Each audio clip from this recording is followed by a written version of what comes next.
Tray tables in their upright positions. We are ready for takeoff.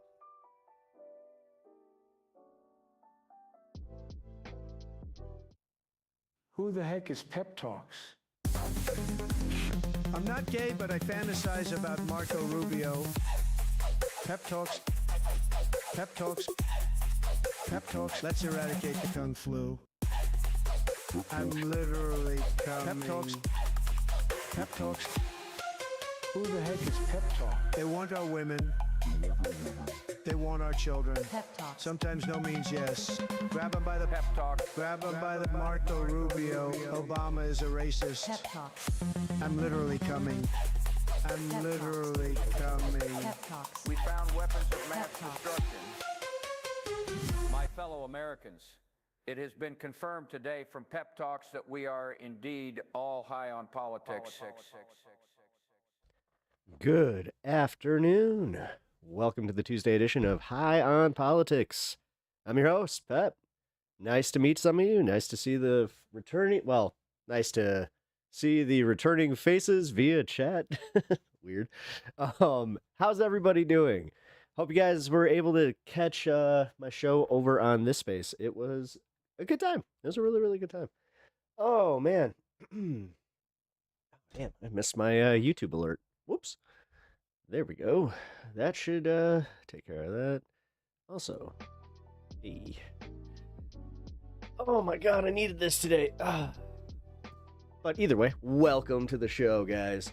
I had a really, really fun time on my propaganda show on this space. Again, if you did not catch it, you can always check out the VOD at the end of the day. Just hit the live VOD and go back right to the beginning. That's my show. It's very, very easy on that one. Also, I talked about some really fun stuff. We covered the gerrymandering, which I watched a Matman video that I have covered on this channel before. But you know what? I love those guys. I really do. Hey, Bryant, what up, dude? How you doing? How are you doing? Bryant, what's your take on everything that's going on with the legislature in Texas? I would like your take on that. If you guys do not know, Bryant is he is someone who actually went out there and got himself a position in politics. So I always appreciate his takes. And he is in the very liberal state of Tennessee. So he's, you know what? I always appreciate somebody that is definitely, how did Blade put it? Some motherfuckers are always skating uphill. Which, if you haven't seen the Luna Snow memes going around, I love them, but I don't know. I kind of realized that it might have been overdone already. It sucks. Can I just say that the perfect meme, the one that will live on forever, is the John Cena "You Can't See Me," because like he loves it. So just gonna say, where'd he go? The Democrats are actually doing something with breaking quorum. Do you know how many times I've almost said decorum? And then I'm like, oh, I needed to go and learn some, I needed to go pull out ye old dictionary.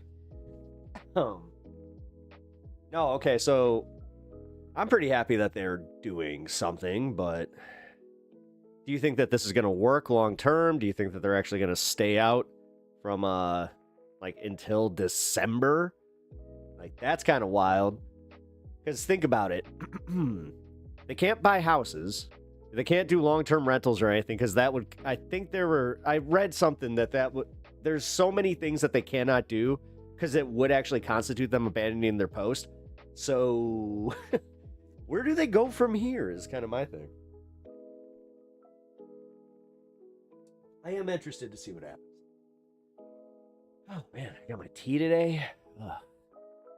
Throat hurts. What did it take to...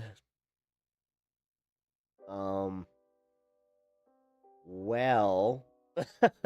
you could argue some miscalculations on the Russian front. He had to expect America jumping into the war at some point. I mean, when you really look at it, just the I love how they kind of tried to hide this, but this is just objective facts of like how Ford and, you know, all the millionaires at that time, they were in bed supplying, you know, Mr. H himself. And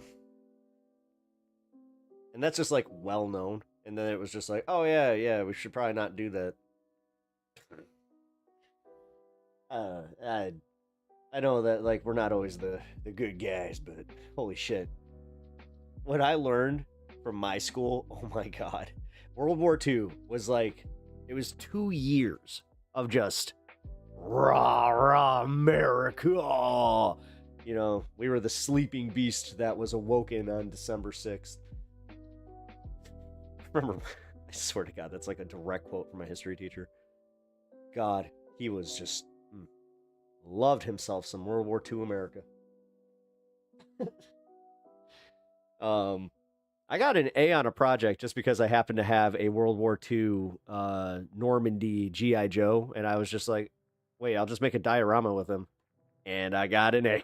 So, little did he know, it's just like, yeah, I just happen to have that. Cool.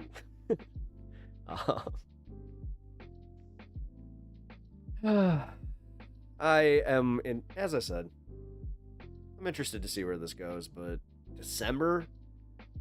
Like, man. December's a long way away, guy. Oh my god. My back is killing me today. Also, yeah, like I said, my throat also kind of hurts, and yeah, you know what? I'm gonna complain just for one quick minute, because I'm falling apart, guys. This sucks. I mean, who knows, but the gerrymandering doesn't distract me from wanting the Epstein files. Ha! That's where everybody's at. Did you see that, like, the Trump officials? The Trump officials are... They're fatigued from hearing about this. Like, apparently people within the Department of Justice, they're just like, we're so sick of talking about this. We're so sick of hearing about it. We're so sick of talking about it. And it's like, oh, too effing bad? What are you doing? Well, anyway, strong start to the show. We're going to be talking about some fun stuff first. We're going to talk about the comedy stuff. I kind of promised that at the back end of my show today, and also yesterday, where I said we would just kind of talk about like the podcast bros and the comedy sphere. I got some fun clips from Bill Burr on Vulture podcast, and then also Tim Dillon. Apparently, while I was live today, they dropped a whole bunch of clips about Tim Dillon just losing his shit on MAGA and Barry Weiss. So we're gonna cover that too. Which, hey, you know what? I already got them ready, guys. I already got them ready to go. So, greetings. What up, Try? How you doing? Welcome. Oh, by the way, guys, if you didn't see my show earlier today, we already covered some of this. I did a Tim Dillon bit that I really hope gets chopped up, because it was good. It was a good one. I did not know that I could channel Tim Dillon quite so well. Give me a hat and some sunglasses, and immediately it's just like, guys, I'm the next Alex Jones. Oh my god, maybe that's why. You know, oh my. I'm sitting here wondering why my throat hurts, and I spent like the better part of 20 minutes doing a Tim Dillon raspy voice impression. That might have done it. Well, I got my green tea. Hopefully this helps. This is really good, by the way. It's I don't even know what brand this is. It's very, very delicious. I was gifted like a big tea box. So, yeah, I don't know half the brands, but they're all good, I have to say. That was like, that's one of those adult gifts that you get where you're just like, oh, yeah. All right. like the joy is there, and like there's this wonder there, but it's also just like, oh, I'm enjoying this way too much. It's the same thing that happened when I got a really nice set of wooden kitchen spoons. Oh my god, I remember my mother-in-law just looked at me like, why are you so excited about these? I'm like, because wooden kitchen spoons that, like, won't go bad? They're made of bamboo? Hell yeah. I think I was really high, though, so that might have been it, too. I don't know. I have fun at Christmas. I got to give a speech in for about 45 minutes, so wish me luck. Good luck, man. Let's see. If I'm not doing, like, just kind of riffing, I don't think I could really do, like, a speech. I've, funny enough, public speaking. Like, if I'm reading off a teleprompter or something like that, screw that. I don't think... we all see how Pep reads. Got some olive wood wooden spoons. Or that's what I mean. Thank you. I'm so glad that somebody gets, like, my affinity towards good kitchenware, especially like the good wooden stuff. Oh my god, I didn't even like know about it until one of my friends. He showed me, like, although he did kind of the flex where he's just like, yeah, man, I just spent like $2,000 on kitchen stuff when I bought my house. I'm like, what did you buy? And I thought it was like pots and pans. No, it was just his literally like dishes and his kitchen utensils. And like, that's where I saw those. I was like, what are these made of? And he's just like, oh yeah, they're made of like a real durable bamboo that's treated, and like he's like, these things will last forever. I'm like, I want those. I didn't shut up about it. It was the same thing with the meter. I got a meter for Christmas. I am so happy I got that thing. If you guys don't know what a meter is, it is a Bluetooth meat thermometer that works pretty much anywhere, and it is the best. Just gonna say, and it is so accurate. Anyway, John Ross, what up, dude? How you doing? I think that we were enjoying the comedy stuff today. I hope that you saw the Tim Dillon bit. I felt that one. That was pretty fun. If you believe in social justice, you should believe in you. Oh my god, because children. What's wrong with you? Did you like sit down and think about that, like after, you know, a self-therapy session? Like, what the hell is that? What are you talking about? That's fucking wild. Oh, yo. All right, so I'm trying to figure out how to deal with this. I mean, your name is Insult Me, so it's kind of like you're like, I don't know, man. I feel like I'm kind of giving in to, you know, it's kind of like that thing where you put them against the wall and you start choking and they're like, harder, daddy. It's just like, oh, well, there's that. It's unfair for certain people to reproduce. Do you not agree? I don't know. I do not agree with this. This is a really messed up take. I gotta say, this is like a step above, like, because my stance on like abortion is pretty, you know, like I am pro-choice, and it's one of those things though, because like you guys, like you guys, I'm not even sure what you are, but like the Republicans perpetuated this myth of literally like these, like the post birth. It's like, what?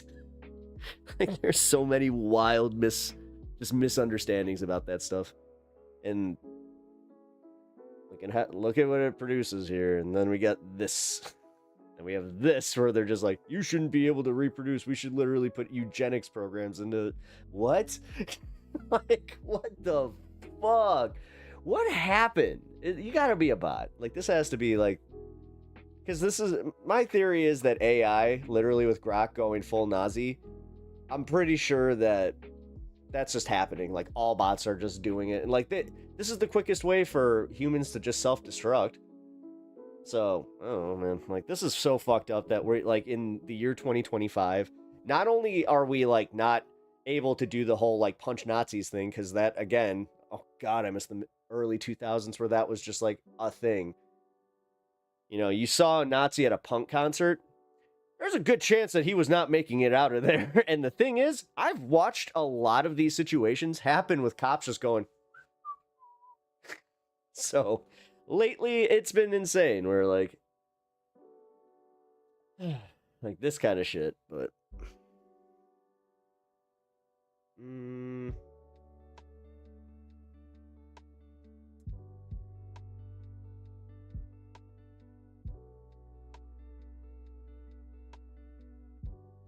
God, you're like a Spartan. You're literally like, you have Spartan theory where you're just like, any birth defects, we throw you in the pit. Like, what the fuck, man? I have to say, this took a wild turn. You never know where your streams are gonna go when somebody pops in the chat. This is the one thing I will say about this. By the way, guys, here, check it out. We got the stand. Here, I'm gonna put them up here today. Prominent spot. All right. No, this is insane.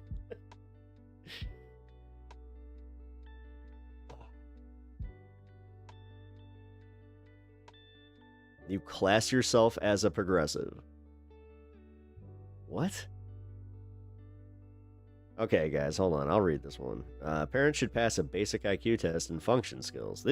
I should also say that this is explicitly not the views of Pep Talks.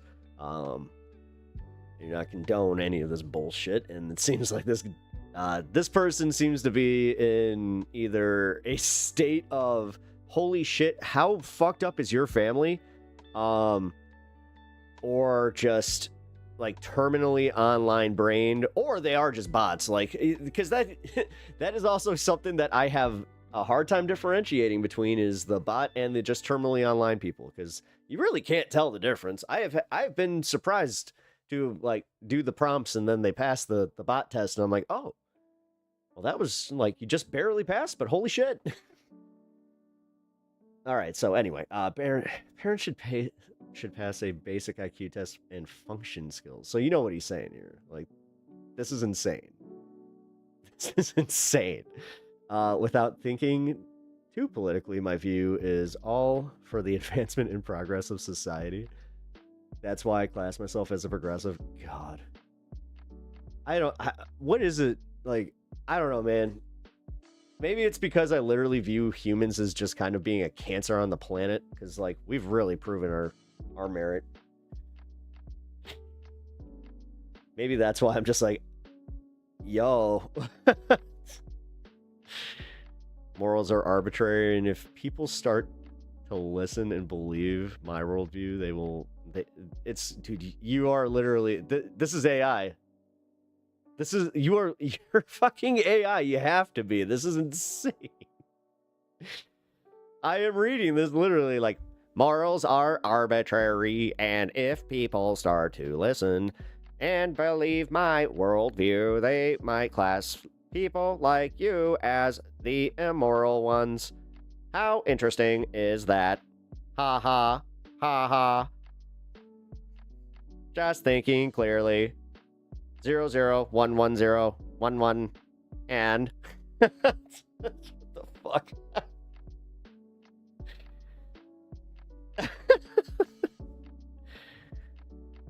You will come to realize that I am the one. Ha ha ha ha.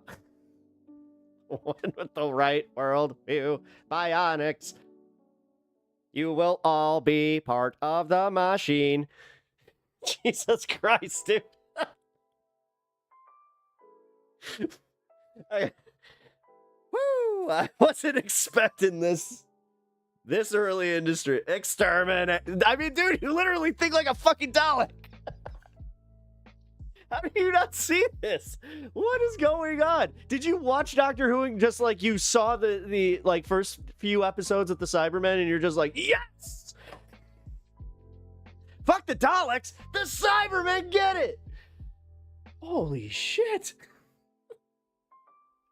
I'm just sorry. Wow. I do not agree with you. I'm glad that I can make you laugh, but holy fuck. This is wild. I have not encountered somebody that's like unironically into eugenics. Like, this is fucking You know, like I was just saying how Nick Fuentes has to be a wrestling character. I don't know about this anymore, man. I think people really do believe this shit. I'm having this realization in real time, guys. Just bear with me. Holy crap. Anyway, moving on from that.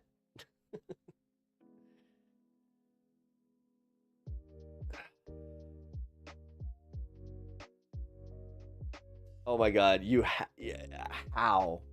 No, this has got to be. It's fucking. I don't know, man. This one's hitting me because I'm just like, I can't even. There's no bannable offense outside of just like.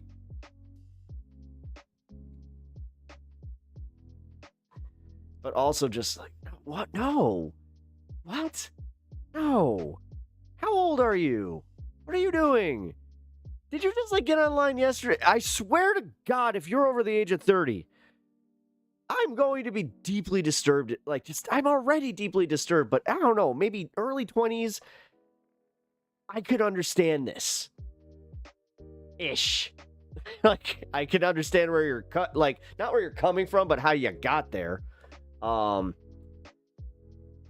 COVID really wrecked some fucking people's brains. There's no denying this.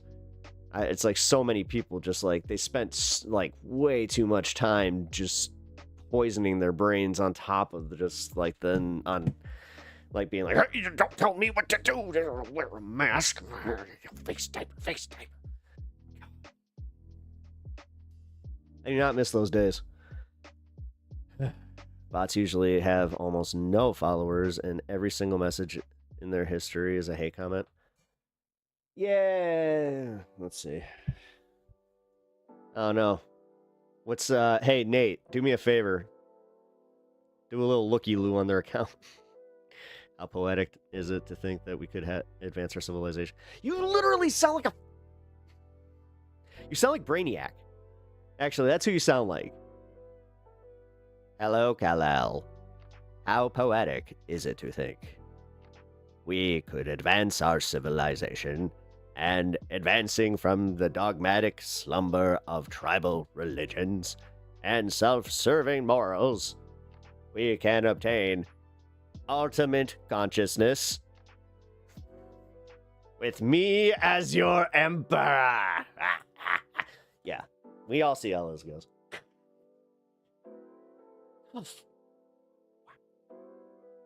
Wow.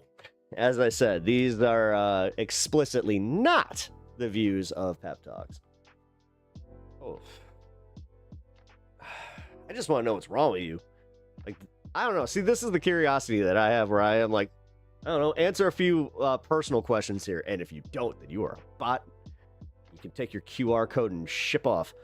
No. I'm not doing this. See, there it is.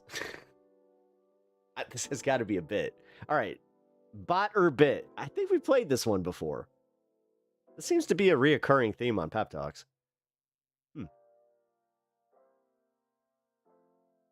I might really... It's either I'm referring to myself as third person or I'm referring to the show. But either way, it's not right because the show is high on politics. Holy crap. That sounds like you will get tired of so much... I mean... Is it just like recycled Trump stuff and it's just like Trump bot? Exterminate. We gotta exterminate him, I'm telling you. I'm telling you what's happening. The Time Lords are coming for us. The evil Democrats, they sided with the Time Lords, and I'm here to save you. The Daleks are here to win. You would totally do that. Trump, but with more than room temperature IQ wording. Trump rap. Oh my god. Trump wrapped in intellect. I have had that conversation with somebody where I was just like, you do realize how much more effective he would be, like, if he wasn't such an idiot. So, like, by the grace of his idiocy, we have not just, like, gone full into what we've been saying we're heading towards. I mean, do not let the guard down, obviously, but this could be worse. Let's be real.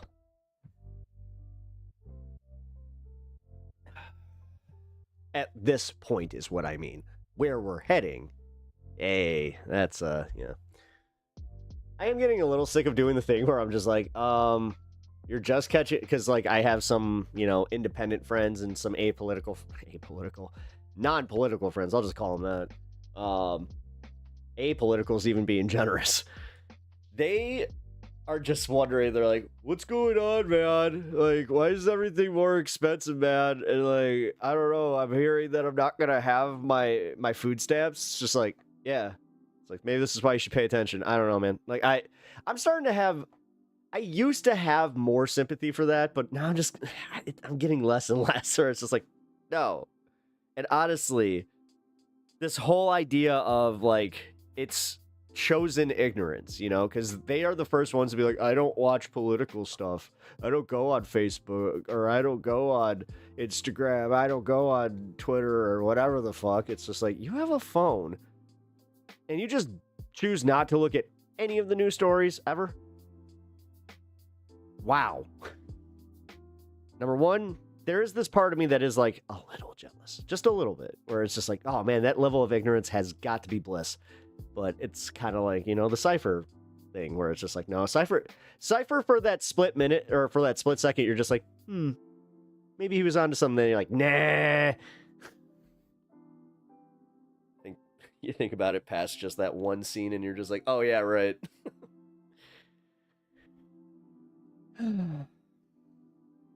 You've been playing Wolfenstein?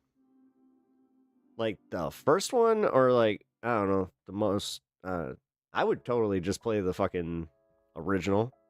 Man, I would have to get a CRT for that, though. Nature awaits our triumphant extension into the unknown holes of space-time. Sorry, I have to read this guy like a robot. I can't help it. Once there, we will achieve full consciousness and supremacy. Race is fundamental and necessary to analyze to succeed in our mission. We will be victorious. God is dead, and we will stand over him, acknowledging his corpse. Ha ha, ha ha. Ballsack, teabag, teabag.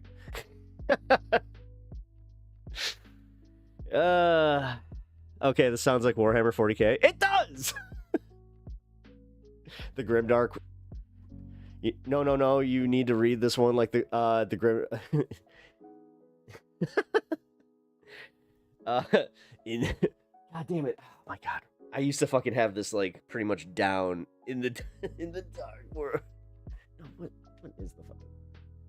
It's literally on every script, in every book.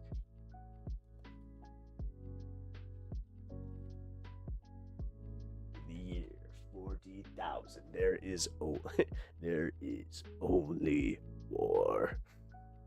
Yeah, here we go.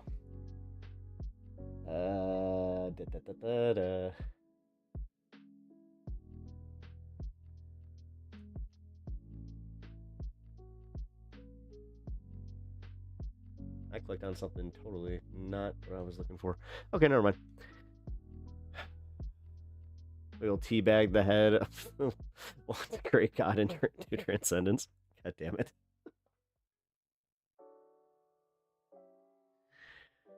This is this is where I know I've taken it too far, because it is like, oh man, you made me laugh, and I'm probably gonna, I don't know, if you keep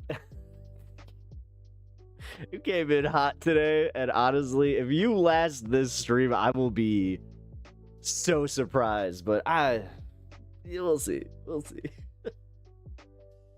I don't know, man. I don't know if I can get down with somebody just fucking coming in here and arguing eugenics, like, right off the bat. Like, what? I'm literally at a loss for words on that. Like, this is the first time that has kind of happened, too. You know, I'm usually ready for this stuff, but fuck. Do you actually think like this, or are you just trying to get lulz? Like, I'm genuinely curious, because if you're trying to get lulz, all right, you're getting the lulz, cool. But no, and then you try to do this under the auspices of being progressive. Like, what? Made me think of a Family Guy meme. With a yeah, it's who the f starts a conversation like that?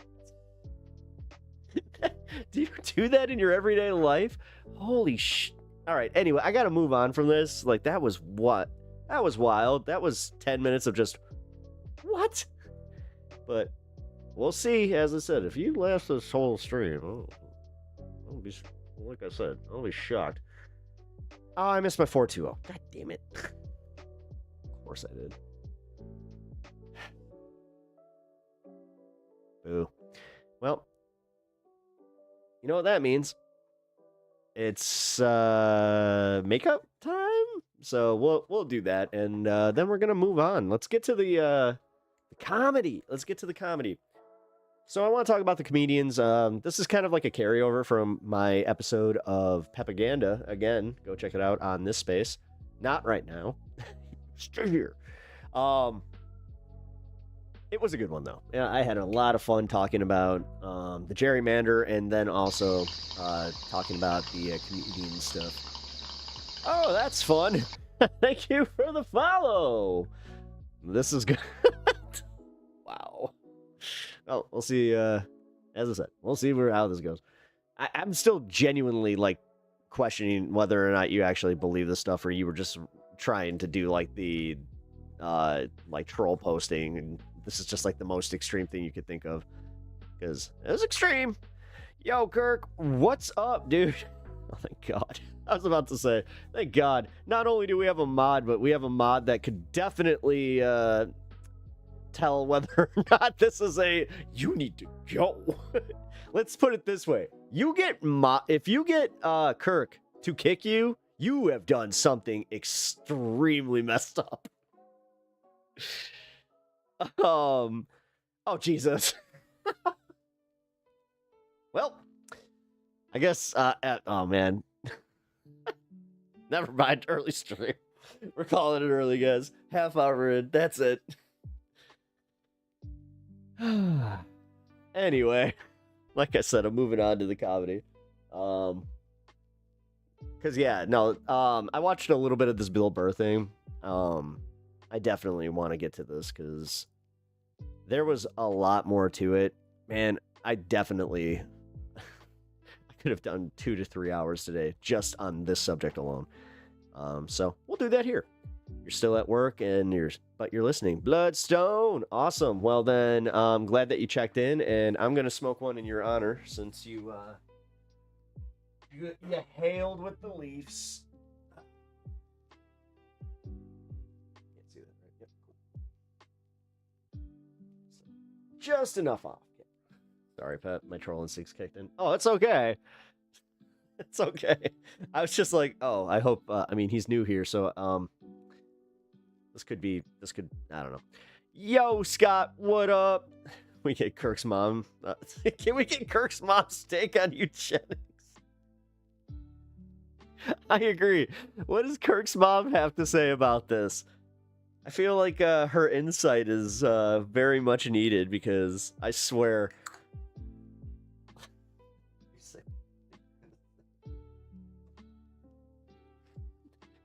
Hannah, what's up? This has already gone so far off the rails. We're not even a full 40 minutes in, and just chatter. We have a chatter in Twitch chat that is just it just floored me. It stopped me dead in my tracks. Oh, well, nope, there it is. Kirk's.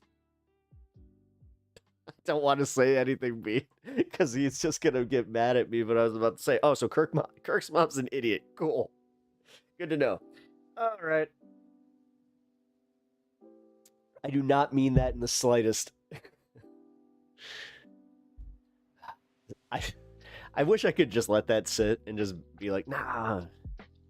Yeah, no, I feel too bad. I can't even say that as a joke. May your mom live a long life and you be nice to her. Be nice to your mothers. Alright, I'm gonna smoke this. Yeah, as I said, this went off. This is like a whole.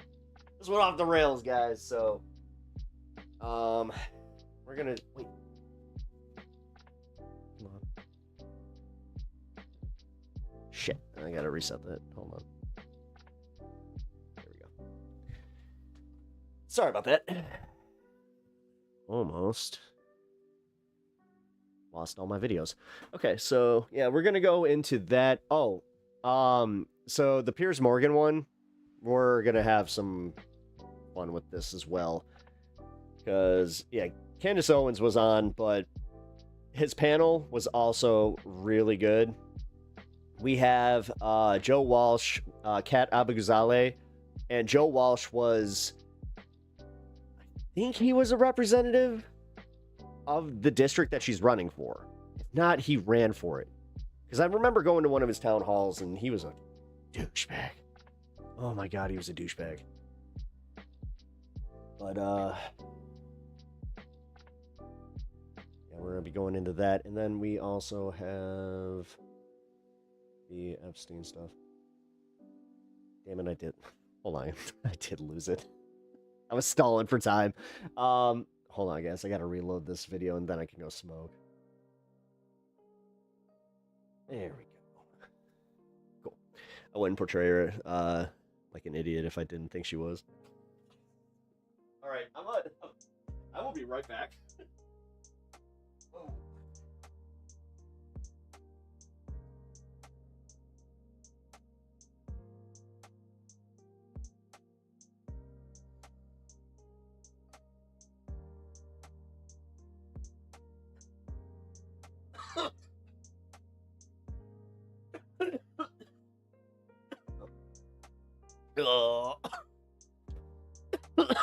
It's killing me. All right. Let's get to the comedy. Like I was saying, I watched a bit of this Bill Burr interview on my propaganda show earlier today. So if you guys want to see the bit where he is talking about where is it? Politicians in comedy. You can find that there. But this is about regretting jokes and going woke in comedy. Had I had more time, I would have just let in with this, but let's check it out. I was, or whatever. Someone like Red Rock's better than the paper. I'm not saying, whatever. Everybody always has like their opinions, but there's specials that are you're catching somebody, sort of mid-stride, like they haven't planted that foot or where they're going to be. So like, I'm excited about my new hour that I'm writing because this one is, it's more of my self-examination, but like my worldview is like, it's apolitical and it's trying to bring people together. I'm trying to do the opposite of what's going on out there because it's really disturbing to me that like state. When apolitical all of a sudden goes from being MAGA to being leftist, or leftist adjacent, I'll say. Don't like states. Like this is feeling like his politics are pretty fucking progressive, man. We're gonna have a civil war if we're not careful here. Really break him down. And like when I was growing up, everybody hated the Russians. Now people hate California or Florida or New York or Texas, and it's like, guys, same team. You're on the same team. People can have different opinions. You know what I mean? And I don't know. I think what this country needs right now is a leader. And are you the leader? No. Okay. No. Oh my I God. don't mean that. Did he really just ask I mean, that? I'm talking about politics. Got it. And this whole leading by dividing that has been going on for a few decades now is going to pull this country apart if they're not careful. You have to lead by you have to lead everyone. It's got to be a positive thing. You got to get back to, I don't know, but the level of corruption Not wrong there. And with all Now you're starting to also go like, oh yeah, you really do. Here it is. of these politicians Maybe I and was how much giving you money too much they're credit, making Bill. My bad. from these And people you know who what? poisoned our me. food supply. I mean, and they hook up with the pharmaceutical people. But this is the thing. He's literally like, all right, so this is also where I get hope. All right, so if he's the normie, then the normies are seeing all this, right? Like your job is to go out here and eat poison, get sick, buy the drugs, stay alive long enough, make your claim, have it denied after you paid insurance, and then die, and then have all of that debt passed on to the people. Like this is, That's America. Yeah. and I can tell you right now, the people who are doing that are not illegal aliens. Yeah. So I want to ask you about talking about politics See, oddly enough, because it's been it's like Bill, I'm pretty sure that constitutes a political opinion, but I don't know. interesting Maybe few not. months for you in this arena, and I want to just summarize for people who have been watching your career so closely. In this last few months, you've had a few things happen, which is Ben Shapiro talked about going to one of your shows and complaining about you becoming woke, which sort of then created this. He doesn't even know what that I word know, means. let me summarize. His definition of woke is white liberals' definition of woke, and they didn't even know what it was. Yeah. They just took the word from black people. That's the worst thing about our people is not only do we take from other cultures, we don't even take the time to understand the definition. Yeah. He went there to be annoyed so he can then have something to talk about, and then he can make money off of dividing his own country. Yeah. Those people, it's treasonous what they do. Yes, but to be fair, or not to be fair, to the fact is that it worked for what his goal is, which is then it became a thing online where then a certain portion of the right complain about how you're woke, Racists. and we're racist. They're It's like- racist. Yeah, they send pictures of monkeys to me and my wife. Yeah, They're yeah. fucking horrible people. Notice how uncomfortable he was to just be like, yeah, racist. And they're cowards, and they never say it to your face. Yeah. They never do that. And no, they're like, Yeah, and on the other side there, though, like what he almost did,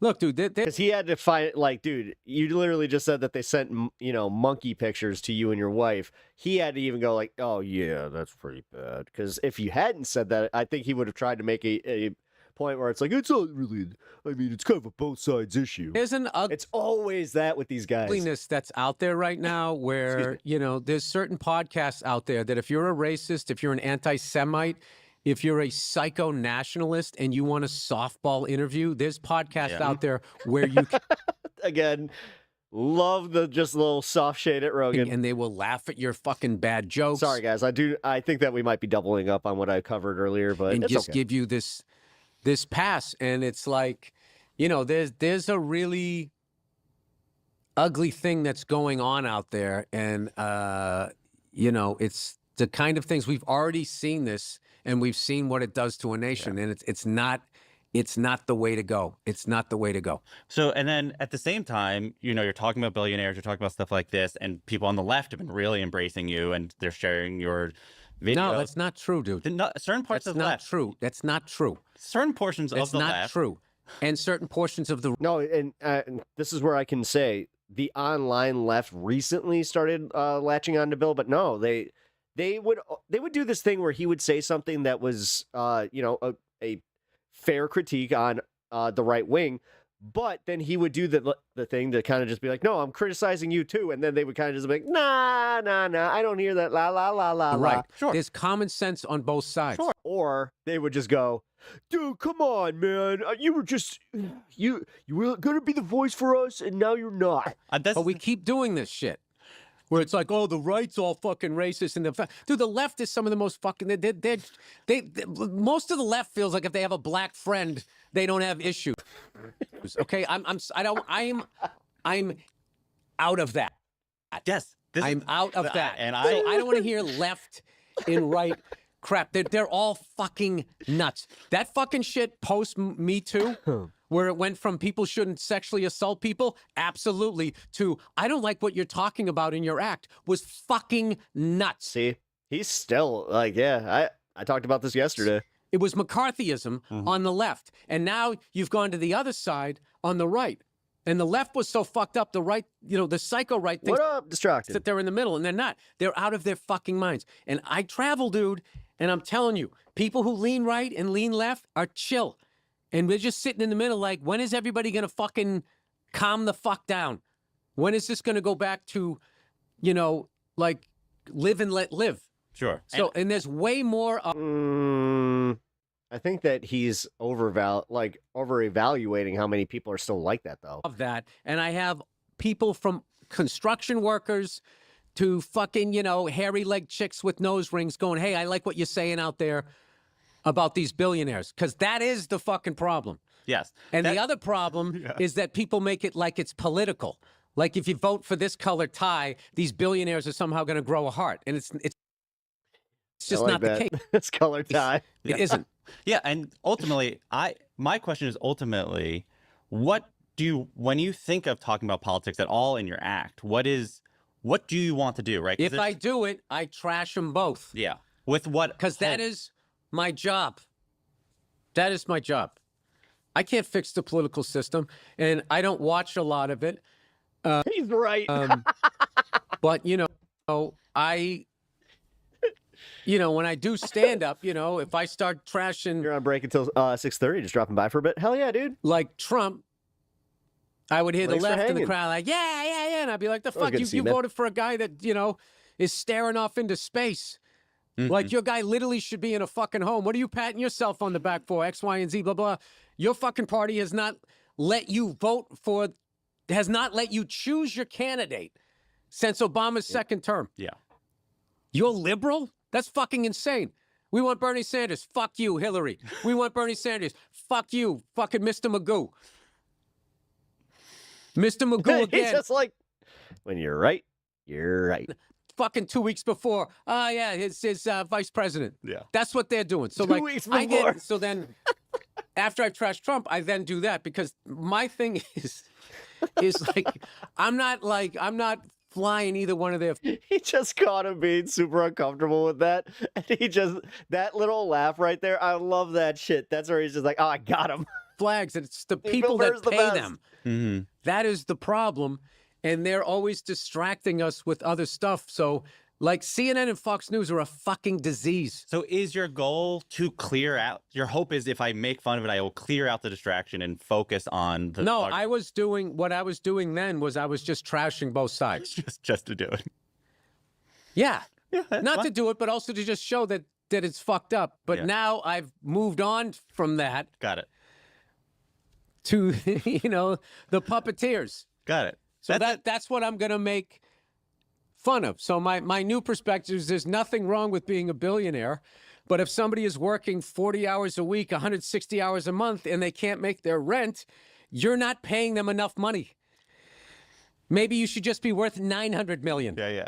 Like, how does a CEO take a fucking 8-figure bonus and none of your employees have dental insurance? They can't even go out and get a filling. What do you do That's, God, it's still such a real thing. then when you're put in a I position? still don't understand how the dental, we're in 2025 and that's just never talked about. Like The lack of dental care. And then people make fun of the UK. SNL asks you to host the week And then they're like, oh, we got to get rid of the fluoride in the water. The one thing that's been keeping our teeth together. after the election, right? That's like it's for a comedian hypothetically to talk about politics to unite the nation. How did you feel when you were put in that position? No, it's an honor to be asked to do that. You know, and I made fun of Kamala and I made fun of Trump. And then I did a couple of silly jokes. I kept it light. You know, you just, you do what you do. I don't put that level of importance on, excuse me. I don't put that level of importance on my act. That's good. What I'm finding is that people keep trying to categorize what it is that you're doing. Like that idiot Ben Shapiro. No, he's woke now. He's like, I don't. That fucking guy, someone came to me and goes, hey man, he was trying to bring me into his fold. At one point, the guy liked me. Yeah. You know? And then when I didn't, then all of a sudden I'm a fucking asshole. I mean, And this is, you know what? This is fair because this is exactly what we allowed to happen with the Joe Rogan stuff. And I played into it To look I'll at that admit it. guy like he's an adult. You Do you know, feel misunderstood? everybody now perceives him as this right-wing voice, mouthpiece, but realistically, he does not see himself that way. If Which, again, people take you retrospect. words one way or the other? No, I'm deliberately misunderstood. Got it. So Yeah. people are like, it's like a catcher trying to make a ball. Although, I don't know, with the Epstein stuff in the last few weeks, it really does kind of seem like he's finally kind of just like, I don't really want to talk about the politics stuff as much. It's just like, well, yeah, gee, I wonder why. Strike. So they try to, and everyone does it. It's not just people with radio shows and podcasts. It's like fans do it. Like one of the funniest things ever is so many of my bits are online, which is great promotion to sell tickets. It is. But the names of the jokes, they name them. I was I know. gonna And ask I'm you like, that's not the name of the joke. That's not the perspective of the joke. I've seen Oh, dude, that's infuriating. people that teach comedy classes saying, you see what he's doing here and what he's doing. Oh. And it's, it bothered me at first. And then I'm just like, what do I care? It's just like, there's fucking songs that I listened to for 40 years and I thought they were about something. And then I hear the artist go like, no, it wasn't like, do you know somebody, I just saw something, I don't know if it's true, but that Buffalo Springfield song, what is that? Stop children. Everybody thought it was about Vietnam. And then the guy, no, they shut down the whiskey that night. And there was cops down there. And it was just sort of about this little rock club in LA. And it's just like, oh, I thought your song was about what I cared about. Yeah. It was about what you cared or about. like So all the directors It's like tarot of cards. every movie that use that You took what you wanted to take from it. to overscore shots of kids Yeah. protesting. have you seen that guy on Instagram where he says every movie becomes better if it ends with Bruce Springsteen's Born to Run in the credits? thanks. Oh my God, it's amazing. It's like the end of the Shawshank Redemption. It's so funny. It's Tim Robbins is on the beach and Morgan Freeman's coming up and these two friends. And it's just this really like, wow, what a journey we just watched. And there's Max Weinberg. And it always works. And there's something about that song that makes me feel like I just wanna watched find one of those that. great. God. This is the thing that sucks about the TikToks that use the music. They're always so funny. There's this really funny one where I'm sure you guys saw it, where they're dumping ashes and they're listening to a song on Spotify that was it's like operatic or whatever. And then all of a sudden there's a fart noise from a commercial on Spotify because they didn't pay for Spotify Premium. Coming of age It's movie one of the funniest damn videos I've seen in a while. And, in the yeah, 80s that I I watched wish I could play it here, but it has just enough music to where it would flag. with all of those actors, from my generation. So You're talking about the billionaires and politicians stuff. What do you feel, and podcasters, what do you feel about politicians and billionaires who've appeared on podcasts of yours? All right, so we watched this part. Cool. Move on. Having kids. Taking mushrooms. Doing Broadway. Laughing round. I think we're good. That was what I wanted to watch of that. We're going to go to the Tim Dillon part here. Let's get to Tim Dillon now. We can always look at him Wait. for some relieving content here. Wait. I cannot do this without doing this now. All right, now I'm ready. I'm ready, guys. One of the most tapped in and accurate podcasters of our generation. Yeah, this guy knows what he's talking about. Sagar and Jetty. And here's what he has to say about the current political moment and about Barry Weiss. He takes me seriously, and I appreciate that because it really helps with the bit. Free press potentially being valued at $250 million. Let's take a listen. Can do multiple impressions, Macho Man looking good with a little flat brim hat. Oh, yeah. Political fallout from this scandal, it would be monumental, and it would affect some of the wealthiest people in the world and our relationships. That's what I have to do. I got to do the tap different every time I make a point because that's what he does. countries, namely Israel. I don't care how many, Barry Weiss, whose company is, sold now, is going to sell to CBS for $3 trillion or something. Larry Ellison's son's buying the Free Press. The very important Free Press blog that is on Substack is worth $250 million. And I like Barry, but the free, you know, the one that gets like 7,500 views on YouTube? That powerhouse conglomerate media company is worth $250 million. By the way, so the Tim Dillon Show's apparently worth $1 billion. Hello, Miriam. Where's my fucking money? $300 million, $250 million for Barry Weiss's blog, in which she interviewed megastar Ross Douthat from the New York Times about why This just sounds like he's. It does kind of sound like he's just jealous. conspiracies have taken the hold of the American mind. And Ross goes, well, you know, the thing about conspiracies is there's an element of truth. Not in this one. There's not an element of truth. It's all truth. Like everyone's like, oh, the grift is to go against Israel. It's like, clearly not. The grift is $250,000 for the blog. For your blog. By the way, God bless. By the way, Nice God bless. Woman, sweet, charming woman. Her and her He can't choose whether he wants to be catty or not. wife, It's lovely kinda people, funny. no issue with them directly at all. They don't Yeah. like me anymore, which God, I is can't. fine because, again, I can't do it. Otherwise, it's you're on I'm the gonna team or scorch you're my not on the voice. team. You criticize one thing, I mean, you're off the team. But apparently the brand Apparently. equity, I only have a little bit of Tim Dillon because, man. and yeah, by dude. brand equity means I'm willing to argue for shooting Palestinian toddlers in the face. That's the brand equity of 250 sticks. You shoot toddler in his face. Thank you. 303. Thank you very much. That was very good. And 300 million for you. I mean, when he's right, he's so right. good. That's so good. When he's right, he's right. Let's put this up there on the screen. This is from Lachlan Cartwright. It's from his newsletter. I just thought he did a phenomenal job here. So I'm going to read here, quote, "It is not worth," he's talking about the Free Press, "anywhere near the valuation Weiss and Berman have you been think? claiming. According to two people familiar with the matter, there are a number of factors that should give any potential suitor pause. The former New York Times journalist is known for overspending. She has splashed cash on spacious office, overpaid to lure marquee names. The publication pays freelance writers $2 a word. They currently have 50 people on staff. Big name hires, many of others have departed. Meanwhile, the Free Press Signature podcast, honestly, lingers at number 31 in society and culture." Wait, with all of that funding? 31 in the I shouldn't I mean, that's kind of funny. chart So they suck that bad that.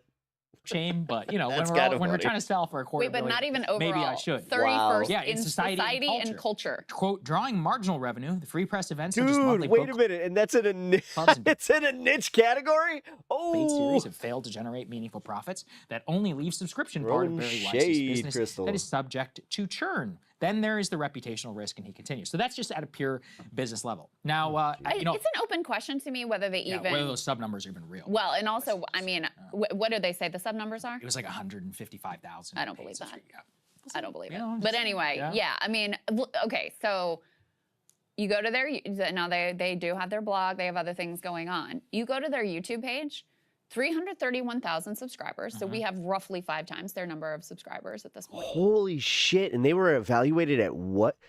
What in the money laundering, alleged money laundering hell is going on here? Right? Shit. Roughly 5 times. Okay. That aforementioned from Tim Dillon interview with Ross Douthat. Seriously, like, which what are your guys' theory on this? Because this is weird. Ross really catching some strays Yeah, there. by the way, Ross is great. All right, leave Ross alone. No. We love I Ross.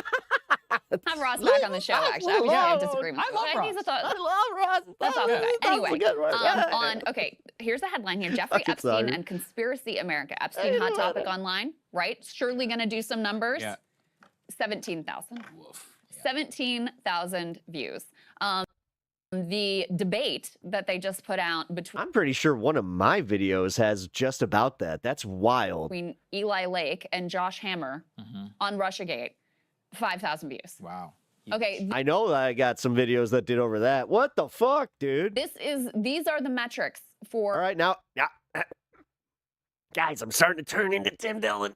a company that apparently is getting a valuation of Talks is worth 200 how many it's billions? just absolutely on the billions. Insane. So, I mean, you were making the point before. Maybe we should celebrate this because I what was does gonna this say- mean that we're worth? I was going to say, in some ways, I want this to happen because it means I'm a centimillionaire on paper, okay? But no, look, Why did I say like that? Like the what was it? The one god from the South Park episode? I demand macaroni pictures. it's all bullshit. All right? This is It's ridiculous. Totally And- insane. And I'm not sitting here claiming to be number one. You know, there are God, a I lot just realized that's what PBD sounds like. of big political YouTube channels out there that are way bigger. But I'm not sitting around trying to get $250 million out of Larry Ellison's son either, okay? So Well, that's and Sagar and Jetty with his little Diet Coke. Always puts the Coke out just to make sure that, we're Coke brothers. my point. the reason Yeah. Tim We're the new Coke brothers, me and Sagar. Dillon's sketch hits It's our own little inside joke. so hard is because he's right. The whole value comes from her willingness Yes. to put an way, intellectual sheen it's in on writing. absolute monstrosities. Yeah. That's The thing is, guys, it's been every episode, so I'm pretty sure that, like, as much as I'm joking about this, I think it's true. what it is. It's in writing. He's always got that Diet Coke label out.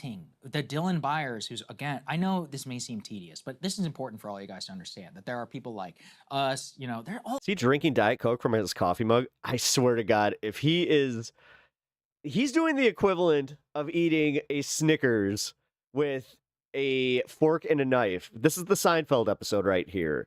You're pouring your soda into a coffee mug.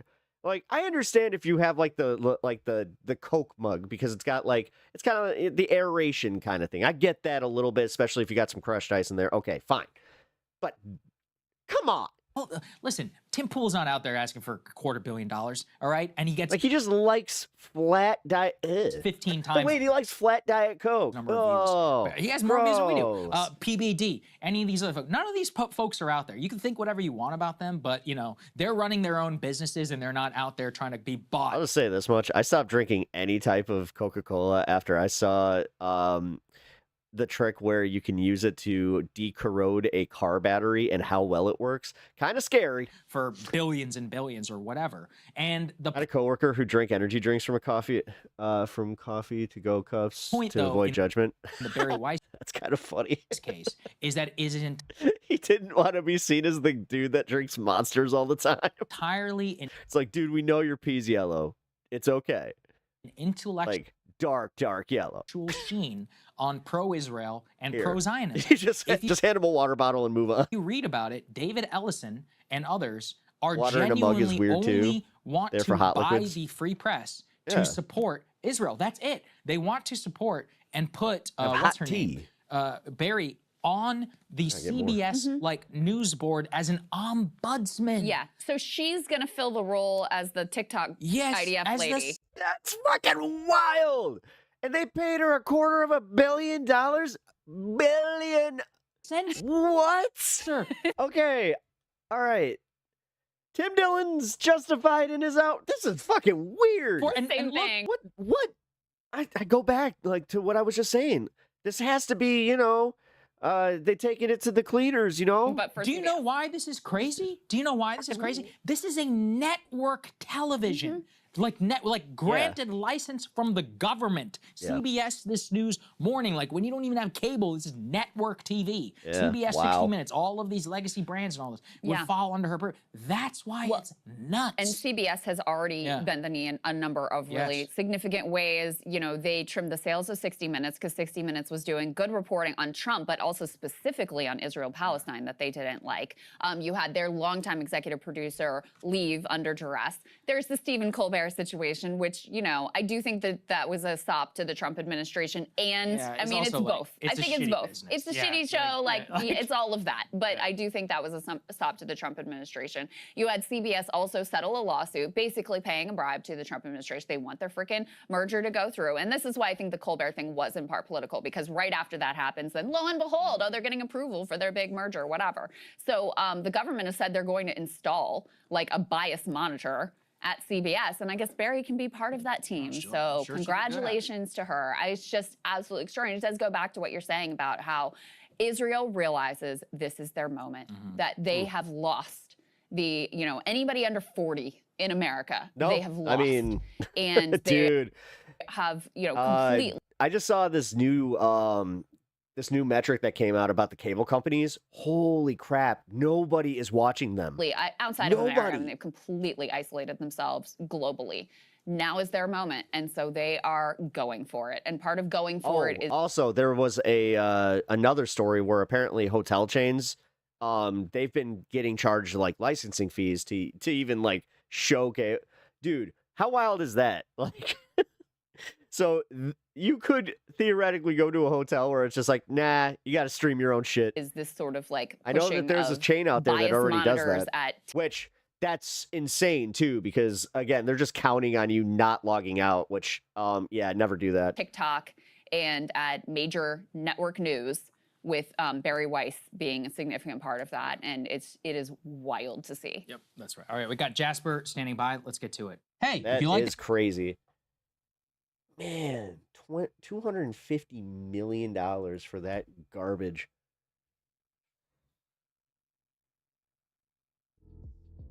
Mary Madelson on her way out and is just needing to put her money somewhere. So she's just like, I like this. Here. Has absolutely no idea what the value of things is. So she's just like, 250 million good. Do you need 400 million? I don't even know how much I have to. I have so much money. I don't know. Yeah. You do realize that, like, that is kind of what's going on. You know, God. That got depressing real fast. Double fist. I can't get over Sagar just like, again, we're Coke buddies. Again, I love him. Sagar and Jetty, one of my favorite. Wait, again. God, I gotta get used to doing this. Because the hair makes it. Like when I do the Sagar and Jetty, one of my favorites. Sagar, he drinks the Diet Coke, asks the easy questions. Now, Crystal Ball, I gotta say, not really a fan. Crystal Ball, what kind of hippy dippy parents does this woman have anyway? Oh, wait. Sorry, I just got a notification. Okay, here we go.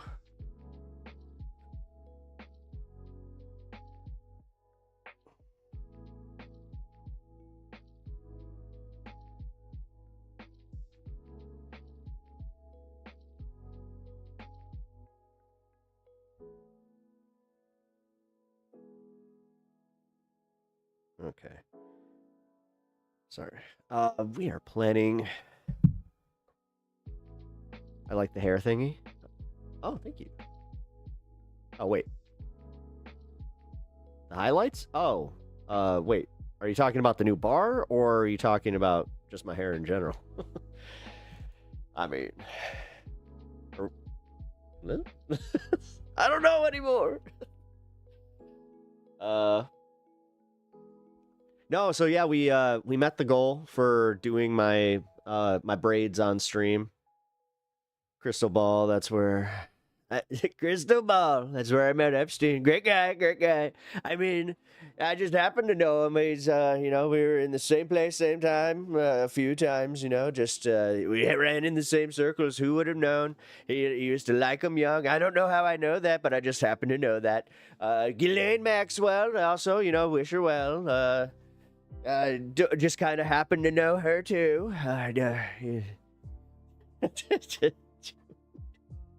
The fact that there's so much just publicly out there of him just do it, just like the one of him and Jeffrey Epstein where he's literally just like, yeah, look at her, oh yeah, I could totally look. She's got the little waist. It's like, oh god, when he does this, it is fucking gross. And then, did you see the one that dropped today from Brian Tyler Cohen, where it's him talking about this girl like in the audience, or he's just like, I like to hire hot girls because makes me that's my cocaine. It's like, we've been ignoring this. I covered this yesterday. Like, dude, this is what led to the Little Tay situation. Like, this normalization of like men fucking just frothing at the mouth over, the barely touched, just out of her teens girl. Oh my fucking God, just saying that's making me uncomfortable.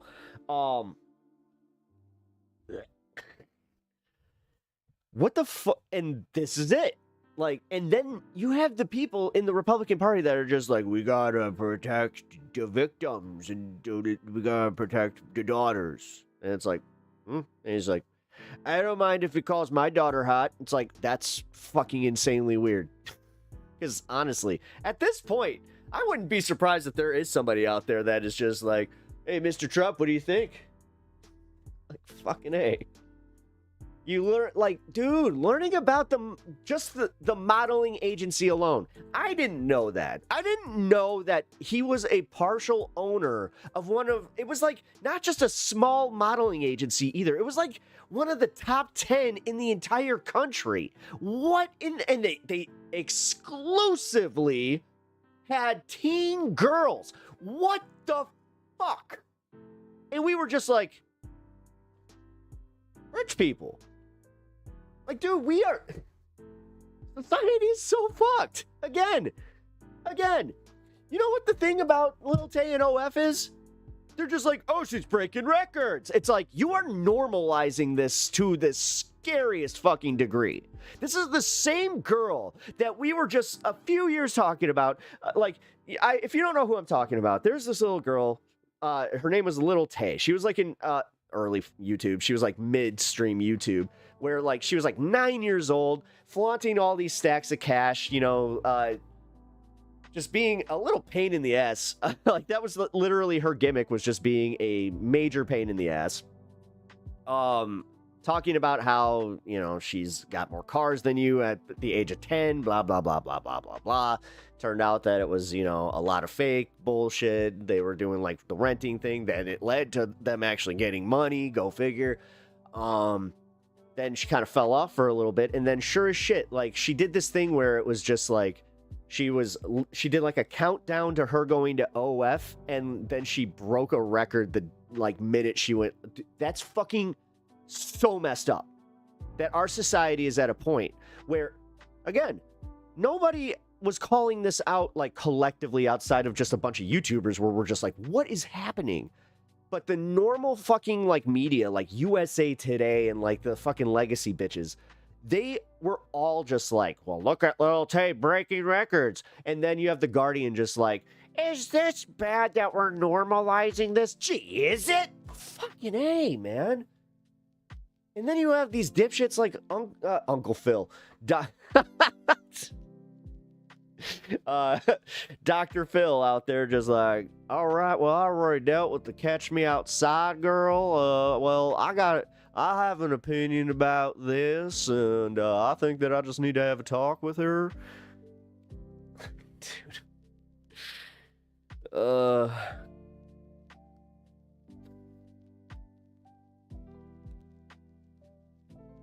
Underage women. I hate that phrase. Children. They are. Uncle Phil. That's a crazy. I mean, sometimes they call me Unc. I never understood what that meant. I just thought that they were going through something and they were just calling me whatever they needed to call me. Call me maybe. Oh my God. Could you imagine Call Me Maybe with Dr. Phil singing it? Hey, I just met you and this is crazy. Here's my number, so call me maybe. I can't even do that grave of Dr. Phil. Oh, fuck. Sorry, kind of went off the rails there.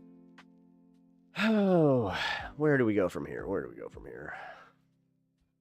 Oh my God. I just realized the way that I stacked this show. I went from, let's talk about comedians, to, hey, by the way, Netanyahu, he didn't, like it's confirmed he's doing the whole thing, and yeah. Trump is also backing him, but again, here I went talking about the comedians first. Hell of a segue. Another day, sweating in the pepper fields. Well, as you can see. I miss Deke because the one day he was here and he was just like, dude, it is like 100 degrees outside. How are you in a sweater? Like, I am buried in deep in the lair where the AC hits. By the way, is there anything better than having a basement that just like traps all of the cold? Oh yeah. God, there was a few. I think it was last week that it was just so hot that like for some reason, like even with the AC upstairs, it was just not doing anything. And I came down here and I slept like a baby. All right, so like I said, I do have we're gonna hit that segue. Not the best one, because yeah, we got to talk about this. Because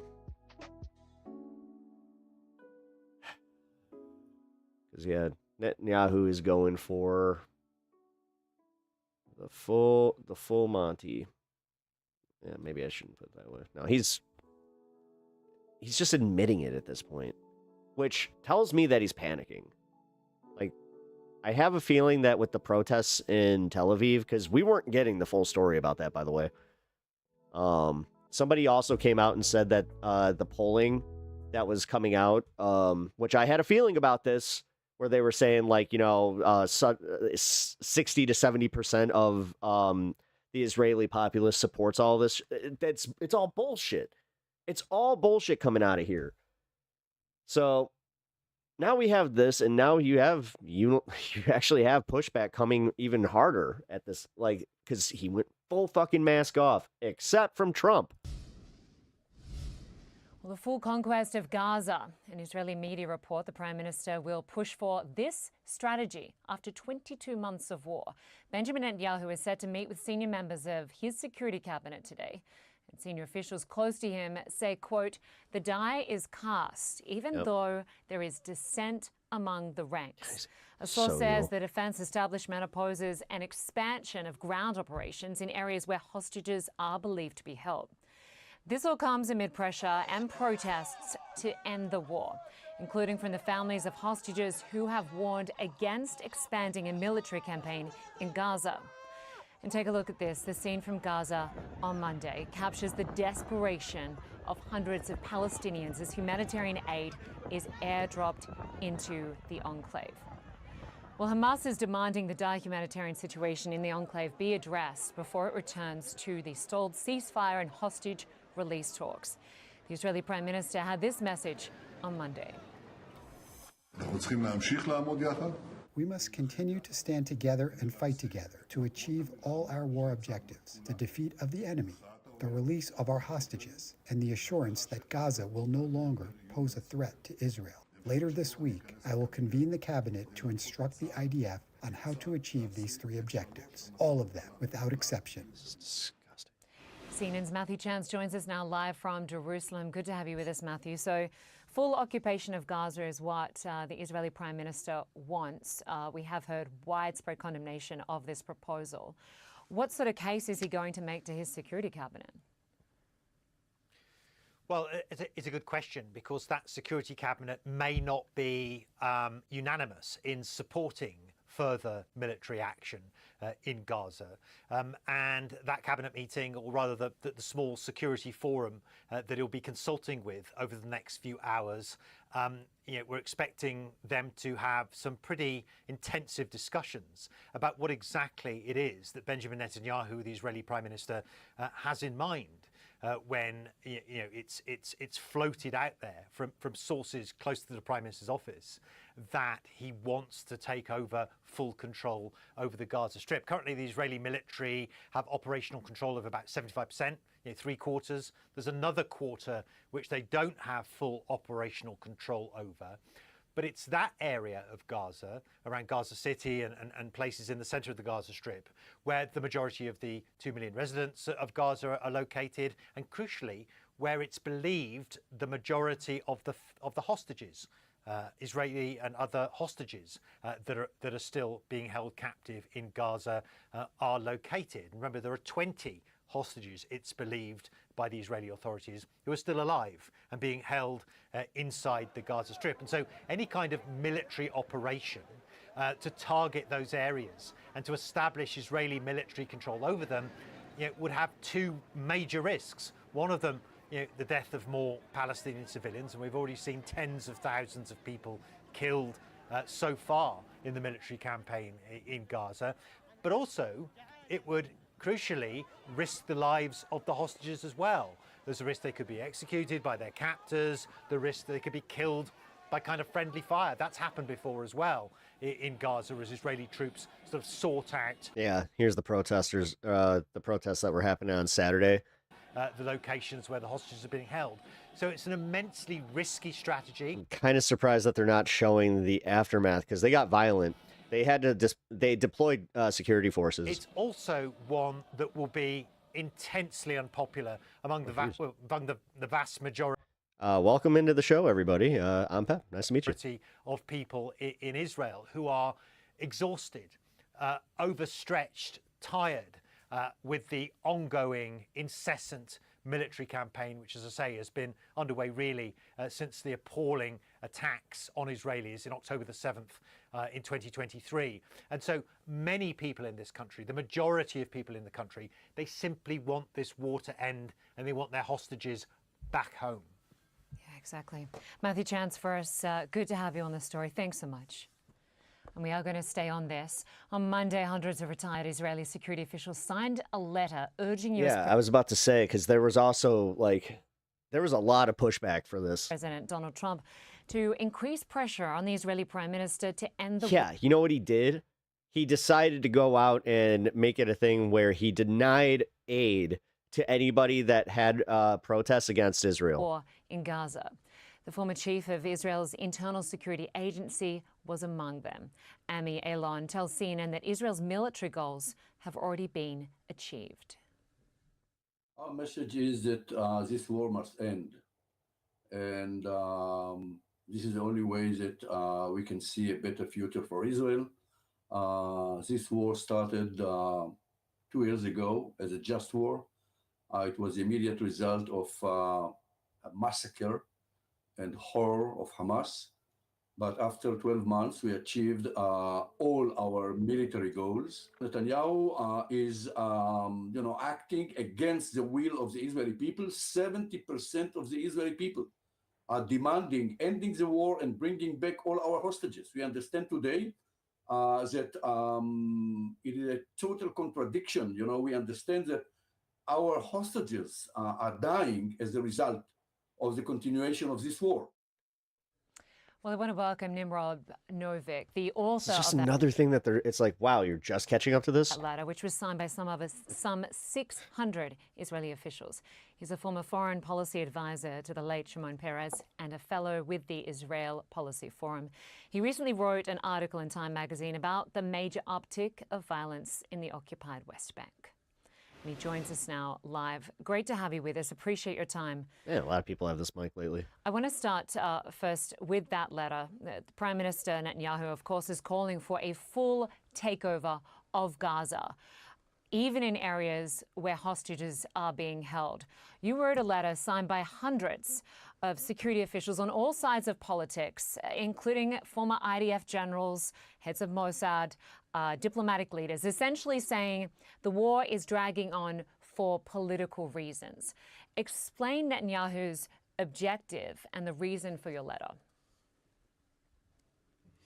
The reason for the letter is that we believe that the Trump administration, on several occasions, managed to steer policy here in directions that we believe are in line with Israeli national security. Even before taking office, President Trump managed to get the prime minister to accept a ceasefire hostage deal in January, which he had rejected for months. I mean, yeah. The same goes. Trust me, I got very close to just giving him a little too much credit where I was just like, holy shit. I remember the day that I thought that where I was just like, oh God, is he actually going to solve this? Oh my God. But I did have that thought process where I was just like, I would have to just admit it, where it's just like, he did it. He fucking, the war in Lebanon. He caused peace in Gaza, but then no. Lebanon, where the Trump administration managed to was forge too a hopeful. ceasefire. And we believe that the time has come for that administration to do the same in Gaza. There are all kinds of considerations as to why the prime minister issued the threat of conquering the whole Gaza Strip. I mean, that was very Trumpian of him to do, where it was just like, whoa. It. Did he tell anybody about this? Because he just tweeted it, where he's just like, that's it. We're going for it. We are hopeful very much. By the way, welcome to the show, guys. If you are new here, I'm Pep. It's nice to meet you. I'm getting a few spikes in viewership, so I appreciate you being here. And also, hit that like button if you guys are enjoying the content. To soften Hamas and sub to the channel. And bring about the ultimate deal that brings the hostages home. Cool. But with this government, nobody knows. And speak to us, Nimrod, about Netanyahu's objectives, why you believe this war is continuing to drag on. Well, I find myself, for a change, in the majority of Israelis, overwhelming majority of Israelis who, poll after poll, are not just against the continuation of the war and calling to end it and bring the hostages home, but when asked again in the polls, what drives the prime minister? Is it the national security considerations or personal political ones? And I never believed see you distracting that I would live long enough it's good seeing you, bud. To see the Israeli public considering a prime minister running the war primarily on the basis of his political and personal considerations. Most Israelis believe that the prime minister refused to risk his coalition. And given the fact that his coalition, that he chose to associate himself with the most extreme elements in Israeli society, from the margins of society, and they now hold the majority and can bring him down, that consideration of the durability of his tenure trumps national security considerations. This is an awful thought. I never thought that I will reach it, and I never thought I would utter it aloud. But when I thought so myself, it was one thing.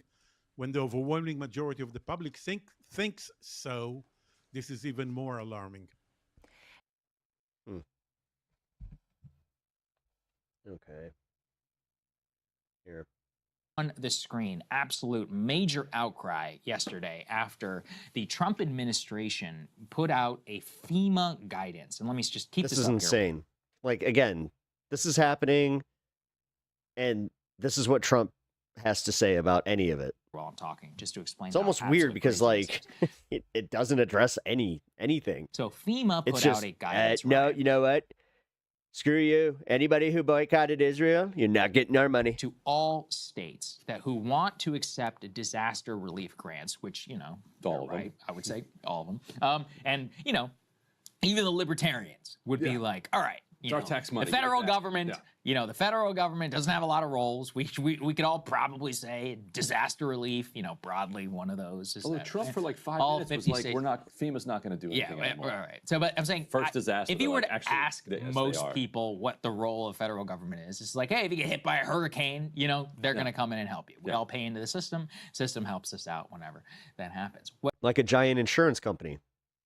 We really have been conditioned. That's nuts. Well, the Trump administration slipped in this exact language into these FEMA grants. And I'm going to read directly, just so you all understand how absolutely crazy it is.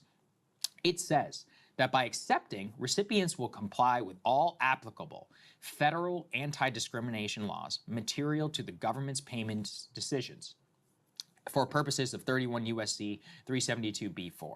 Quote, definitions as used in this clause. DEI means diversity, equity, inclusion. DEIA means diversity, equity, inclusion, and accessibility. Discriminatory equity ideology has a meaning set forth, and they talk about an executive order. So far, they're saying you can't have DEI policies on the books if you want to this disaster relief funding. Okay, I'm totally fine with that. But then subpart D says here, quote, discriminatory what up, Fred? prohibited boycott means How you doing, dude? refusing to deal, cutting commercial relations, or otherwise limiting commercial relations, specifically with Israeli companies or with companies doing business in or with Israel, or authorized by, licensed by, or organized under the laws of Israel to do business. So let's underscore that, is that the Trump administration was telling states, if you allow the boycott of Israel, if you allow the boycott of Israeli companies, if you allow the boycott of companies doing business with Israel, you as a United States citizen and as a state will be barred from your tax dollars from getting disaster relief funding. Now, this was, Ryan, I think, just too much for everybody involved. And so what ensued was a fascinating about face, which is not really an about face, which takes us to the next one.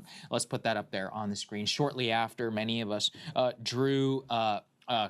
basically had outcry about this, drew attention. The Trump administration removed that exact language about discriminatory boycotts against the state of Israel. Yeah. And that's all we have right now. Like, it's so insane that, like, Benjamin Netanyahu announces that he's just going to occupy all of Gaza, and then Trump is just like, you know what? No, not even going to talk about it. Yeah. All right, we'll talk about the what's going on with the Democrats from Texas here in a moment. I'm going to pull up Ground News. Let's see. There, House Committee issues subpoenas for Epstein files, depositions with Clintons and others. Trump says he will probably not seek a third term in 2028. Really? So, dude, this is the thing. We're just normalizing this shit. We're just normalizing the most batshit, like, insane shit. I might not. Maybe I will. I don't know. Maybe I need to. I probably do. I just put that new porch in at the White House and got in the ballroom, you know. It's almost like I kind of want to stay here. I kind of like the house now, you know. Jesus. Give me one sec. Get grounded with Ground News. Yes, actually. You can get grounded with Ground News. I use it because, again, I hate how the algorithm was just keeping me in a bubble. So, if you guys want to try it out, you guys can use my code. I am sponsored by Ground News, so if you guys can help out the channel and also help yourselves out by checking it out. Appreciate it. Alrighty. Also, you guys can join the channel with a membership. I do have members-only content. Sorry, I do have to address this. This weekend, I was going to be putting out some content, but unfortunately had some emergency stuff with my dog where I was not really able to do any of that. Hopefully, I will have a bunch of stuff collected from this weekend, because we hit a pretty big goal there. We hit the goal for braiding the hair on stream, so I'm going to be going to Ren Fair on Saturday, and we hit the goal. So we're going to have my hair braided live on stream. Gonna have to figure out some stuff to watch that, you know, can do some light reacts to. Also just kind of have some fun with. I don't want to do anything too heavy while I'm getting my hair braided. It's gonna be a lot of ow. Trust me. Uni's just gonna be like, you're such a baby. God. It's always the same thing. All right. But as I said, welcome to the channel if you are new here. I appreciate you stopping by. I'm Pep. Like I said, if you can leave a like, it really helps out my stream. It's free for you. I know. It's the YouTube thing, but it really does, guys. Especially smaller streamers. You have no idea. So, if you guys can hit that like button, I really appreciate it. And also, sub to the channel if you guys are having a good time. we do kind of this thing where it's kind of like you walked into, you know, a circle and we're all passing to the left, you know. That's kind of what we do here. God, how did I miss that? Like the pass to the left, always pass. Come on. Like, I don't know how I did that. Right. California. Here we go. We got an update on California's plan if Texas decides to go. Well, decides to. They're definitely going through with it. But if the Texas Democrats end up going back and having being forced to take a vote on this, this is what California is cooking up. Let's take a look. The Texas House will gavel back into session to pass a GOP gerrymander that the party hopes will flip 5 House seats from blue to red. But for the second straight day, Democrats will block a vote by quite simply skipping it. And without enough Democrats in Austin, there will be no quorum and no vote. But if and when Texas Republicans manage to muscle through their new map, California Governor Gavin Newsom is warning he's ready to fight back. Whatever they are doing will be neutered here in the state of California. He recognizes he's going to lose in the midterms, and we have the opportunity to de facto end the Trump presidency in less than 18 months. That's what's at stake, and that's why we're putting a stake in the ground. We're not drawing lines to draw lines. We're holding the line on democracy, on the rule of law. And sources are telling me that Democrats think they could knock out 5 Republican incumbents in California if they draw the lines right. But it's a little more complicated than that. Democrats would actually need to change the law to give them that power. To discuss, I'm joined by former Congresswoman Katie Porter. She's a leading candidate to succeed Newsom in a crowded Ozempic. field to be the Golden State's next governor. Congresswoman, thank you so much for joining me this afternoon. At least they made it like, I don't know. This was kind of their whole thing with the advertisement where, I don't know, guys. It's kind of hard not to sing it anytime that you see somebody where you're just like, holy Ozempic. Absolutely. So is this the way you would handle this as governor, asking your state voters to redraw the congressional map to help give you 5 more Democratic seats? Well, I appreciate what Governor Newsom said.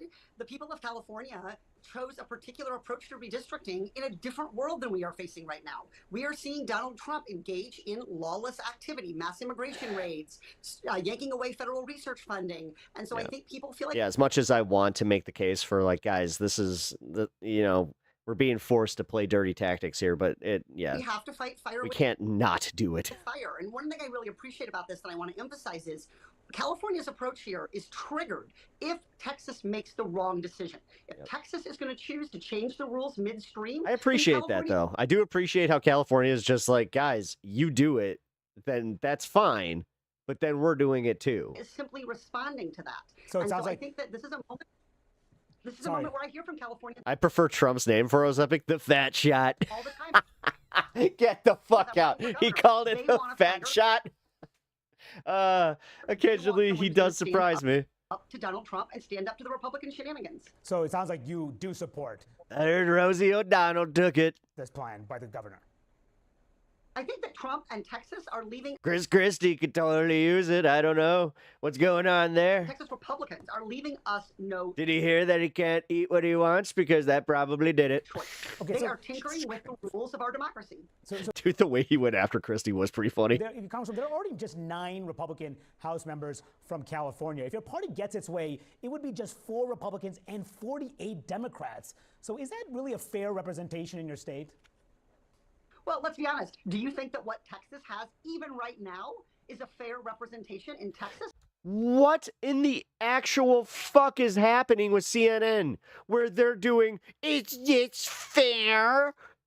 No, I'm glad that she literally just, like, threw that back in his face, just like, dude, do you think this is fair what's happening in Texas? What the hell is wrong with you? So many other states I could use as those examples. So we should have a national fair approach to this. That's why I supported H.R. 1, the For the People Act in Congress, why I fought for it. But we cannot allow Trump to rewrite the rules for his personal favor. This isn't about... Need a constitutional amendment on these redistricting things, among other things. Setting thoughtful national policy. That's not what Trump does, not in this case. Well, again, Biden tried for that. He actually did try to push a bill through that would have, like, capped redistricting and made it very hard to do so. And he wanted to have an independent commission that was not partisan do it, where they would look at the census data objectively and then base the districts based like on the outcome of the census data. You know, the way it's actually supposed to be. And not in any context. This is about being gerrymandered. willing to game a system to take Texas is already gerrymandered for 5 extra seats. There are a lot of Dems in Texas. Yeah, that's exactly. And like when you look at the actual the general populace, and then you also look at where they're trying to do this, Dallas, Austin, Houston,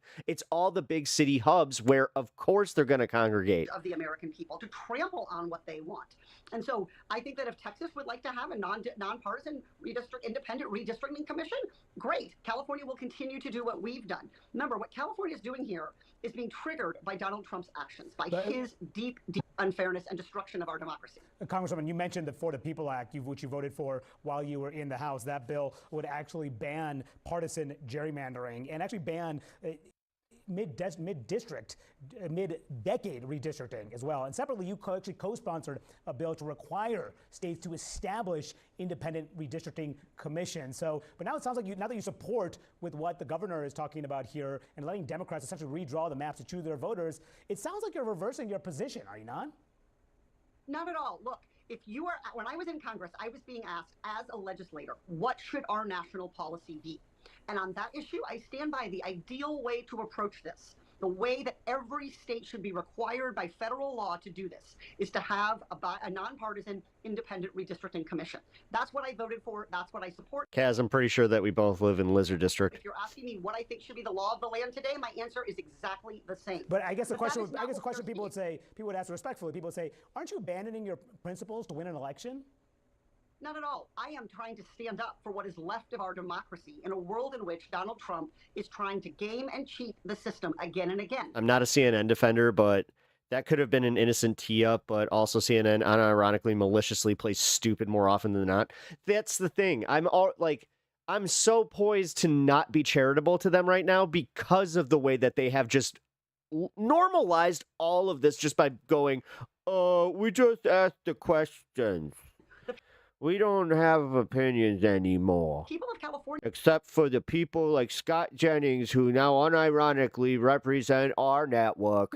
Made a choice. I made a choice with H.R. 1 to support a system for the whole country. California made a choice trying to lead the way for our democracy. But if what we're going to see is other states change their rules, then California voters have an equal You live in the hoods. in Texas to decide to Wait, how the hell did you get lumped in with Peoria? change their Wait a minute, what? their rules. And that's what Newsom's talking How's about, that giving work? California voters the opportunity to rethink how they want to do this in light of the unprecedented and deeply unfair world that we are in. Congresswoman, the former governor Arnold Schwarzenegger is reportedly preparing Yeah, to fight California. I tried to terminate the gerrymander. We've been saying it wrong all along. Did you know that we need to bring it back? On this, and as you know, he championed. His name was Gary. And oversaw the California ballot initiative establishing Poor independent Jerry, redistricting. the one guy that was just like, why? In 2008, a spokesman for him told Do you Politico think that they California's accidentally blamed what? We need to find out if there was anybody named Jerry in Congress or that was running at that time that got wrongfully blamed. quote, race to the bottom by responding to Texas. Do you agree that? I love that. I love the joke from Matt Man. With what the governor. Hey, that district right there kind of looks like a salamander. More like a gerrymander. Hey. Gavin Newsom is talking about here, but are you concerned that California may be in a race? And then to we the started bottom? it saying it wrong, and Gary got off scot-free. I think that the person who's at the bottom and keeps digging a deeper and deeper hole in which to chuck our democracy is Donald Trump. Remember, again, If people are cheating in a poker game, wouldn't you still continue to play fair? Or would you still continue playing fair? I mean, if it was like a tournament where it's like you forfeit all your winnings, because I wouldn't want to play with someone like that. change is only triggered by what Texas decides to do. They can step back. They can stop this mid-decade redistricting. They can stop this unfair gerrymandering, and California will continue to be what we've always been, which is the tip of the spear, leading the way on best practices. It is absolutely fair to ask California voters what they want to do if they want to continue a policy they voted for back when Schwarzenegger was governor in light of the world we are in today. Democracy evolves. The world evolves. That is actually a good point. And voters are allowed, and I think it's appropriate, actually, to put this question back in front of them. Congresswoman, of course, you're hoping to lead the nation's most populous state and would be one of the top leaders in your party if you do win that race. Why does he have the look like he's asking you for something at a cookout, like he's 7 years old? Like, excuse me, Mr. Pepper. Can I have some of the extra barbecue? My mom told me I can't have it without asking. Race. And the poll after poll shows your party, Like, doesn't he? Democrats, at historic levels Like, can't you just picture that face looking up at you, just like, of disapproval from the American public? I'm wondering, why have voters lost trust Okay, that could have been taken in the wrong way, and I didn't mean it like in your party? because immediately my brain was just like, voters oh no. across the political spectrum want people who are straight shooters, who are honest about the challenges that we face, and know what it's like to push a grocery cart, to pay that bill, to worry about the cost of childcare. I have been talking about economic issues, about how hard it is for families to make ends meet, and I do it from the very personal perspective of being a single mom of 3 kids who drives a minivan, who has to think about how I'm going to afford to repair it when it breaks down, as it currently is, actually. So I think people want that kind of straight shooter truth telling. I don't think Democrats can rely on the same old people who have been in office for a long time or haven't run for office for several decades who are trying to get back into politics. The world has changed. People want a fighter. That's what I hear when I travel the state of California. That's what I hear when people comment on my social media. Katie Porter OC, they tell me, fight, see us, fight for us, understand what the challenges we are facing. And I think that's the brand of politics that let me flip this seat in Orange County in 2018. Groceries? I don't think that I ever heard the word groceries before Trump. Elected again and again in a tough I coined it. I totally made it up. seat, and it's the brand of Like, politics nobody that people want talked right now about it. across the country. They want Democrats to elect That was one of the weird ones where he did his little like low cadence where he's like, groceries, nobody talked about it.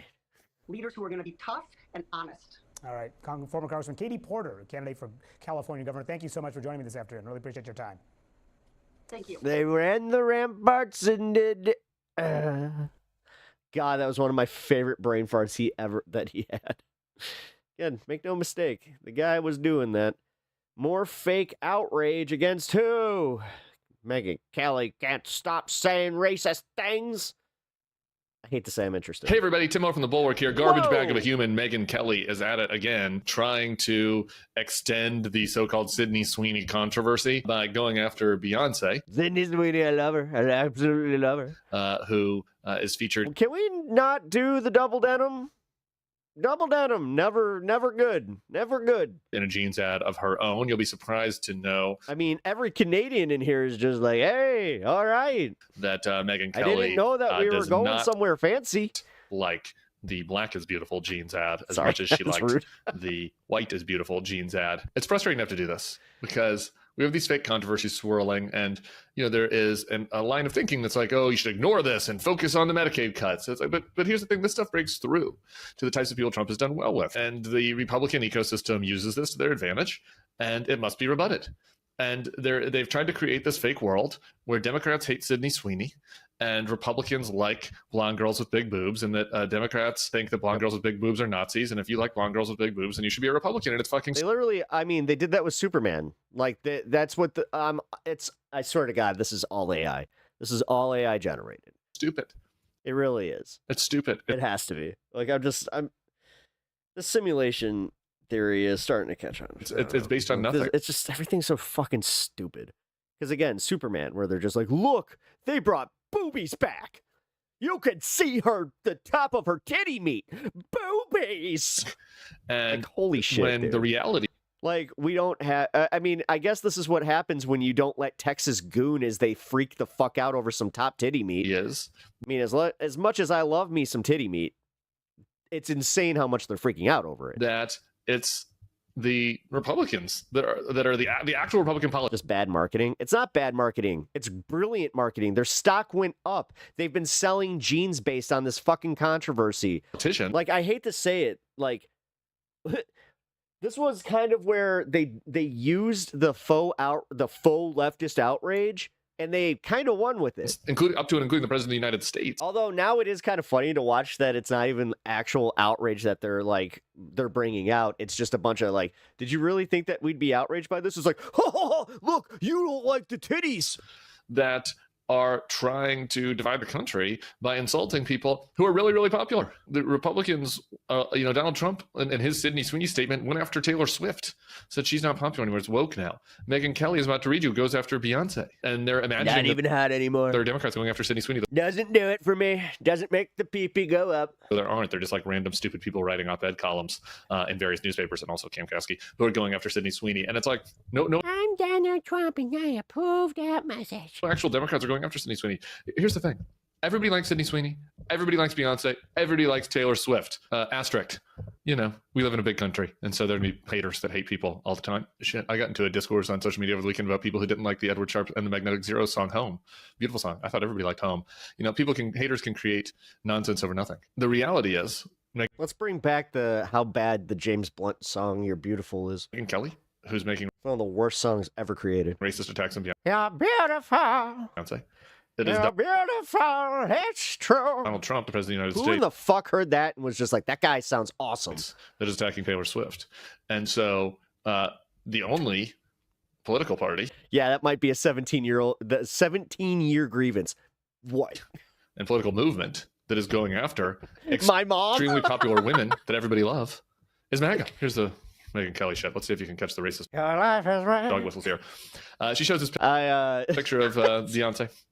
I may have worked at Starbucks when that was on our playlist, and we had to play it. It was part of like the CD collection that we were in the new ad campaign. Oh, I wanted for every time it Levi's, came on. Beyonce's. That's how I survived. Was just every time it would come on, I'd just start singing it like to my coworker. Just Beard McFly and curly hair, and he would laugh. Megyn And Kelly. it was a good time. Right, so this is the opposite of the Sydney Sweeney. I'm bringing the inside jokes to you guys. And you add quite clearly there is nothing natural about Beyonce. Everything from her image to her fame to her success to her look below is bought and paid for. No black person can ever achieve any success on their own. It had to happen with the help of... Yo, see, all right. So I said some things about Megyn Kelly, and people kind of jumped at me. They were just like, you're kind of like bordering sexism here. It's like, no, you see what she's doing here? This is where it is kind of like, no, women like her, they don't respond until you attack their looks. Like the fact that she's 54 and she has to use the filters she does, she has probably, used more of her money just to make sure that she's maintained artificially of white people. Like, and then she has the nerve to go out and say shit like that. Like, all right, you want a mean girl? Fine. She screams artificial, fake, enhanced, and trying too hard. I have some thoughts on this. Megyn Kelly's face, definitely. Not authentic. I would call it fake and enhanced and trying too hard. I would also notice that if we're going to look to someone, I mean, she literally looks like she had like the skin peeling process. Oh, another Doctor Who reference. She looks like she's well on the way to becoming the stretched skin. Oh my god, I for forgot her fashion name. advice, for feedback on oh shit. Yeah, I got sartorial content. I don't think we should turn to Megyn Kelly's opinion of how people look and how people choose to dress. Here's Megyn Kelly dressed as a garbage bag. Maybe her most accurate rendition of herself. Maybe this is probably Megyn Kelly as her authentic self, honestly. Megyn Kelly in a garbage bag and a MAGA hat. But, you compare that to the Beyonce image here. Let's take a look at both of them together. I know which one is more appealing to me. Gay man, though. So, I don't know. Your mileage may vary. Again, we're like trying to create fake controversy over nothing here by being kind of racist and like weirdly mean and cruel and nasty for like no reason. Like Beyonce has done a million different images. Beyonce is just off a Cowboy Carter tour where she is expressing her full Southern country music loving black woman self, and God love her. Before that, she did the Renaissance record, which was celebrating disco culture and LGBT culture, the balls in New York, and kind of the dance music party side of herself. Obviously, she's had just an amazing pop career. Beyonce contains multitudes, unlike Megyn Kelly, who has one note, and so she reflects her multitudes in her various public appearances. And the only person that seems that was one of those bladder punches that was just like to bother is Megyn Kelly. So this is nasty work. We know exactly what she's doing. And I just think that instead of like ignoring this and Robin, you know who I'm talking about. Moisturize me. Where's my moisturizer? Oh, this is a distraction or whatever. I think that libs should take the broad middle here. If I was a Democratic politician, I'd be like, you know who I like? Sydney Sweeney. I think she looks great. Don't know about her voter registration. Don't care. Think she's a great actress. Loved her in Euphoria. Loved her in The White Lotus. You know who else I love? Beyonce. Texas Hold'em was a great song. I play it in my car. You know who else I love? Taylor Swift. Has a lot of good albums. People like her. That's where I am in the culture. Lady Cassandra, that was her name. I want to support American women who are doing amazing things, who are influencing the world, who are being role models for young girls. That's what I want to do. These guys over here want to like Megyn Kelly make this into a fight where you got to pick Sydney Sweeney's boobs over Beyonce. I don't want to choose a side in that. I actually am not an identitarian that makes my decisions on what celebrities I like based purely on racial identity and perceived political positioning. I choose the actresses and actors and musicians that I like based on whether they are inspiring performers. That's just me. That's what I would do if I was a Democratic politician. I think that's what people out here talking about this stuff should do. Don't let them do this. Don't let them create this fucking fake fight. There's no fight. Yep. The only people's fighting is them.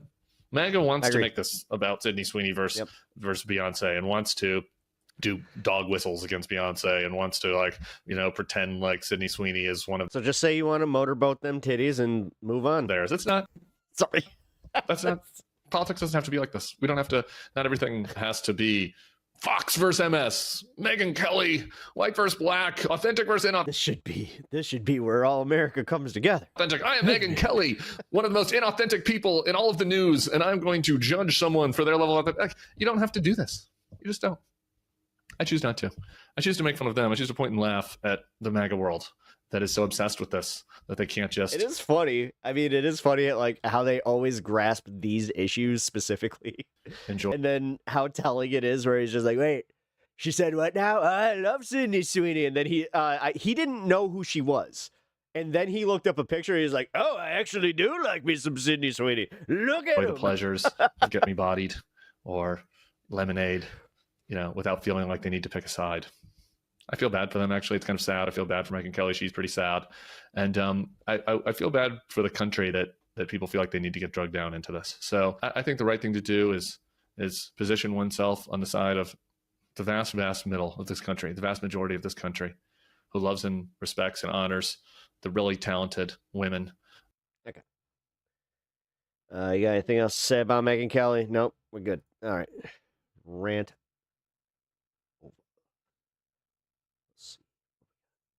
Here we go. All right, welcome to the show, y'all. We have a lot. We got our annual Kyle Kulinski segment to get to today. So in just a second, I feel like I need to make like a song for him. Some bombshell Trump and Epstein news. We just learned that Epstein got a lot of his Kyle segment.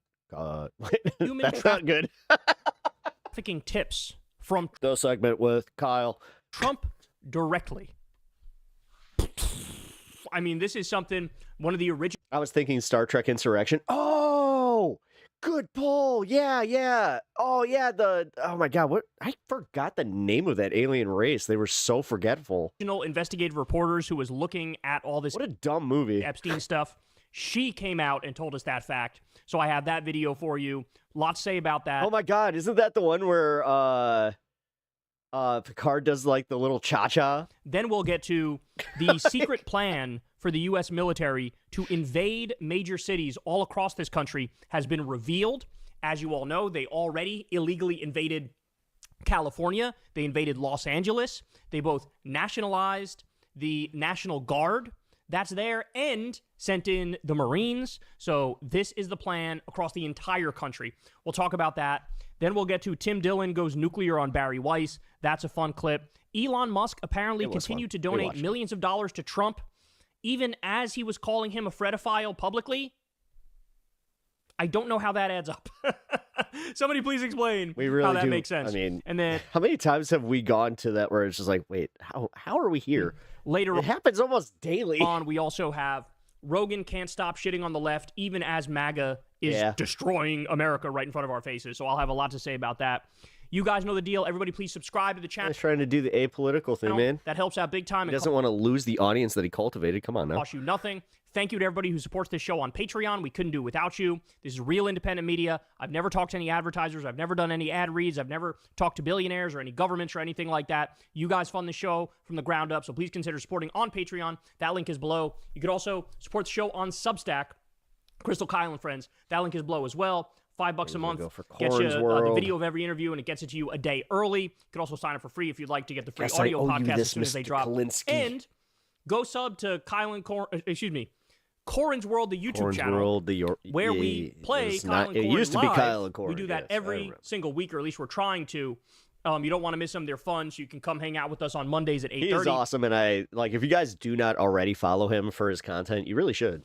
The Corin's World YouTube channel. Go subscribe to it. All right, guys, let's go ahead and dive into it. So as I said, colossal news for you. So Julie Brown, who was literally like the main journalist who first started going after this Epstein stuff, she said the following on the Midas Touch Network, and this to me is just mind-boggling. Listen to this. Well, there was that came out as part of the discovery in one of the lawsuits.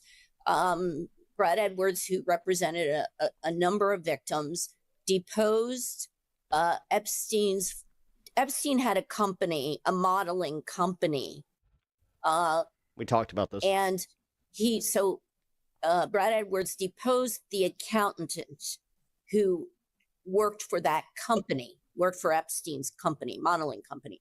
And in that deposition, she provided a lot of detail about what he was doing. And it's clear that he was using that company, a modeling company, as a cover in part for the sex trafficking that he was doing, because she was describing exactly what they would do. They would send the younger girls down to Epstein's place in Palm Beach.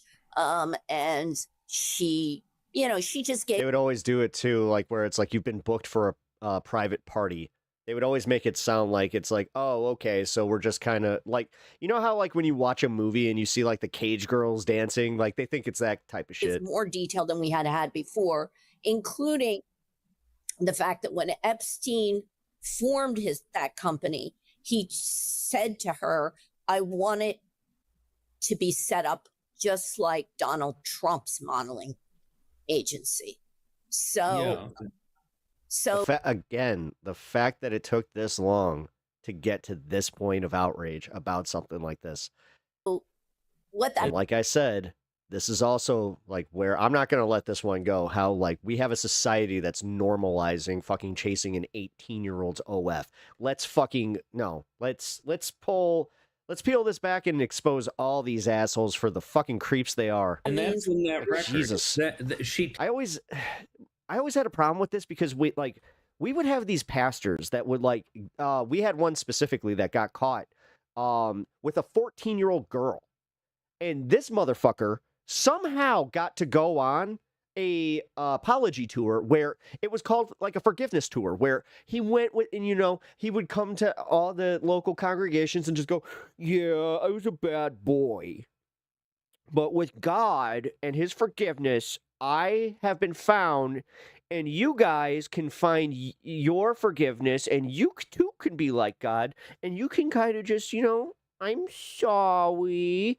This happened more than once, like with people like this. Not like that was the most egregious one I remember, but there was another dude that got caught with like a severe prawn addiction, and he was one of the head pastors that had to do the same thing. There was another one that he was the head of like the largest church here, that he got caught with multiple girls, and one of my ex-girlfriends used to work at that church, and she said that dude was a legit creep.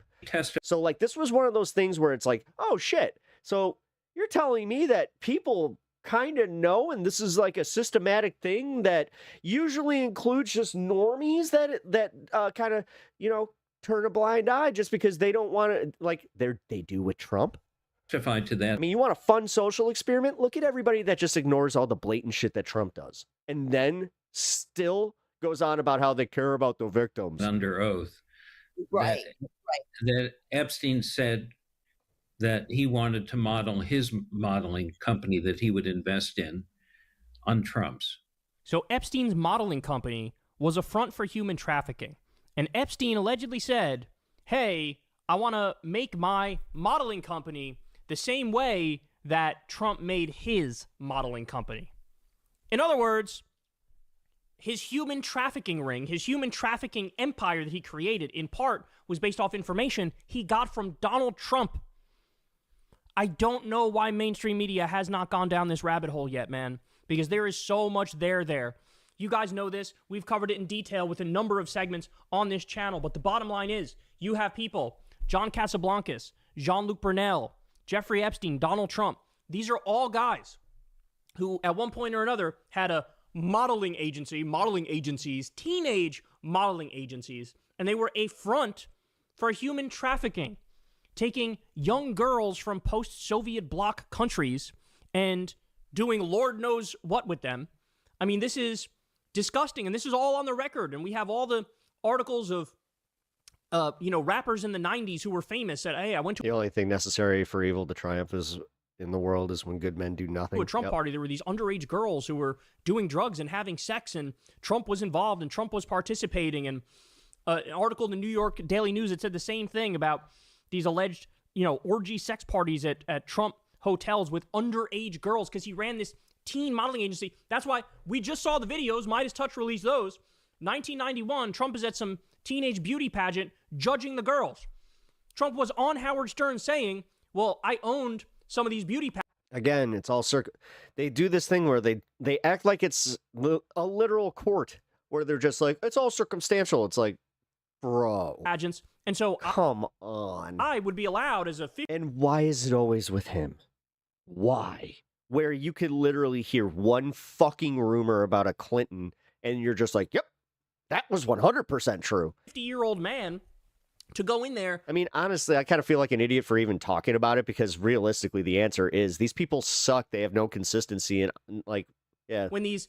I need to stop acting surprised at that. Young girl. It's hard to, though, when you're just like, oh, there's a new inconsistency that you found? Holy shit. Girls are changing and they're naked, and I get to go in there and say, hey, is everything okay? Ooh, we need an amendment that limits state police power. That's what I think we need. Is everything okay? State police. Openly talking about how much of a perverted creep he is. So they need to go... You do realize stadies are actually, like, they don't have a lot of jurisdiction. What are you talking about? Go deeper. The media needs to go deeper on these stories, because look at John Casablancas, Jean-Luc Brunel. These are well-known fredophiles. These were human trafficking fronts, the modeling agencies. You know that there's, like, state police departments, then you have municipalities, and none of them tend to really work collectively with each other until, like, there's, like, a big protest or something. Then they'll call in different departments. But think about how dirty a business that is. You got grown men. I happen to know that, like, it's an open joke about how, like, our police departments, every time that they have, like, a softball game, they always get into fights. In teenage beauty pageants, involved with teenage... Just an aside, like... models? What do you think? I'm not saying that there isn't, like, that there doesn't need to be a check on their power. I'm just more so a little... Like, this is. Of course it is what it is. Are you just saying stadies, or do you mean all of them? And now we learned Jeffrey Epstein was getting tips on how to do this from Trump himself. Holy cow. I don't know why the media hasn't gone further on this. So we just got this video. Gee, I wonder. Here we go. Video too. Here we go. Midas Touch Network somehow dug this one up. This is from 2006. Listen to what happens here. You have this young... The boobs are back, guys. Girl who says to Trump, I don't know how old this girl is. Hey, could I be a flight attendant on your airplane, a stewardess on your airplane? And he goes, you're hired. And it's because he views her as attractive, right? And then, as you'll see here, Trump starts telling a story about hiring a 17-year-old girl for this position because she was attractive. And then listen to what he says at the end. This is something that should honestly scare the shit out of everybody, because it's this. How about Republicans? How about it should scare the shit out of Republicans? It doesn't scare what scares the shit out of me is how everybody's ignoring it. But no, this should make Republicans go, what the fuck? His mask slips here for a moment. Watch this. I have a question. My question is, how many jets do you have, and how would I apply to be flight attendants? How'd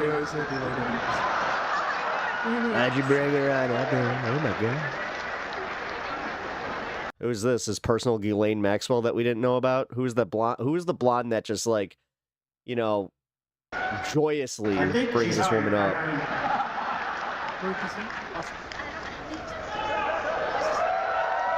Oh my god, she is totally a handler. Oh my god. Oh my god, I thought that they, like, came to the show together or something, but no, she's literally a fucking handler.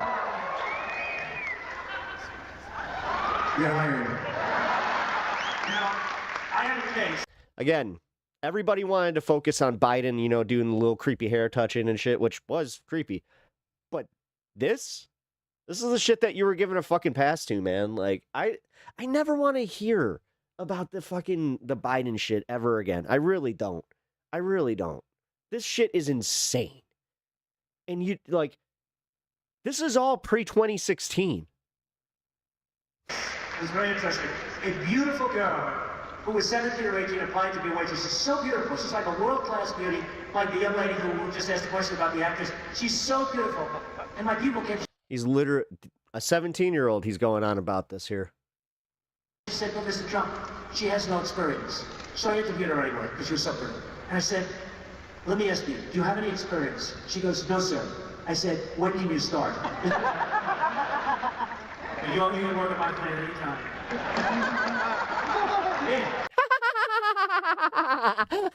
That's just funny and cute. How he's just like so creepy. Like, All right, ready? Now listen to this. This is where it turns so dark. messed up. And dude, you can show this to a Trumper and they're just gonna be like, "Oh man, you could deepfake that. That's AI, bro. It's AI. I don't believe it." See, now, she worked at my plant. That's like a death wish for me, right? That's like an alcoholic. I have many friends that wonderful people. They're alcoholics. You put scotch in front of them. It's like, this would be my form of alcoholism. Saying, yeah, you put this girl in Oh, I misquoted. My bad. I said cocaine. front of me. This is He said alcohol. is like a Okay. death wish for me. Because, you know, just like how alcoholics, they see alcohol, they start shaking. This is like alcoholism for me. I can't help myself. This lines up perfectly with the behind-the-scenes Access Hollywood tape where I can't help myself. When I see a beautiful woman, I just start kissing them. I better have a Tic Tac. I might start kissing her. And then, you start doing things. You grab them. When you're a star, they let you do it. I grab him by the pussy. I don't even wait. He doesn't wait for what? He doesn't wait for consent. And here he is yet again validating it, telling a story about 17, 18-year-olds he's hired and talk. Yet everybody's just like, nah, couldn't be on the list. How? Talking about how he wouldn't be able to help himself. The guy is a fucking perv, and he's a creep. And that's what it is. And the question is, how many crimes is he guilty of? Because we already know he's charged, or he was accused, 27 different accusations against this man. 27 different accusations. So, again, the more stuff comes out, I mean, it's just a drip, drip, drip. But this criminal That's 53 accusations short of a Cosby. conspiracy goes fucking deep, y'all. It goes deep. All right, more. Trump allegedly handed Prince Andrew a list of masseuses after the two men engaged. Thank you for subbing, Israel Rivera. In a Appreciate sick that. conversation about pussy. So, thank you. Two disgusting Fredophile horn dogs, and Fredophile. Trump handed him God. a list of I hate YouTube language. I hate the fact that we have to do that this. are really probably brothels. Like, I don't know. Letting him in on, hey, this is the place you go to get off. It's just absolutely disturbing. And I still have one more for you guys. This one is kind of crazy here. So here you have a former senior Mossad agent, and he talks about the Epstein blackmail and how that impacted the peace negotiations from the 1990s. Now, Ryan Grimm reported the other day that Netanyahu had tried to blackmail Bill Clinton by saying, hey, we have the tapes of you and Monica Lewinsky having phone sex. And so that was held over Bill Clinton's head. And listen to what this guy says, because this is wild. Oh, man, I used to be able to do a killer Bill Clinton Epstein's scene. lawyer, Alan Dershowitz, came on this show, the emeritus professor of law at Harvard, and said, I think no, that's a Trump's lost impression. behavior as regards Gaza, as regards bombing Iran, as regards bombing Yemen, all his behavior can't be explained by any blackmail tapes of Trump. Do you believe in any way that the genocide in Gaza is being prolonged by the late Jeffrey Epstein? I certainly believe that the Israelis are making sure that the Americans do not stop them from the killing in Gaza. I believe that the American government is sort of trapped by the Israelis. Jeffrey Epstein is one of their tools to trap them. And what do you think of Dershowitz's denial? Hold on a second. I want to give you an example. Bill Clinton, President Bill Clinton, Ehud Barak met Arafat in the 90s, and there was no deal. The reason was Epstein. They were being blackmailed by Epstein. Ehud Barak was also a friend of Epstein, the prime minister of Israel at the time, but he was being blackmailed. I mean, I don't want to beat a dead horse here, but why has this all taken so long to kind of come to light? By the Israeli right wing as well. And they stopped an agreement with Arafat. They were about to reach an agreement there for a two-state solution, but that was stopped because of Epstein. They were both being blackmailed by Epstein. Ehud Barak has been my on. Ehud Barak has been God. on this show. He walked off this show. People can look it up, and that was not because I asked him about any blackmail alleged evidence against him. Wow, bro, what? What? Wow. So according to this former senior Mossad agent, he says it was Epstein blackmail.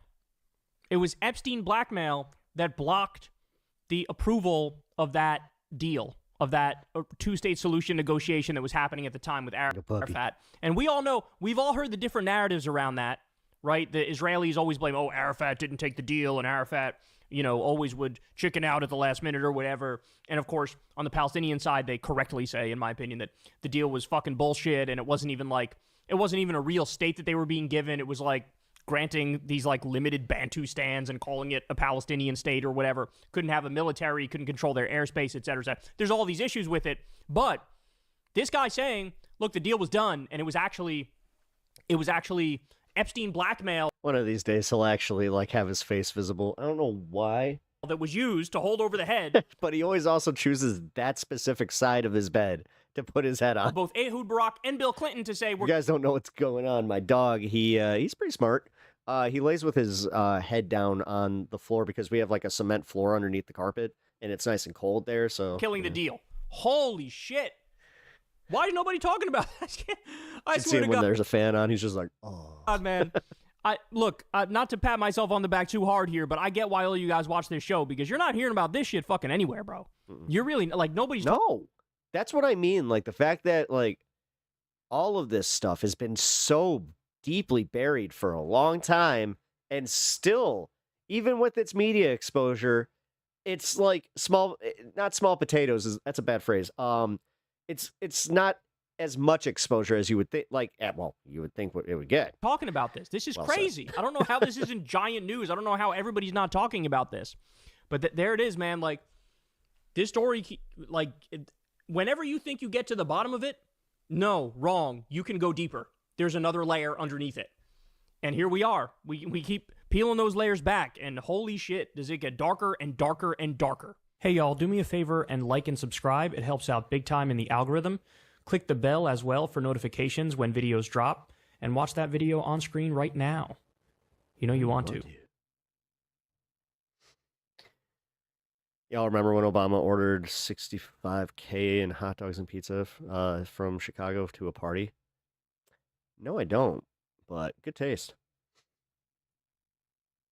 I mean, how many people were at that thing? Because I remember like the Burger King and McDonald's bills that we got from Trump too. I don't know. Okay. Yeah. But no, I do not remember that.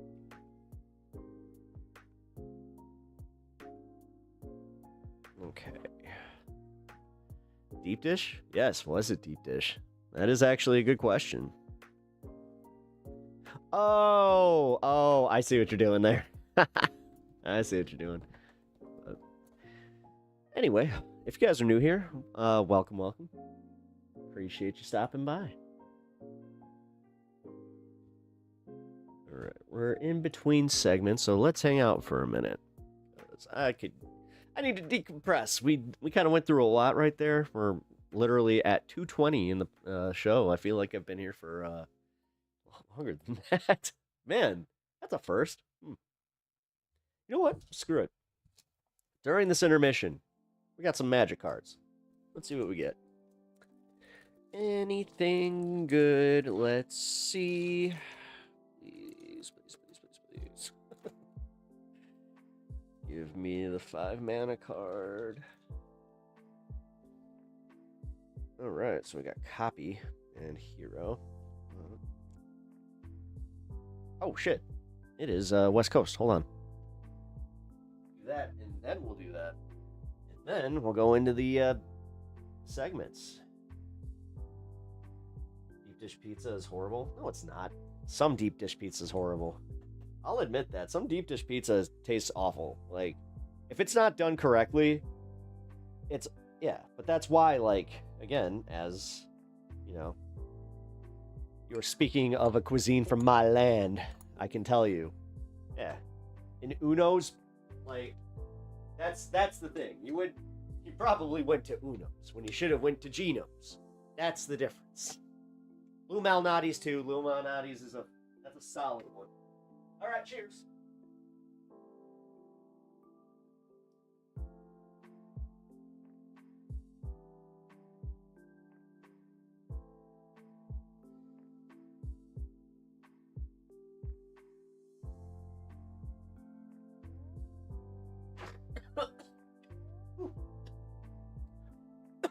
Oh, all right.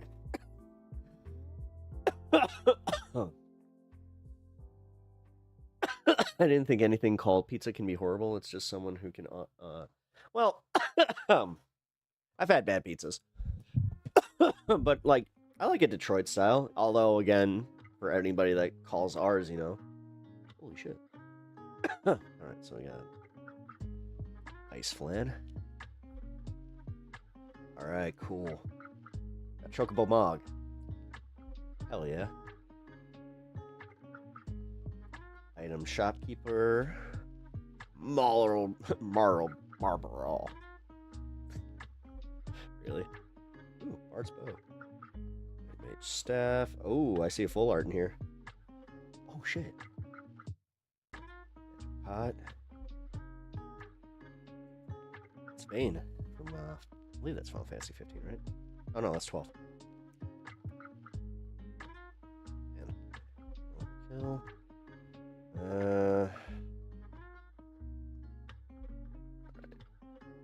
We got Edgar. Legendary creature, noble. Yeah, didn't get anything spectacular. That sucks. All right. More cards.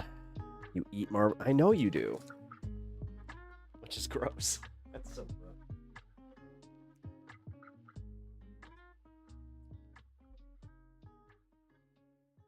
I'll never understand a man that just flips his cigarettes into his mouth.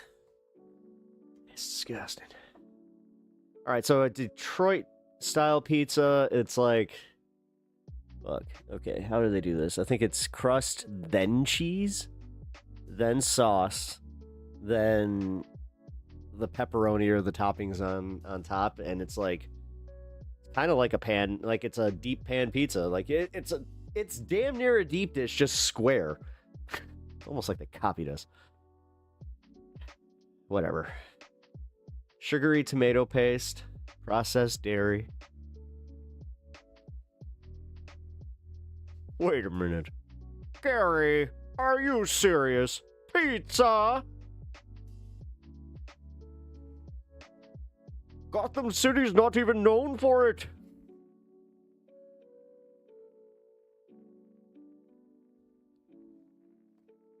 How does this conform with your New Year's resolutions? Dude, if you guys don't know what I'm talking about, it's the Bane outtakes. It's one of my favorite YouTube videos ever. I've posted it in Discord a few times. It's dyslexic pizza. That'd be hilarious. Someone with dyslexia just was like, okay, I got this. And they accidentally created the shit. And that's how Detroit style was born.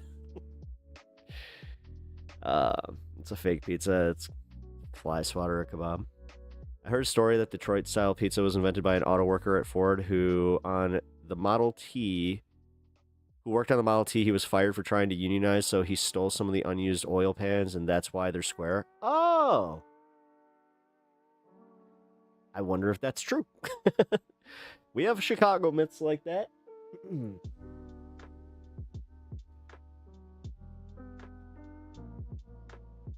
wonder how many of those are true. I got to go through like the Chicago myths. I'll do a show on that one day. All right. Let's get to this Piers Morgan thing. Oh, man. Flying through the show today. I hate to say I'm probably going to have to call it after around the 4-hour mark, though. It was made in a lab with the other Powerpuff Girls. Sugar, spice, and everything nice.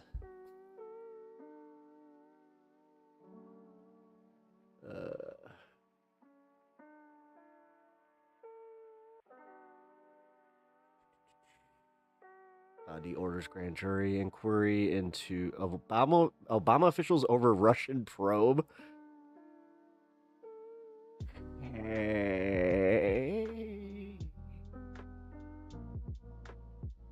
Okay. Got it. All right. Well, interesting.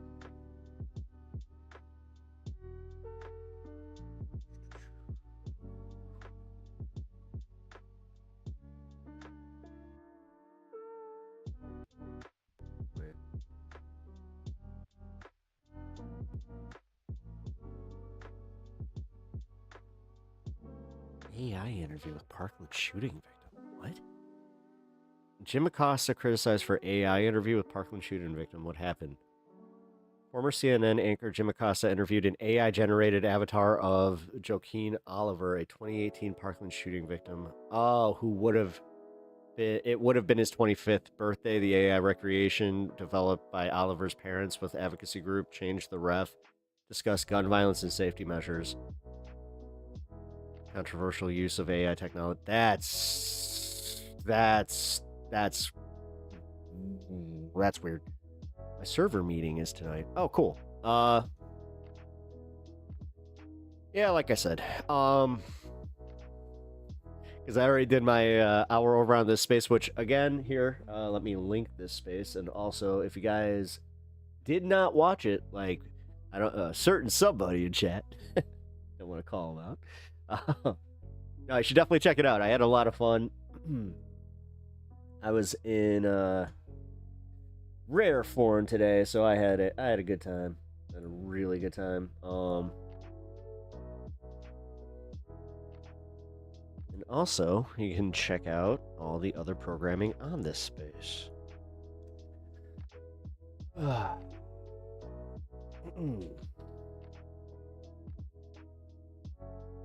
Yeah, I gotta talk to Jake, because our old pal Jake, he follows my show, and I gotta say, man, he's a cool dude. He worked with COVID today, so that sucked for him. That really had to suck. Like, I know how it feels to do a show with COVID and just be like, ugh. But I also know how it feels to have COVID and just be like, I have nothing else to do. I want to just at least go, like, not think about this, because I am totally just... I'm so miserable. Oh, can you please play the music video we put on the Whiskey Leaks channel? There, I said you have permission to play anything on their channel. I do?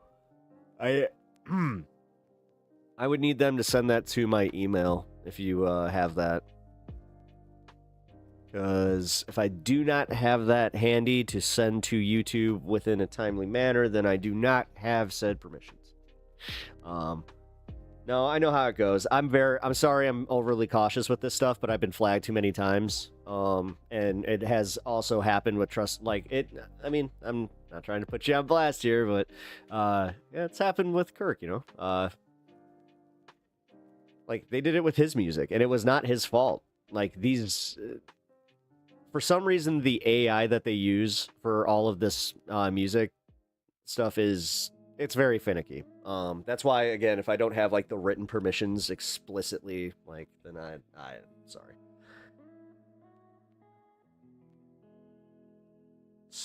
What? It's a hell of a way to start a conversation there, Mr. Superman. Just naming off all the horrible people out there. No, sorry, Angela. Like, I do want to play it. Just make sure that, like, I have that, because yeah, it's stupid. It's absolutely stupid. Because the other thing that happens is I have had permission to play music that if I don't play it from YouTube, but I play the same exact song from Spotify, it will flag me. It is so dumb. And honestly, it's all from when they instituted because I had just started my stuff right before they instituted the AI checks, as opposed to whatever that, well, I mean, weren't they using AI before? But whatever. There was like a new AI system that they even told us as creators that they were putting out there, and it's been awful.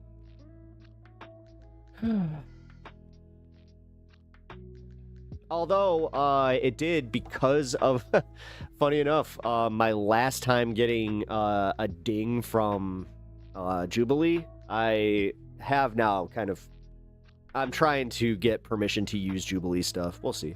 I don't see your email. Yeah, here. Is it not on there? It's peptalkstv@gmail, but here. I got a better one for you to use.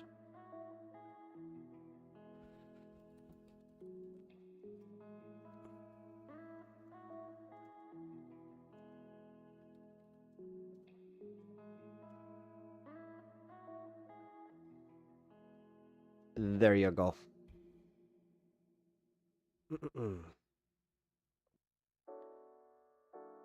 And his Mossad of Israeli. What are you? Sorry, your title was about Donald Trump backing Israel? He is.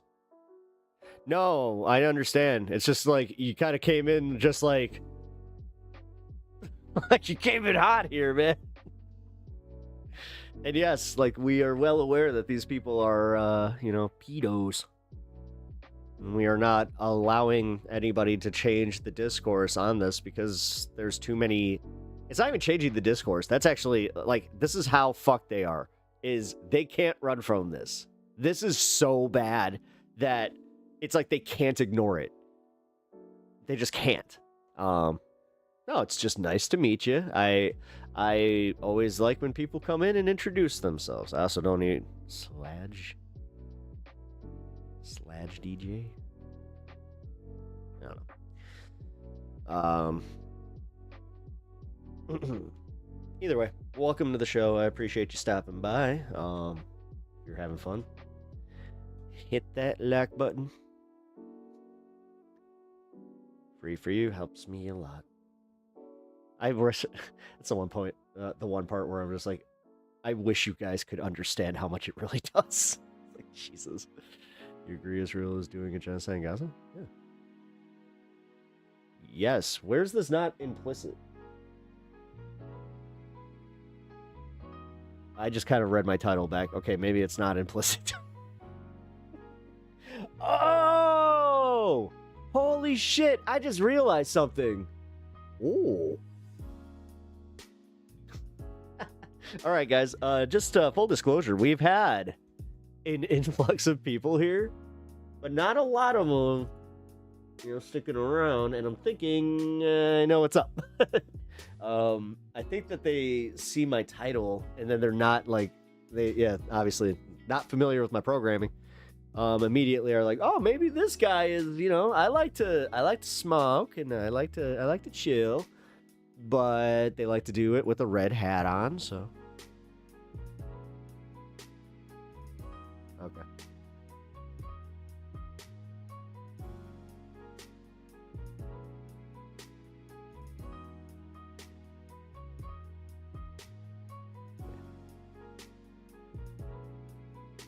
Pep, you don't show us love. Yeah, I do. What are you talking about? I'm going to sleep now. Bye, everyone. Well, thank you for hanging out. You were just like, I'm going to end my night. Oh, look, a small stream. Is he based? I am based. So hit that subscribe button if you haven't already. All right. We're gonna get to the thing. Bedtime. Hey. We call it time zone here, so time zone. Bye. Ew. I did the millennial bye. I've heard okay, so somebody recently did that to me, and I was like, oh no. And then I heard it somewhere else. I was just like, oh, no. Oh, it sounds awful. So, that one's going. Putting that one in the compactor. And say bye. Hey, we say goodbye now. Circadian rhythm is important. It is. Mine is so fucked. supposed to be at, it's supposed to be at 3-hour intervals. Mine's at 4. And for some reason, when I hit that 4, it's just like, you're done. You're done sleeping. It's like, why? Why do I only get a few? Like, I only get a few good hours, and then the rest of it is just me trying to shut my brain up so I can go back to sleep. Sucks. It really sucks.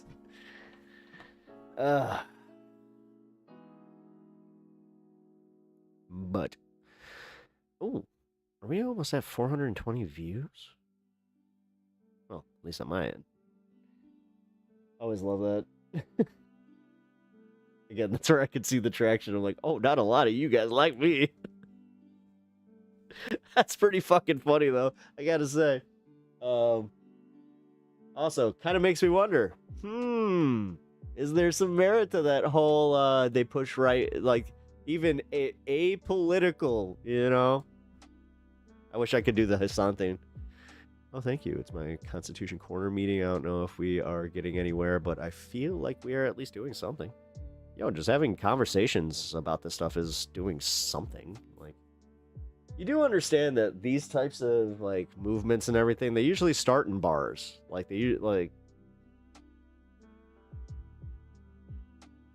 bars, clubs, anywhere that you can have conversations with like-minded people. That's generally how this stuff works. So, no, you're doing well. Don't get discouraged because you're not seeing the results that you want, like, right away. That's honestly that's the easiest way to kill a movement, is just by being like, what's the point? Don't want to do that. No, and I like what you're doing here. You're very well organized, so you're definitely you're important to the community. So, and I'm talking the leftist community. You're also you're important to the pep talks community. But we need people like you out there doing what you're doing. So, Patty's Bar is my fave. I'm still alive. How's everybody doing? Weasel Lord, what up, dude? It's good to see you.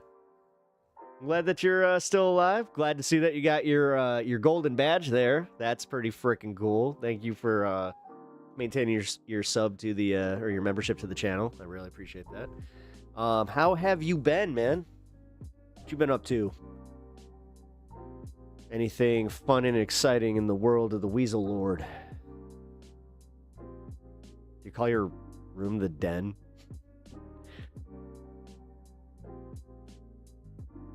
What? I think he's joking, Tracer. He's not serious. he's okay. No, Weasel's cool. I always find it funny, kind of like when I haven't seen y'all for a while, and then for the most part, you guys are like, yeah, I've just been lurking. Oh, ones that haven't, they're just like, yeah. I don't know. I've only experienced like one person that's just like, yeah, you really pissed me off with what you said. I'm not watching anymore. And then they came back and they're like, you know what? I might have overreacted. Which, I appreciate that. Dude, my camera's doing that thing. Fuck. Auto settings. Oh, that's right. Hold on. My frickin' stupid studio thing, it reset again. And every time that it resets on one of these things, it resets all of my presets on my Streamlabs. Gotta hate that. All right, there we go. All right. Thank you. I appreciate you guys. We're all coming to this at different stages. Well, yeah.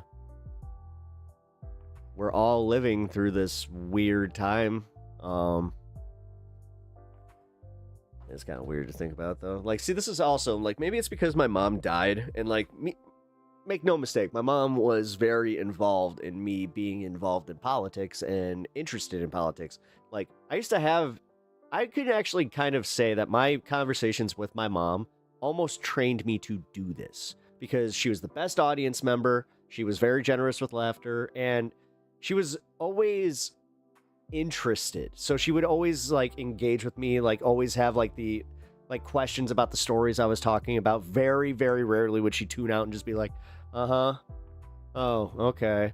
Especially with like topics, like the hot topics of the day. And trust me, like with the Trump stuff after he won, like, God, I don't want to say this, but like the stress of him winning and like her life because she lived in such a red state as like, you know, I'll call her a blue entity as more so than a, you know, she wasn't actually like I can't besmirch her like that because honestly, if she was still alive, she would literally be texting me right now. I'm not a liberal. It's like, fine. Even though, yeah, technically vote for things that are whatever. My dad is that to me. Yeah. Or, oh, sorry. Oh, yeah. No, I've read that right. Cool. And no, it's awesome. Like, yeah. See, that's the funny part. My mom is actually like, well, was Libby as fuck. Yes. And yeah, no, I hate to say she was kind of like, you know, she was a hippie, if you couldn't tell. That she got really affected by the Reagan era. You know, kind of bought into that bullshit. And then she just kind of stopped thinking, like, I don't want to say critically, but like, she wasn't as critical of like the government. The older, like, she hit right about around 60. And like, then all of a sudden it just became like a, eh. But before then, it was like you can't trust these people. Yeah, they taught us right. Yeah, my mom taught me right. It must take a lot to maintain those locks. It does.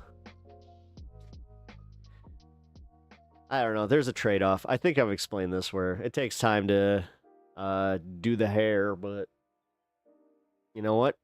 I also don't have to maintain it as often as you think. So, crazy thing is, my dad is an ex-cop truck driver who's close to retirement, lives in India. What the?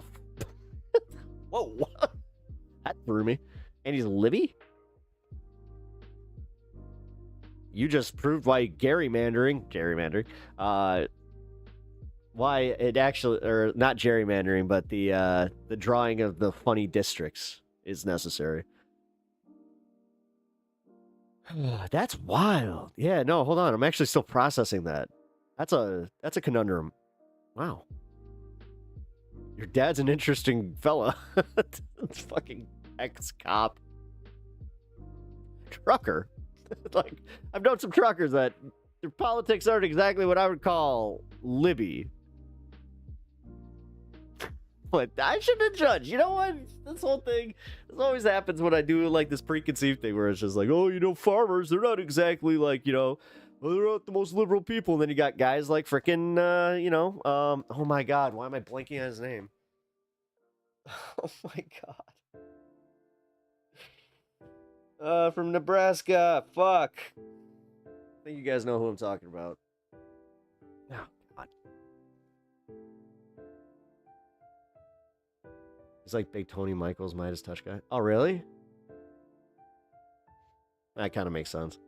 Man, so many of my family members watch that. Oh, many of them. And so many of them. Okay, so I have older. They're older than me. But they're tactically like still, you know, under the age of 50. But they know what I do, and like they're very proud. Like, they're cool. I love my cousins. You know, I'm sure. You know, hi. I know that someone will watch my content. But they have asked me. They're just like, oh, how come you don't watch more I Just Touch content? I'm just like, this is kind of coming from a certain perspective. I just gotta say. But whatever. It's not like I don't watch some of it. Liberal Trucker would be a great YouTube channel. It would. The Liberal Trucker? Hell yeah, man. How the hell is that not a thing? Like, especially if he just committed, like somebody like that just committed to making even like 10-minute videos of content per day, they would just instantly become one of the hottest frickin' YouTube algorithmic frickin', you know, oh, here's the Liberal Trucker. You know, everybody likes that one dude, the liberal redneck. They love that guy. And then you got Tennessee Brando, who I like Tennessee Brando. Tennessee Brando's a cool dude. I would like to actually interview that guy. Seems like a really rad guy. There's that other guy, Tom somebody. I just realized that like he's local to me. I could probably hit him up. Have him on the show. Hell, that one actually might be fun. Be like, yo, dude, want to go grab a beer and do an interview? That'd be kind of cool. Brando's dope. Brando's cool as hell. I've been catching his content before he even joined Midas. Like, he's always been a pretty rad guy. Texas Paul. I don't know that one. I'll probably know it if I saw it. New goal. Hold on. Gonna go full bore capitalist now. I hope you're not talking about my my hair goal. Just trying to pay the hairstylist on this one. Also got to buy the product, but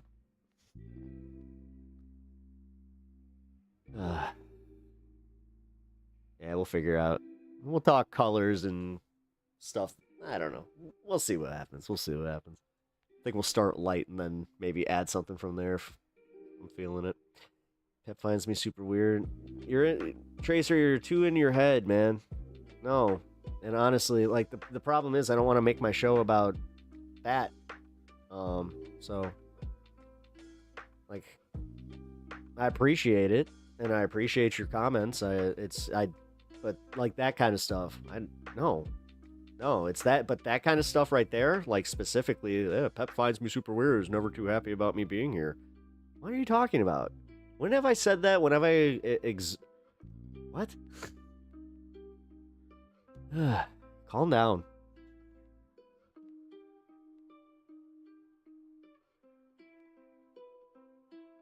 Don't get caught up in your neurosis. Yeah, I left that, bro. What?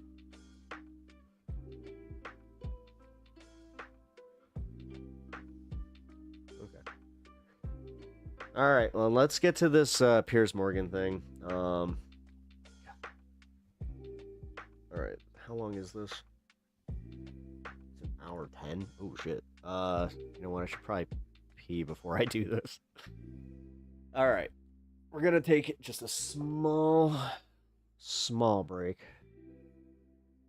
and then I'm going to play this video. So I'm gonna pull up the video, and you guys can hang for just about 90 seconds. It's kind of sad that I pretty much have this like timed where I'm just like, oh, it takes me about 90 seconds. I'll be right back.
Okay. Where's Angie? I don't know. She mentioned that she's got her thing. Here, yeah, she's probably setting up for her meeting tonight.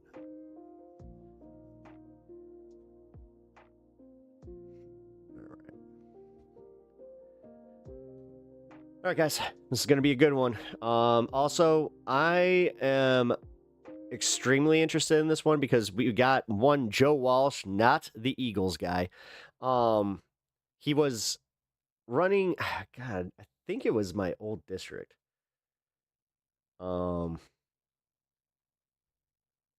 and he lost, and he was a pretty big asshole Republican until Trump became a thing, and then all of a sudden he started kind of, falling back on that, and then trying to caucus with Dems, and now he's trying to get accepted by the leftist circles because, he's kind of realizing that he was not exactly very popular.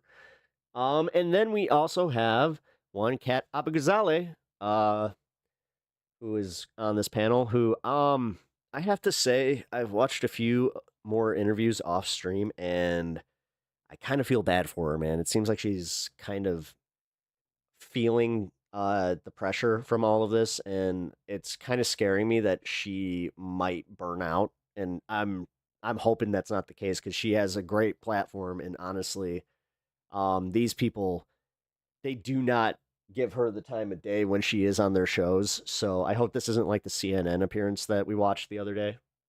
But let's go. I don't think my series has gripped the entire world and caused a global leader to get on a plane and beg President Trump to shut me up, because I'm just sitting there going, la, la, la, she looks like a woman in a wig. I received a phone call from Trump himself. He said he was very confused when Emmanuel Macron took him to the side of a car, wanted... How is it her pivot still? It's like she's pivoted, but she still sucks. Him to get in touch with me to make me stop speaking about his wife. They contacted that UK firm and had them go out. Who is her demographic now? I've been thinking, wait a minute.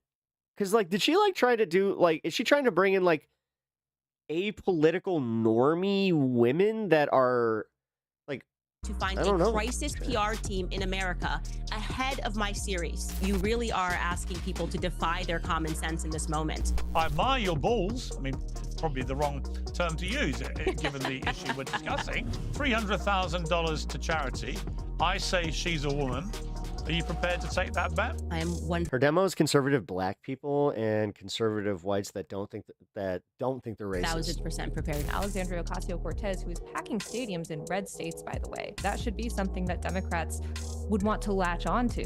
Part of the reason we're in this mess is because of Democrats like James Carville. Because she's going to talk about affordability and the issues that actually matter to people, not this whole made-up culture war issue, and extends to the national scale. Do you think that if J.D. Vance ran simply on trans issues and you had a Gavin Newsom... Calling it made up is arguing that it should just be called like it is. This issue that isn't a big deal to anyone except you, because you're a fucking profound weirdo that always thinks about this. Some talk. Do you understand how much Piers Morgan thinks about trans women in sports? For real. Even just with the bits that he does on his show, even if he doesn't think about it a lick outside of it, it's almost every single show. About affordability. Do you think that people would actually vote for J.D. Vance in that election? James, you said last week that Democrats have to let this trans stuff go. What is your reaction? My reaction is that's up to athletic governing bodies. I'm just not into the 400-meter dash at the girls' track meet. Canaboo, is Sydney Sweeney a Nazi? In 2026, certainly the issues are going to be the cruelty of grabbing. All right, so we get to watch it. Let's hope that he doesn't need to wipe his mouth the entire interview like the last one we watched. Black immigrants in Home Depot parking lots. That's not what America voted for. Well, the massive lawsuit filed by the Macrons against Candace Owens is extraordinary and unprecedented on many levels. This is the world leader suing a U.S. citizen for defamation in a U.S. court. And the U.S. citizen is not a legacy news brand or a business mogul, but a successful podcaster, which is a measure of the shifting balance of power in media. President Macron and his wife Brigitte accused Candace Owens of relentless worldwide bullying and a campaign of global humiliation. The big anti-Semites are her big fans, though. That's been weird for them, even because she turned on Israel recently. Over the repeated claim that Brigitte Macron is a man. Macron has tried other methods of warning Candace to drop the issue, including, she says, asking President Trump to call her directly, which he did. Well, so far, the main impact of the lawsuit has been to bring the Brigitte claims to an even bigger audience, with prominent coverage everywhere from NBC to CNN and the BBC. But many legal commentators reckon it's Candace Owens who ought to be worrying. So is she? Well, in a moment, I'll ask her. I knew who you were talking about. Thank you for But here's a reminder of how we got here. I think you're a man. I think it's beyond obvious that we're born a man. You may want to split hairs about, well, I'm really a woman. I feel on the inside, I'm a woman. that insulting wig that you're wearing. It's ridiculous. It's like you're laughing at us. What I'm saying is that you were born a man. What the fuck? What the fuck? And you will This is fucking wild. die a man. It is very clear that Brigitte. Like, dude, oh my God, she did. Okay, I thought she did like a show about this, and like that's why. But okay, I'm starting to see like if she made this her crusade, which what? Why? Why are you so jealous of her? Do you have a crush on Macron?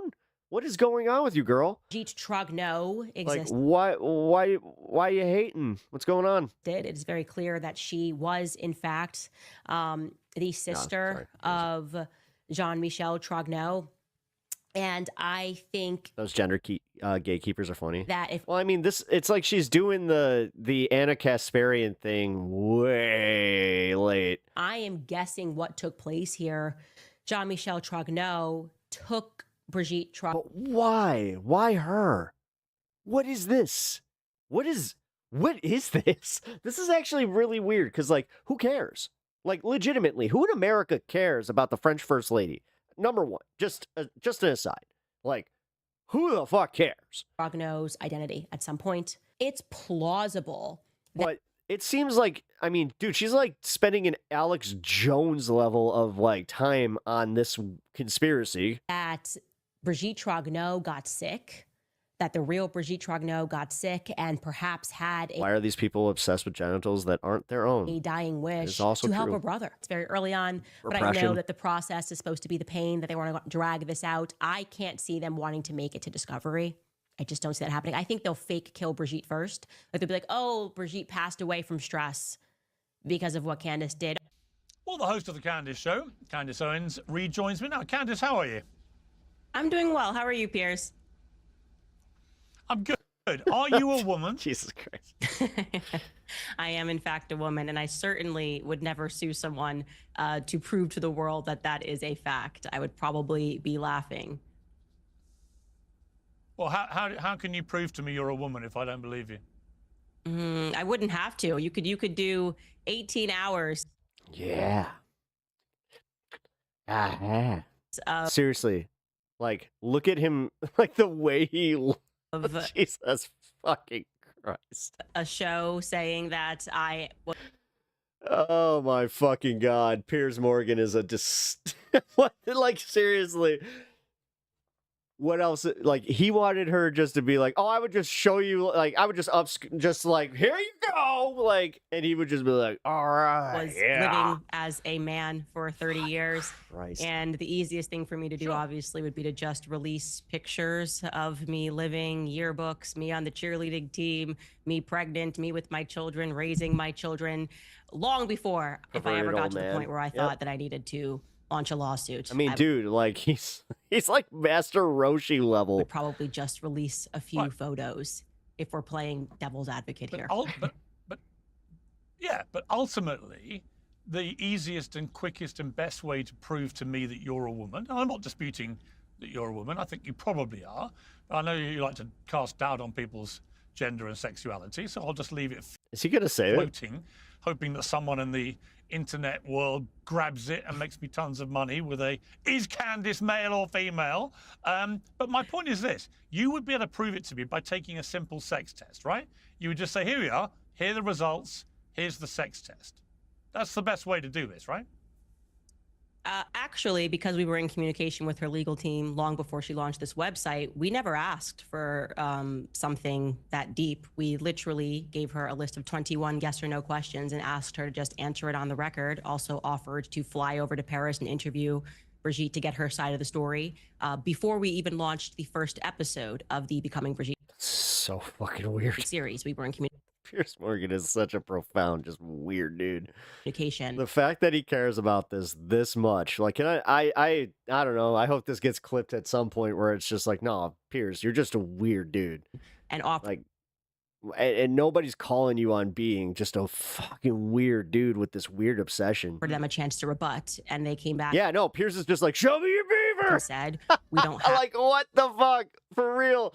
Like, he's just a simple sex test. It's like, I don't think that's what he wanted to say. Submit anything to prove that she is a woman, and we don't want to answer your questions. I've published those legal letters. It's the reason. It's the way he sucks his bottom lip. I know. He has like he looks like a bird. Like he's got the little beak. Like it literally like does a little point. He's just like. Why people that watch this series are just not believing the media when they pretend that this was like, oh, Candace wanted the blood of the first lady. No. Also, she's not suing, obviously. Well, I mean, he literally transitioned from the bird lady from Home Alone 2. That's how he met Trump. Come on, guys. My series was based on a book entitled Becoming Brigitte that allegedly I did alongside the journalist who worked on the story for 10 years. I don't want to get sued for defamation, you know. She's not suing him for defamation, but she is suing him for cyberbullying. For just, I mean, stating. Which is really, if you read through the lawsuit against me, they are misrepresenting the things that I've said, taking them out of context, and pretty much. Do you think he like carries the little extra turtle dove in his pocket? Smearing me in the process. Always thinking of little Kevin McAllister. We asked something extraordinary by saying we won't run this entire series if you can just show us a few photos of you living in this 30-year period. Right. I think photos can be easily manipulated. We know that in the modern era. I just think a sex test is definitive. And the reason... You know what's sad? That was the end of that. Like, I bet that he didn't keep that turtle dove. I'm asking you. Unless they make like a little anniversary thing just for... Yeah, he never came back. Or he never called back. Because I'm assuming... That's why he's so bitter. Maybe I'm completely wrong. Maybe I'm the deluded one here. Left me in the park. Inspired me to start my own talk show. In a way, he's responsible for this. I don't think so. But I'm assuming the only reason that Brigitte Macron and her husband, who's the president of France, are coming after you personally in American courts for defamation is that they know all they have to do to completely refute your entire conspiracy theory, which is what they say it is they just have to prove she's a woman. He sold the turtle dove for a cheap bottle of vodka. If she's a woman... That got dark. And she's had 3 children, miraculously. And I know I've seen your slightly tortured... Do we need to do a little skit? Kevin never came back. Explanation. This is what happened. How she's managed to secretly have 3 kids, and it wasn't her, and she's a man. And but the last shot is like a John Woo, just the turtle doves flying off, and it's just implied that she jumped off the bridge. Seen what you've said, but ultimately, if she proves she's a woman, which is very easily provable, your whole case just implodes, doesn't it? Well, Piers, it sounds like that got dark real fast. You're on our side. It's been 10 years of the press saying that she was born a woman. She sued people for cyberbullying. She sued people for speaking wrong about a document. And yet the easiest path would have just been to simply release photos from 30 years of your life. That is why this is unbelievable. You're also, I think, largely misrepresenting my series. You showed only clips of me discussing things after the lawsuit, but you didn't actually show anything from my series. I don't think my series has gripped the entire world and caused a global leader to get on a plane and beg President Trump to shut me up because I'm just sitting there going, la, la, la, she looks like a woman in a wig. No, it's a very serious subject, actually, Piers. And if you watched even... Why? Why is it? Wait, why? Why is it? The first episode of the Becoming... I'm actually genuinely curious about why this is so serious to you. And why this is your hill to die on. This is a weird one. Series. Where you're just like, you want to ruin this woman's life. And like have people talking like just the most blatant, like she's a man. Understand. Like, what the fuck? Did this bitch just like watch Mad TV's Miss Swan and just go, I'm gonna make that my entire identity. She look like a man. There's an entire network. You know that she laughs her ass off at that bit. Of pedo criminals that are surrounding the Macrons. They have had multiple scandals regarding pedophilia that have just engulfed his presidency. And they are going after journalists and to be clear, these were mainstream journalists, not far-right podcasters or however it's being presented in the media today, that were simply trying to do a biography on the First Lady. They were supporters of her. They were feminists. They wanted to basically glorify her as the president's wife, and they fell down a dark hole. Condé Nast journalists, by the way. They fell down a dark hole because they felt suddenly that they weren't able to get any answers to their basic questions. This was a mainstream issue in France. And so I think you do yourself a disservice. Parlez-vous, bitch. When you misrepresent it as if I'm just like sitting here going, la, la, la, she's wearing a wig. You know, show the real excerpts from the Becoming Brigitte series. It's incredibly compelling. We just, this Candace Owens, she be talking this nonsense about our First Lady, yeah? No, I saw. Sorry, that's like, that is totally Montreal. Wow. That's not even like, that's not French.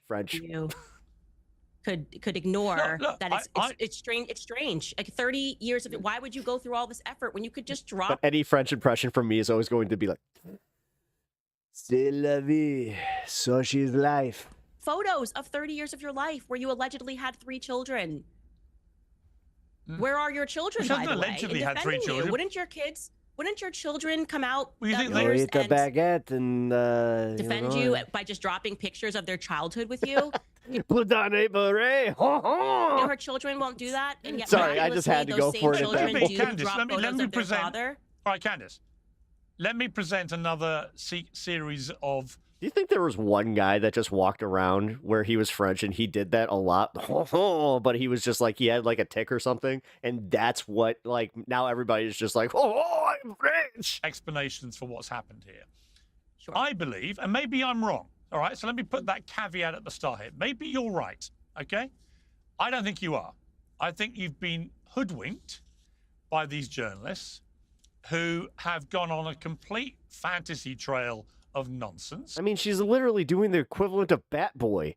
Like, I don't know, man. Maybe it's because I grew up with, like, the difference of tabloids and the National Enquirer and, like, just seeing them on the racks and just being like, so where does it start getting real? And my mom kind of explained it. She's like, okay, these are all tabloids, and then down here at the bottom is where it's real. I'm like, they put all the tabloid stuff at the top. She's like, yeah, it's because it's the stuff that they want, you know, it's the stuff that really catches your attention. But we all know this is bullshit. Trying to suggest Bridget. Somehow she would still always read U.S. Weekly, excuse me. And she would always, like, talk about, like, I remember the Diana stuff before Diana's passing, and that was a big one about who Diana was actually sleeping with, and my mom was big about, like, oh, no, she's got a secret lover, and it's her bodyguard. Brigitte Macron never had 3 children, is a man, it's all a lie, and all the stuff that you've been doing on your channel, and getting huge traffic for and making tons of money. So if you're right, it's been a magnificent display of fearless journalism exposing a bombshell revelation about the First Lady of France. I absolutely make no bones about that whatsoever. Oh my God, you have this fantasy of people just literally just being like, if you broke the ultimate story where you embarrassed a trans person, you would be the most basest journalist ever. But if you're wrong, what the hell, dude? He's got this, again, I don't know, man. I don't like doing this a lot, but when he talks this much about it, he has got major chaser energy. Genuinely really believe you're wrong. Then it leaves 2 avenues of explanation for why you would pursue this so aggressively. One, you've been duped by these French journalists. And secondly, worse, that you kind of know it's not true, but you've ridden the wave of conspiracy theory about it because it's been so lucrative and it's gone around the world, like you've been saying. And I think that is why they're suing you, because ultimately they know that you've been amplifying this massively more than the journalists had in France, getting way more global traction. And it boils down to one simple fact, not photographs, as you keep trying to distract me with, but a sex test. If on day 1 of this case, she just produces an actual sex test report that says she's a woman, you're going to realize in that moment you've been completely duped. What do you do then? More and more Americans are putting their health first, getting back into shape. But diet and cardio are not enough. If you want to build muscle and burn fat, you must do strength training. That's why I'm delighted to be working with Jacked Up Fitness. Their all-in-one home gyms are best in class. I mean, video workouts. Go to getjackedup.com to sign up for their free Do you training think Piers? program. No, I don't think you And would. when you're ready to buy your own Jacked Up Power Rack Extreme, use the promo code PIERS, that's P-I-E-R-S, to save 10%. That's getjackedup.com, code PIERS. Okay, Piers, I'm not concerned about it because, like I said, it's been about 10 years and Brigitte could have done that at any moment. She's been in multiple lawsuits, involved in lawsuits, trying to shut journalists up.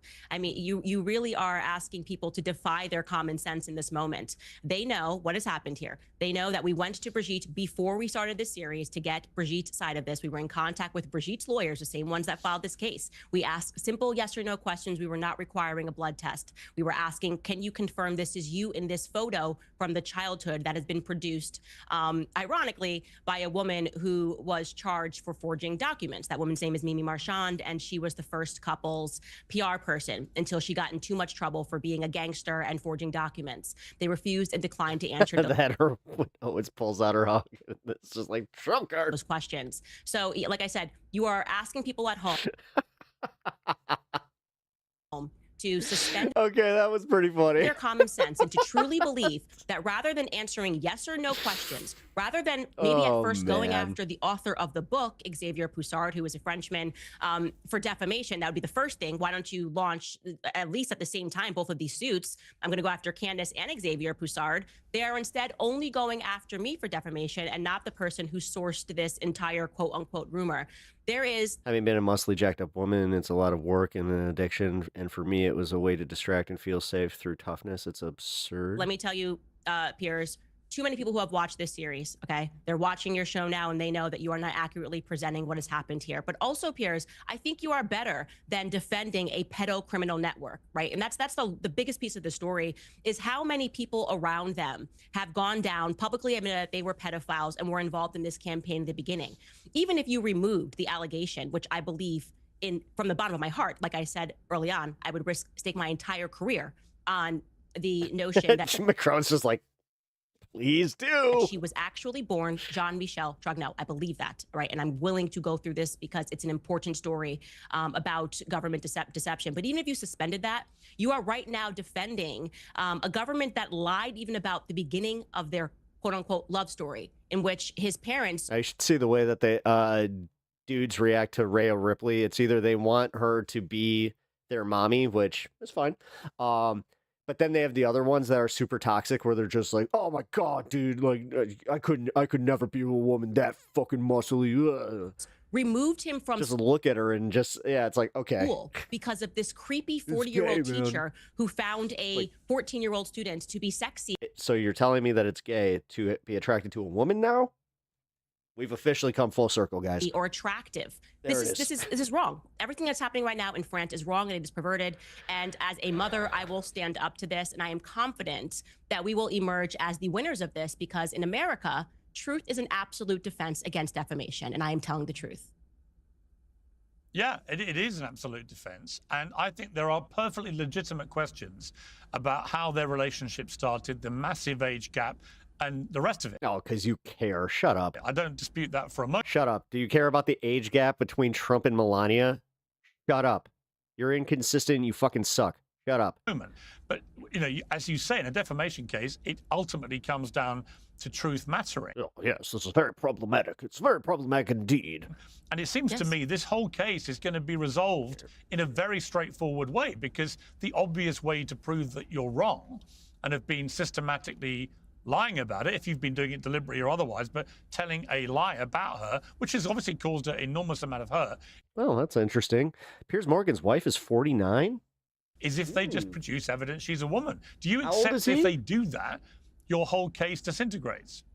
Of course it would disintegrate. Well, first off, no, they would have to prove the actual malice standard in America. Oh, he's 60. Which would mean that we Problematic? knowingly knew this. We went to them with questions and they refused to answer. That is very strange. You're saying you're a victim now because this series came out, and yet you had the power to stop the series when we came to you and said, we're not interested in telling any lies. We actually want to get to the truth of this story. And we asked very simple questions. Did you ever live as a woman named Veronique? I believe, yes, Brigitte Macron, before taking on the identity of Brigitte Trogneau, lived as a woman named Veronique. Why wouldn't you just answer that question and say no? If it gave you so much... Jammed. So I was a hockey player, and I can just say that the only time that I ever was like cut was by accident, where it was just like, it's because I loved hockey, and there were certain training regimens I did have to do in order to play. Out there. Why not respond to But after that, yeah, like, dude, I hate the gym. that effectively in the 10-year period that you had the time to respond to it? Okay, Brigitte is not a victim. Far from that, I believe Brigitte is actually somebody who has victimized Emmanuel Macron. Emmanuel Macron So when Piers was 19, she was a toddler. Yes. is pathetic. He's absolutely pathetic for letting this go on for so long. No, I mean, since Brigitte Macron's age gap to Emmanuel Macron is so it's almost like similar, right? Could easily dispel these rumors. And hot meat kettle. Like I said, we were asking for photos from a 30-year period of Brigitte's life. We were not asking for blood. We were asking for simple answer, yes or no. Could you show us some photos of you raising your alleged children? What's up with this? How come, like, all right, so you're focused on her, but you're not going to focus on RFK's wife, who happens to look almost exactly like her, like they could damn near be doppelgangers? They failed to produce that and now are pretending that they're victims. And what's up there? What's up with that? Yeah, but they're under no obligation. Candace. Right, Candace, they're not, they're but under don't no then complain obligation. and say you had to file a lawsuit. They contacted us, Piers. You're under no obligation. They we didn't say, reach out to them. They reached out to us first. Hang on. Those wins are delicious. I remember the first time I developed like actual like shoulder muscles from just doing hockey training. I was like, oh shit. It made it crystal clear to you that all your claims were wrong, right? That your basic premise that she's a man is wrong. They said they told you that before. You went ahead anyway. You've carried on. Even when they launched the lawsuit, you carried on saying the same stuff, right? And it's a massive play on your part. Listen, I admire your balls. I mean, it's probably the wrong term to use given the issue we're discussing. But I do admire your balls, right? Because you're going for it and you're doubling and trebling and quadrupling down. But ultimately, your entire reputation... I mean, it seems like her hobby is literally doing... is now... oh, God. directly linked, it seems to me. The weird part is I'm thinking that Candace Owens, even as like the middle, like, the mouthpiece for this, even without her there, they would still find this and like this would still be her audience's like hobby. To whether Brigitte Macron is male or female. If she proves she's a woman, where does that leave you? If she was going to prove she was a woman, she would have done it over the last 10 years. And like I said, they came to us first, and we said we will not publish this series if you answer questions, okay? So they were on the offense in that moment. I didn't go to them and go, I deserve a response to this. They had their lawyers email us speaking about this question. And so I have been completely honest and transparent with my audience. This matters to me because I'm a mother, and there are too many people around them that have been charged with pedophilia, many who have admitted that they were pedophiles, not even just pedophiles, incestuous pedophiles, people that molested their children that are surrounding them. Even the lawyers that they're dealing with are lawyers that defend pedophile and incest, preferring it to as happy incest when children are molested by their fathers. That's their current lawyer who has attached himself to this case in France, Eric Dupont-Moretti. Everywhere you look, you see a story regarding incest and pedophilia that surrounds this couple. I have presented that to the public. And if you are going to pretend that they have not lied, Piers, a couple of weeks ago, when Brigitte smacked Emmanuel Macron on camera on the plane, the Élysée Palace answered and said that it was Russian propaganda and that it never happened. They lie all the time.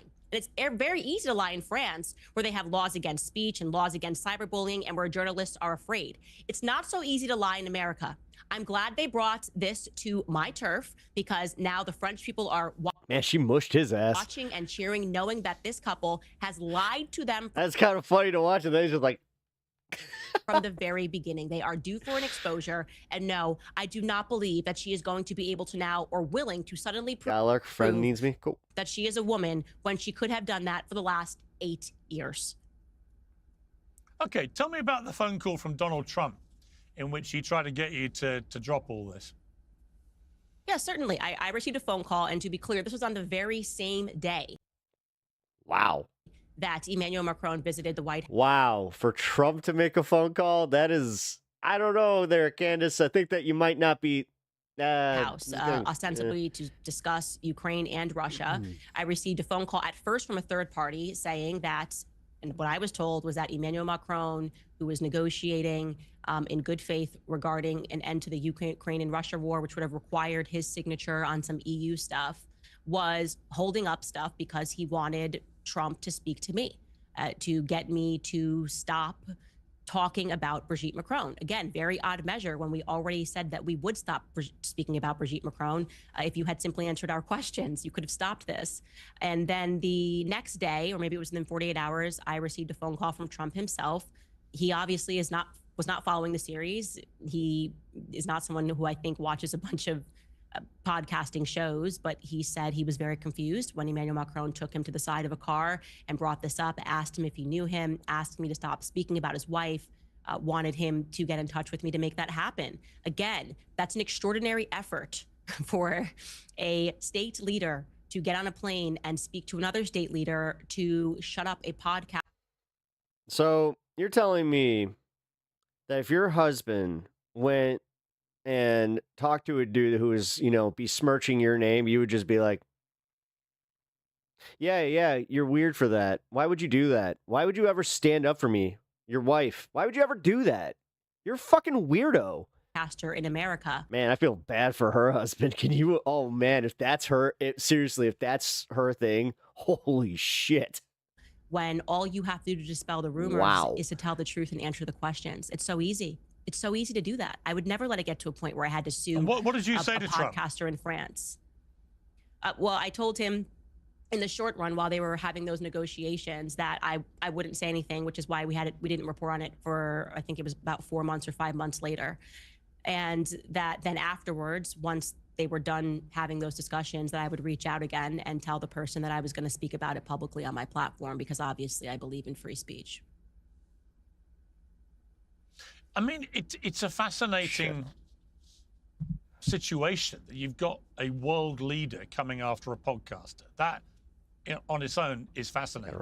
But it's because you have such a big following, and because they believe, from my understanding, that unlike the French journalists, where they were getting a small amount of traction, but not very much, it's only when you embraced this wholeheartedly and began to do this as a big series on your very popular show and channel, that at that point they realized this was going around the world and they had to do something about it. And they've launched this unprecedented act. I just can't, I mean, look, again, I might be wrong, but I cannot imagine a scenario where the president and the first lady of France launch an action like this unless they are 100% certain that they are right, that she is a woman. Okay, then can you answer why? Because you're saying it's because I'm big. They've gone after small journalists, right? They just lost in the upper courts against the initial journalist that brought this forward for defamation. If you lost this on your home court, why would you take this lawsuit overseas? It doesn't make any sense, right? There had to have been some evidence presented, which they only presented an expired ID, which is completely ridiculous, for an expired voting ID. So you're telling me that you're not going to go after, you lose in the journalist on your home court, but you take this now overseas because I'm a bigger journalist. And to be clear, Piers, Xavier Poussard, they did launch a legal action against him on the same day they launched a legal action against me, okay? But they're not suing him for defamation. They are suing him for cyberbullying.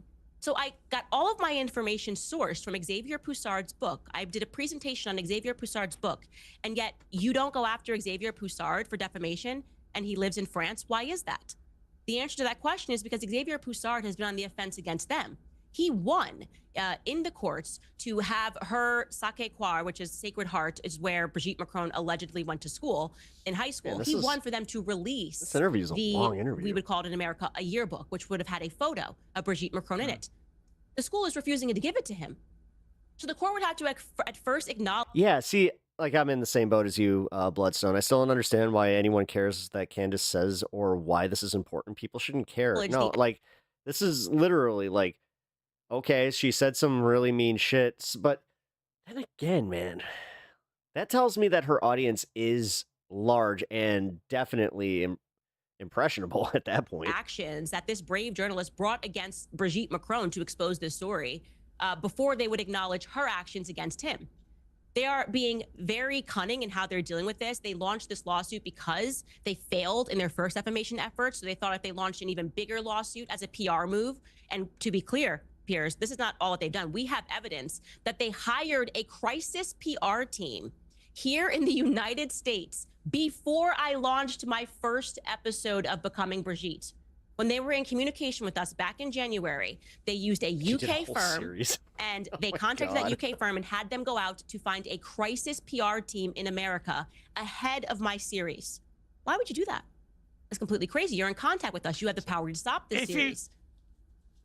All right. If, as I believe, you are completely wrong and you end up losing this case, would you accept that everything you've been doing, if she establishes to the world she is a woman, that everything you've been doing would constitute, in that eventuality, a very cruel, vindictive campaign of bullying against a woman, challenging I want to be her very clear. I existence would have as a never woman? done this. Like I said, I was not interested in being the crusader against this because I went to them and I said, if you answer these questions, we will not run the series. I'm only interested in truth. I only went after the story because I was shocked by the pedocriminal network which surrounds them. It's shocking, okay? There are real children being harmed right now in Paris, and there are real citizens that are being gaslit about these circumstances.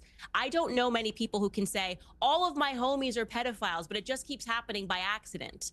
This is a very big story in France, and the people in France are behind me for a reason, Piers. Like I said, this would not have been a globally impactful series if I was just up there flipping my hair saying, well, it kind of looks like her wig is bad. We presented a lot of evidence. Xavier presented a lot of evidence. And I believe in my heart of hearts that she is not only a groomer and a creep for the relationship that she began with Emmanuel Macron when he was just a student and 14 years old in that play, but also that they are liars. How old was she? That are leading this country, France, down the drain. Truly, I believe it's in my heart that Brigitte Macron. Because I've actually heard, like, I've heard of this happening where, like, years later, they're like at a bar and there's like a 10-year age gap, and all of a sudden they get married. I've heard of this happening before. So why is this like? I don't know. This doesn't seem out of pocket. Born a man, was born a child, actually not a man, but born a male named Jean-Michel Tragneau. And everything that they have done has only further led me to that conclusion because they are not behaving as though truth is on their side.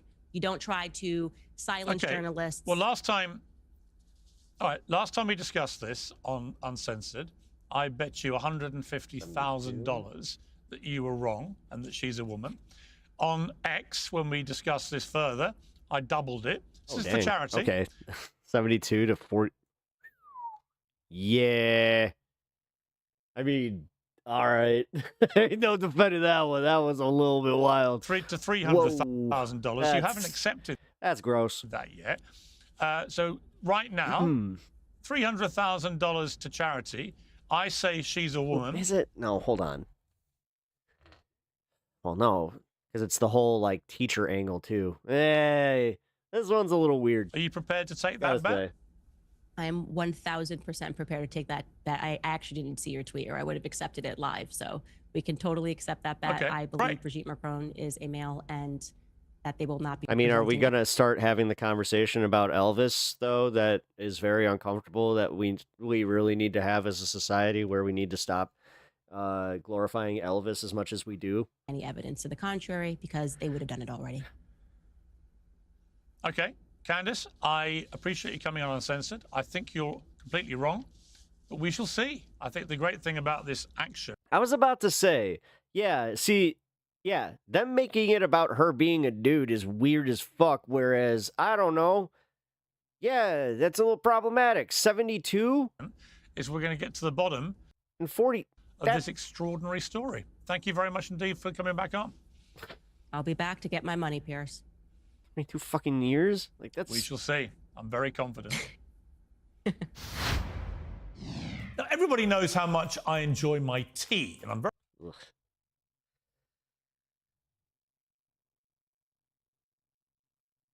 Do you think he meant the double entendre there? Like well, I mean, that's not an entendre, but you know what I mean. Double meaning. President Trump's approval ratings are not in great shape, But US conservatives will take some comfort from the fact that Democrats have never been less popular. I love how that's how he frames it. You know, Trump, not popular. Democrats, less popular. Major pollsters have the party at record lows. They've no leader, and the public doesn't seem to like any of the people who would like to be. Democrats at this point are historically divided. It is a complete... Notice how they don't have AOC there, because that would probably be at a pretty high number, but they don't want to do that yet.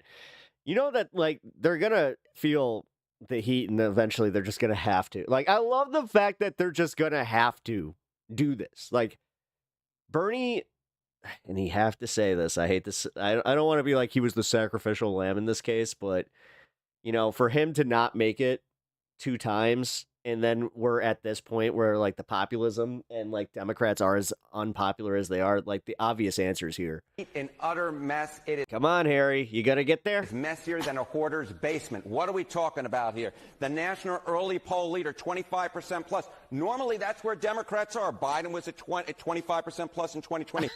But the thing is, nobody's there. Wait a minute. Hillary Clinton was in 08 and 16. How gonna rate just like, I don't know, an invisible leader? 00 and 04. At this particular point, there is no one in the Democratic race. Well, no, there is. There is, but you guys just don't want to do this. For president who's polling at 25% plus. The water is quite warm. If you're a what does that Democrat potentially thinking about running in 2028, jump right in, because at this point, there is no front runner. Well, we're now a year on from the brat summer and 9 months on from the presidential election. But the Democrat currently being talked about the most is Kamala Harris. She's announced she won't run to be governor of California, perhaps because she still has one eye on a loftier office and she's back with a new book. I mean, there's a lot of personal stuff in the book. I mean, poor Dougie. You're blowing the lid off of Doug? What's going on? For example, my birthday's in October. The election's in November. You see where I'm going. And Dougie kind of dropped the ball on my big birthday. He didn't get you anything? Oh, you have to read the book. Can't wait to read that one. Well, Democrats are still deeply divided over which way they should turn. Do they move back to the centre with the measured liberalism espoused by luminaries such as James Carville? Or do they plough on with the radical populism embodied by the likes of AOC, Mamdani, and a new wave of digital-savvy Democrats seeking to dethrone their failing forefathers? Well, let's ask them. To debate all this, I'm joined by legendary Democrat strategist James Carville, Democrat influencer Harry Sissom, the new wave Democrat running for Congress in Illinois, Katabu, and the former Republican congressman and presidential challenger, Joe Walsh. Well, welcome to all of you. A very stellar panel to discuss the state of the Democrat Party. James Carville, in all your life, have you ever known the Democrats to be so unpopular? And if not, why? Why are they so unpopular? Well, they're very unpopular because they're unpopular among Democrats because they lost an election. That is why people belong to a political party. However, I'm forced to point out that since the election and every special has been held, Democrats have won. So people are voting for us. I don't care what the Gallup party favorability is as long as we win elections. And by the way, Piers, we're going to win elections in Virginia, like big. When I say big, I mean like really big. We're going to win in New Jersey. And we're not going to have a party leader until we have a presidential nominee. It just doesn't, it can't happen any other way. And boy, do we have some talented people thinking about running for president. I think the future is just fine. Thank you. I mean, it's interesting because Kamala Harris was unable to name a single person, or didn't want to, that she thought was part of this extraordinarily exciting group of people that could lead the party. Are you prepared to name some names? Oh, I could name 7 names off the top of my head. All right, but then y'all named 7, and there's 3 more I didn't name. I have never seen a political party at a point in my entire life in politics, which is like 50 years, that has more talent than the current Democratic Party has. And that is a pretty much acknowledged fact among people who cover national Like who, though? I mean, politics and pay attention to national politics. you have, I mean, I understand where he's coming from with like just, well, the name one. Closely. I mean, Zora, he's not going to say Mondani. I don't think. Well, give me a name. You know, I mean, my there friend it is. Harris, Whitmer, Bashir, Shapiro, Moore, Harris? Warnock. Poulos. I don't know if Harris is at the same talent level that these people are at. I'm talking about How was your speech, Brian? sheer, raw, go. naked political communication skill. I have never seen better than I see right now, waiting in the wings to run for president. And to not acknowledge that James, is all to due just not- respect, James. But all due respect. go ahead. When the You don't have first to have name respect, you just do when it. the first. That's why I like you. Just do it. You don't need to when respect the me, just first do name it. you. I get it. Well, let me do it without respect then. The first name you gave me was Okay, go Kamala ahead. Harris, right? I watched her on Colbert, and I witnessed the two of the reasons actually why the Democrats are in such disarray, and also why late night television is in such disarray in America. I don't The think second Harris was part the is first because name I gave you. It was. Dope, dude. All right, everybody, give Bryant a little round of applause. I thought Whitmer was was. the first name I gave you. Making strides, even, middle of Tennessee. Oh, you said Whatever, okay. Kamala first. Congrats, bro. If she runs, it's fine. She's one of any number of people, and maybe she'll be better if she runs in 2028 than she was in 2024. But I would not consider her, in terms of expert communicators, in the top tier of current Democrats. No. Dude, they literally had to write a message. Like whoever her speechwriter was at the beginning, they had a real good one.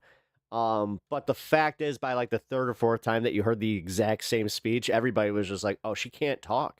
No, but that's the point. She's the first name you gave me, and she's a complete and utter dud. I don't know if she was the first name I gave or what order I gave the name. I mean, how stupid is that? She would not to say, inspire. No, the thing is, I love how Pierce does this, where he won't listen to a person and he'll put a word in somebody's mouth and then make an entire diatribe about it when he didn't say that. I'm pretty sure he didn't even say Harris. I gave you She would 7 not names. inspire He gave you, yeah. me. I gave you 7 names. Yeah, she wouldn't inspire me.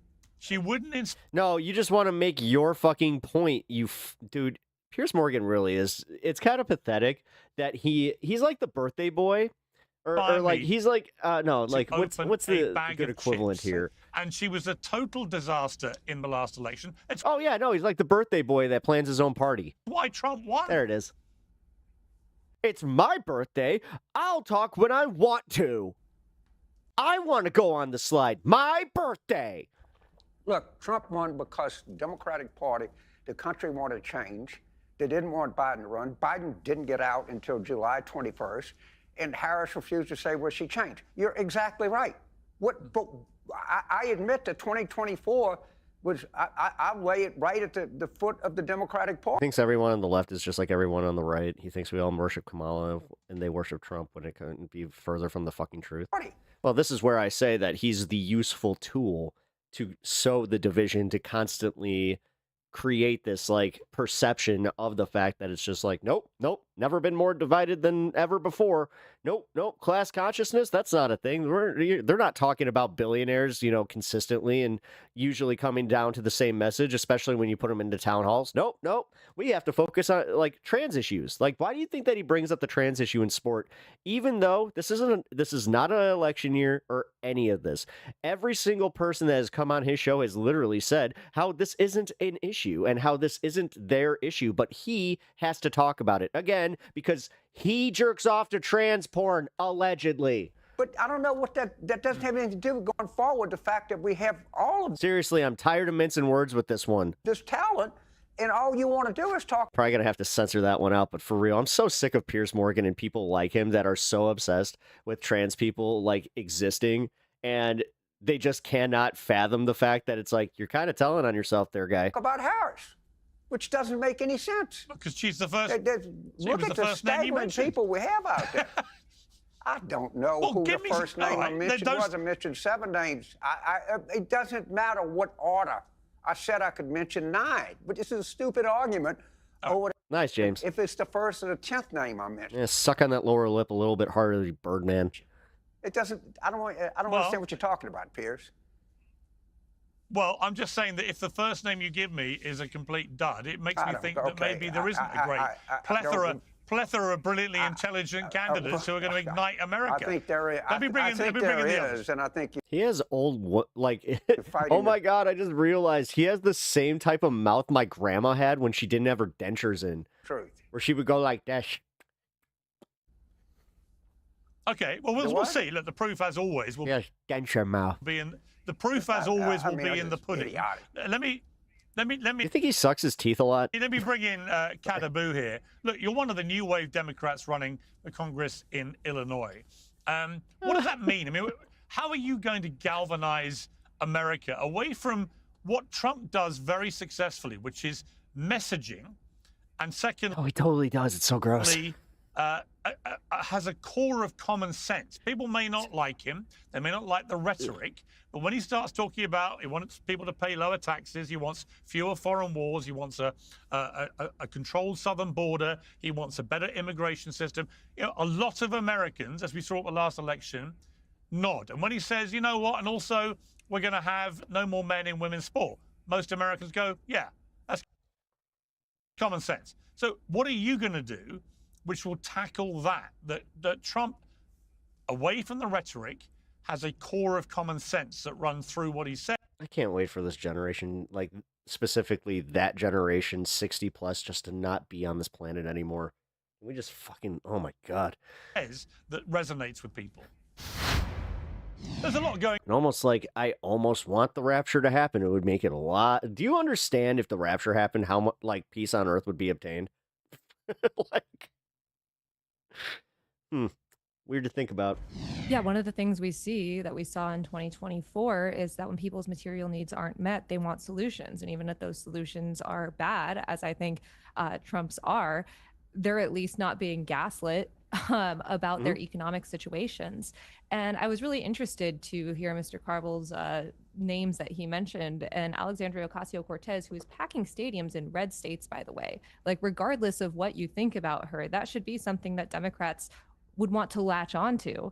That she didn't even pop up in those names is kind of ludicrous to me. I think part of the reason we're in this mess, or the real irony that rapture happens and they're the only ones left, is because of Democrats like James Carville that have been pushing an old playbook. I want to make a movie about that. That is outdated, that are sticking to these ideas that don't resonate with people. Trying to run things through 5 different pollsters before you put out a message doesn't resonate. And when the last person gets into heaven, Jesus just turns around and goes with people. Trying to move to the right when the center should be housing, groceries, and healthcare for everyone. And with money left over, that's what the center should be. And somehow we're saying we should move even further to the right of it, when our grandparents would think that's the center as well. And it's time for Democrats to recognize that the old playbook is thrown out the window. We need people in power that understand the right. James doesn't want to hear also this. Understand messaging. Nothing is more painful than when you're nearing the twilight of your time on Earth and you just realize that it doesn't matter. It just doesn't matter. And they're not ashamed of. I mean, he really is just a fucking fossil, like in politics and every like, I don't want to be ageist here, but for real, James Carville sucks. And the fact that he's constantly the person that people bring on to these programs to like speak for the Democratic Party is fucking disgusting. Again, the fact that he's just blatantly ignoring AOC when and Mamdani and anybody that is, you know, a little too lefty of their view. Just because he's a little more comfortable with a more conservative liberal that, you know, espouses the old Democrat rhetoric from the 1970s, because that was the last time that he actually could pay attention. Fuck this guy, sorry. All right, Joe Walsh, look, there's obviously a lot of debate going on between Democrats. That's why I got everyone here, actually, to talk about this. It is a fascinating moment in time for the Democrat Party. But I'm not hearing yet what the brave new world is that is actually going to Also, the fact that him and his wife have always been that, like, the it couple in politics, where his wife was part of the GOP constituency and he was part of the liberal constituency, and they were just the quirky couple. Be a successful election play in a general election. I've got no doubt that, as with all opposition, eventually he's not going to be able to, I'm just waiting. I'm sorry. Like, the fact that they kind of put me into a position of feeling like this, I also feel like legitimately angry at, where it's like, oh no, you guys condescend so much to us and call us kids and just tell us how, well, we have better ideas, respect your elders bullshit. I don't know, man. Where's the reciprocation on this one? Where's the passing of the torch? Like, you guys just took the torch, shoved it up your ass, and then we're just like, we're hiding it. Scenarios that the Democrats will win well in local, state governors and so on. Of course they will. Everybody does. But when also love how a center right winger is trying to tell us what's going to win Democrats elections. It's almost like we should just hire Piers Morgan to just tell us how to run all of our campaigns from here on out, since he's so smart. When it comes to a national election in 2028, I would be really concerned if I was a Democrat right now about, well, where is this talisman or taliswoman who is going to ignite? Well, I mean, we've got an election before that, so you could also have some standouts come out from, some of these campaigns. But I don't know, man. It's almost like you're kind of doing the thing where you are a little worried. Like, think of where this comes from. The unknown. So he's trying to rub our face in the fact that we don't have a known candidate, but on the other side of this, they're freaking out because they have no one to attack. They have absolutely no one to attack. And they're the ones in power right now, so this is the distraction that they have to run. Like this party. It won't. It is. You know what? Somebody should probably bring that up and, like, I don't know, maybe call them on that, where it's like, dude, you do realize why you keep pivoting to these issues is because you realize, like, how bad you guys are going to get, like, your ideas are about to be checked in 2026. I mean, there's the whole reason that they're doing this in Texas, but be AOC. It cannot be somebody who has her views or who has that voice. Why? Frankly, it can't be her. It definitely can't. You sexist fuck. Seriously? He said the same thing about Kamala. You know what he doesn't like? Women who tell him to shut the fuck up. He really doesn't. And that's, like, I love Kat's face right there. Perfect encapsulation of exactly how you react to a man like him. A man. A little boy.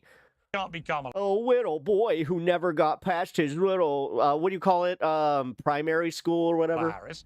It can't be somebody ancient like Joe Biden who can't string a sentence together. I think it should be. He's just mad he never got invited to Hogwarts. Somebody like a Bill Clinton. Somebody who's a centrist, really, with common sense views. You mean somebody with common sense views? Dude, you would rip on him right now if he was running. This is also where you're just, I don't know, a complete and utter asshole, where nobody should ever listen to a word you, like, honestly, anybody on the left should never listen to a single word that he has to say as advice to the party. I'm sorry. Like, Democrat, centrist, I don't give a fuck. The second that he starts in with that, you just go la la la la la la. Liberal sensibilities, but in the right way. But he doesn't sound like a screaming social lunatic. Your thoughts? Well, I agree with a lot of that, Pierce, but I also agree with Kat on a lot. Look, as someone who, former Tea Party guy, I became a Democrat 8 to 9 weeks ago because this is an unprecedented moment. He wasn't a Democrat before that? Holy shit. In American politics. My former party is a fascist party, but you're right, Pierce. They won. So I kind of want to talk to this guy because I want to throw the thing at him. It's like, hey, do you remember, like, when there was this, like, town hall you held and there's a kid that you got really upset with? How do Democrats beat that?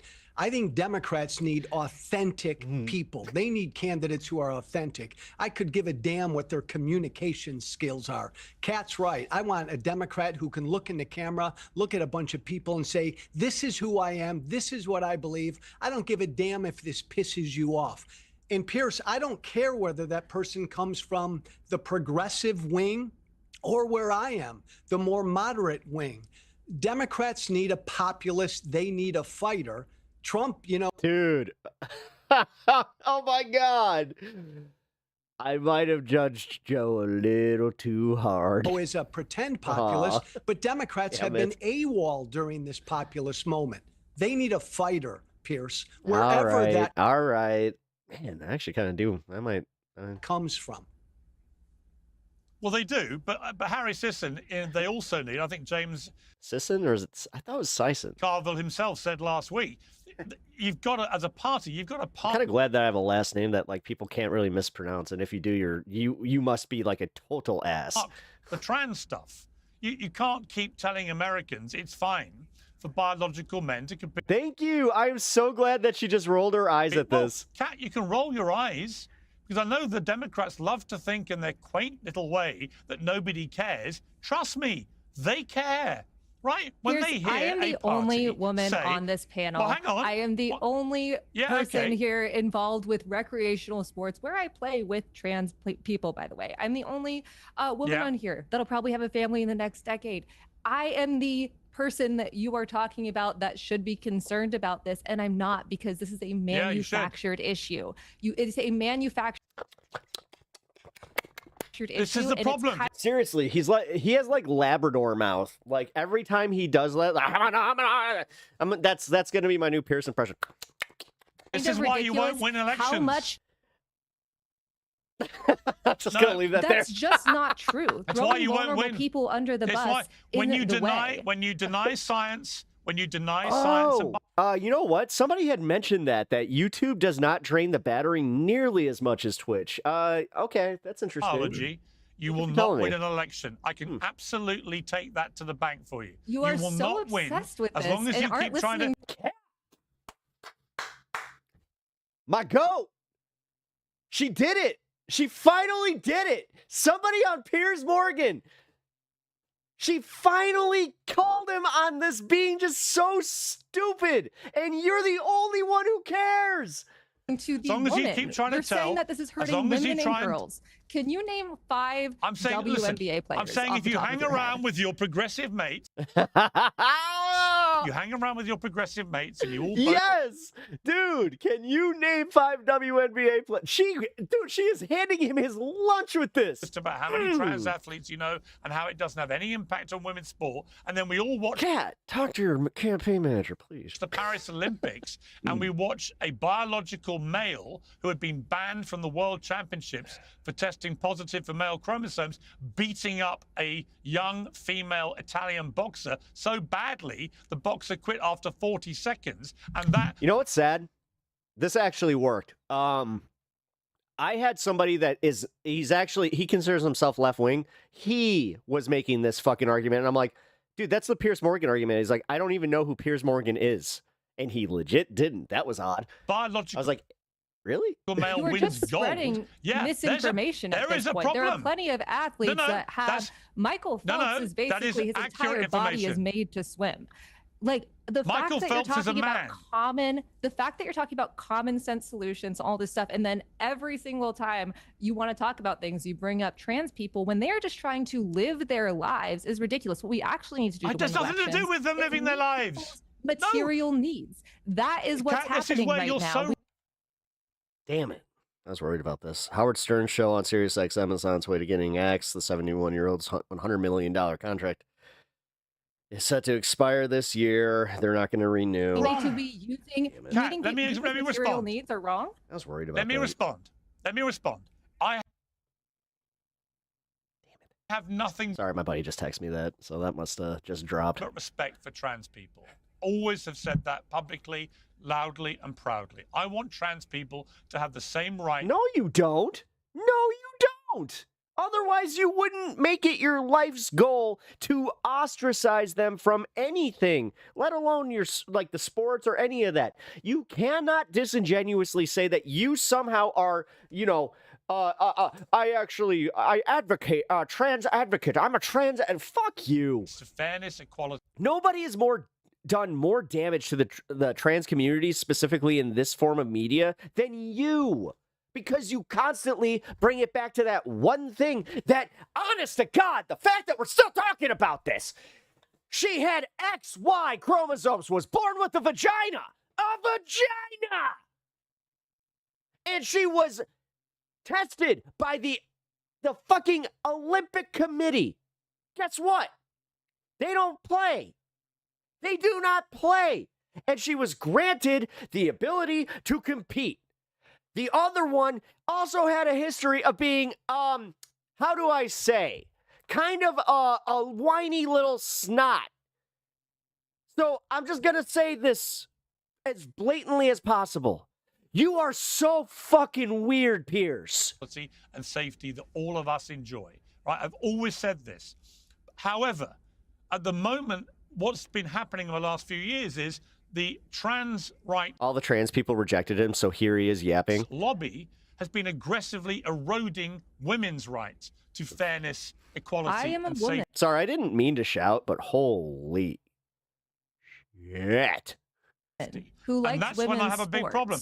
And if you want The SRY gene expressed female, which is why she has female parts. She may have XY chromosomes, but she's still a woman. Exactly.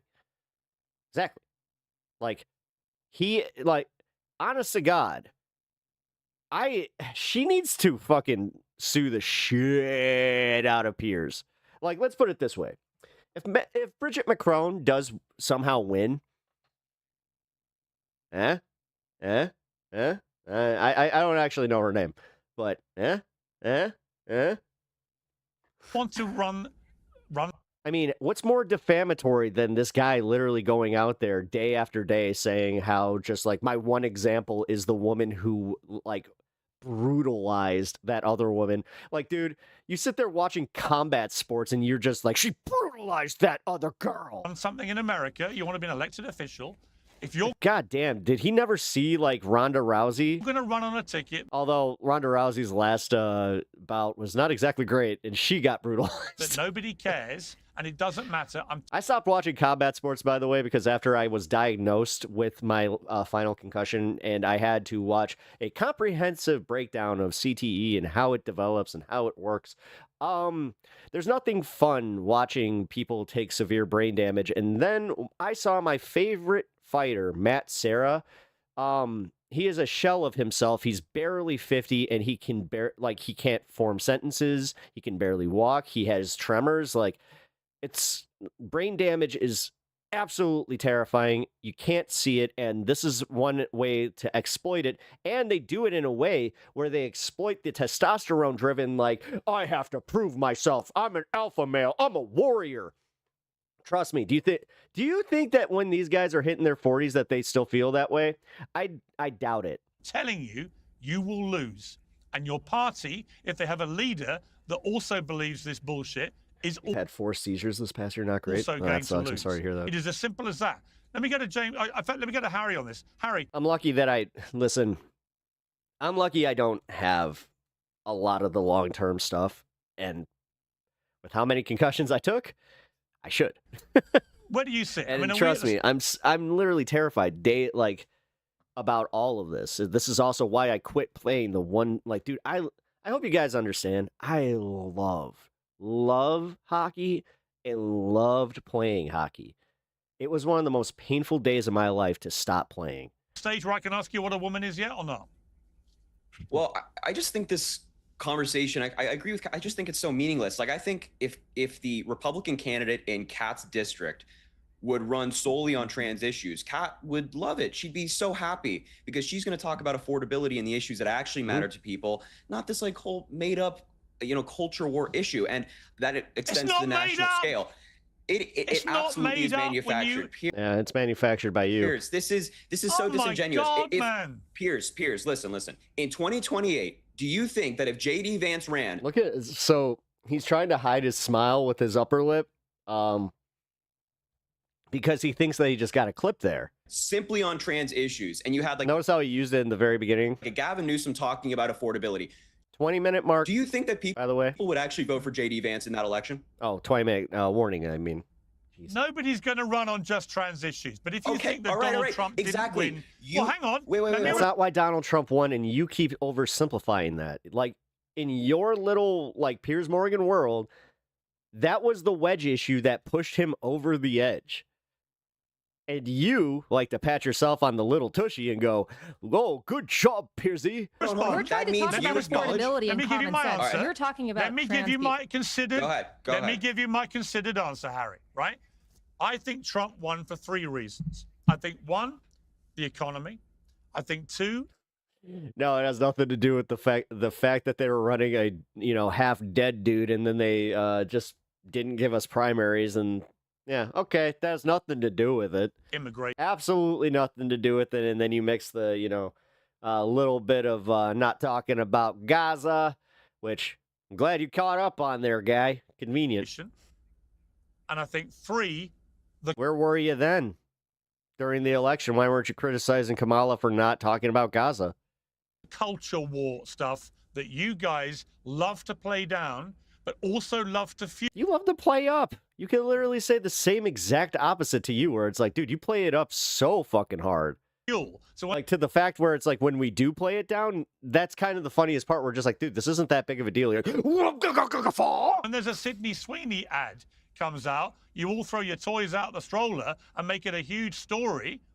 But actually, people care about this stuff.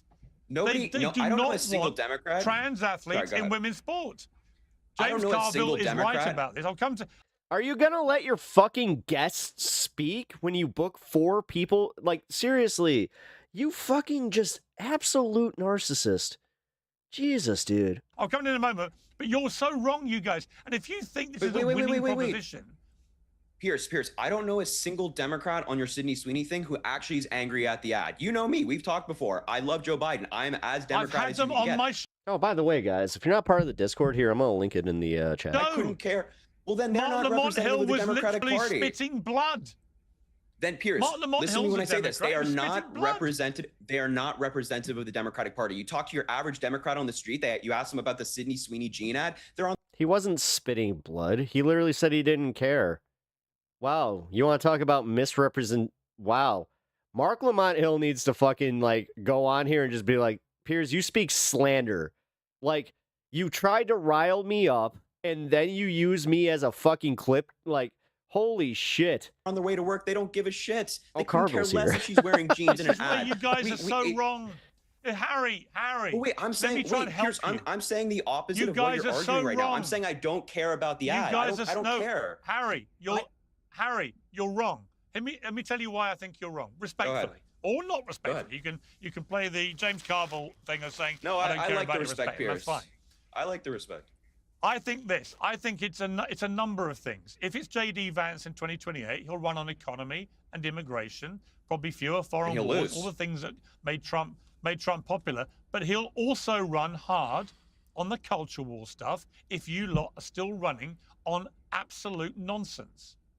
Pierce, let's cite our friend James Carville. It'll come down to it's the economy, stupid. Donald Trump in 2020 tried to run on culture war issues. There were Republican senators in 2020 who tried to run on culture war issues in their states, and they lost because the economy was failing. The economy was failing the average hardworking American. So if J.D. Vance in 2028 wants to run on the economy and immigration, he'll lose because people are outraged by what inflation going up, people being kidnapped off the streets by masked agents. And if he wants to throw the culture war... Sorry, every time that I do my little jaw clicks and teeth sucking, I'm just trying to do an impression of Piers in that moment. Well, you were 3.5 years away from that election. I would wait and see. He does a lot of that.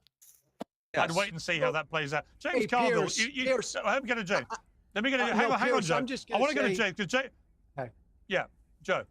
Quickly. No, I was just going to say Joe. quickly, I agree with Harry and Kat on the issue, but Pierce, I agree with you on the politics. Look, I used to be a culture war fighter on the right. Republicans throw out this stuff and Democrats never fight back. And it matters. And it did cost them. It all matters. The transgender issue matters. And the great irony is most Americans are where Democrats are, where you are, Pierce, on the issue.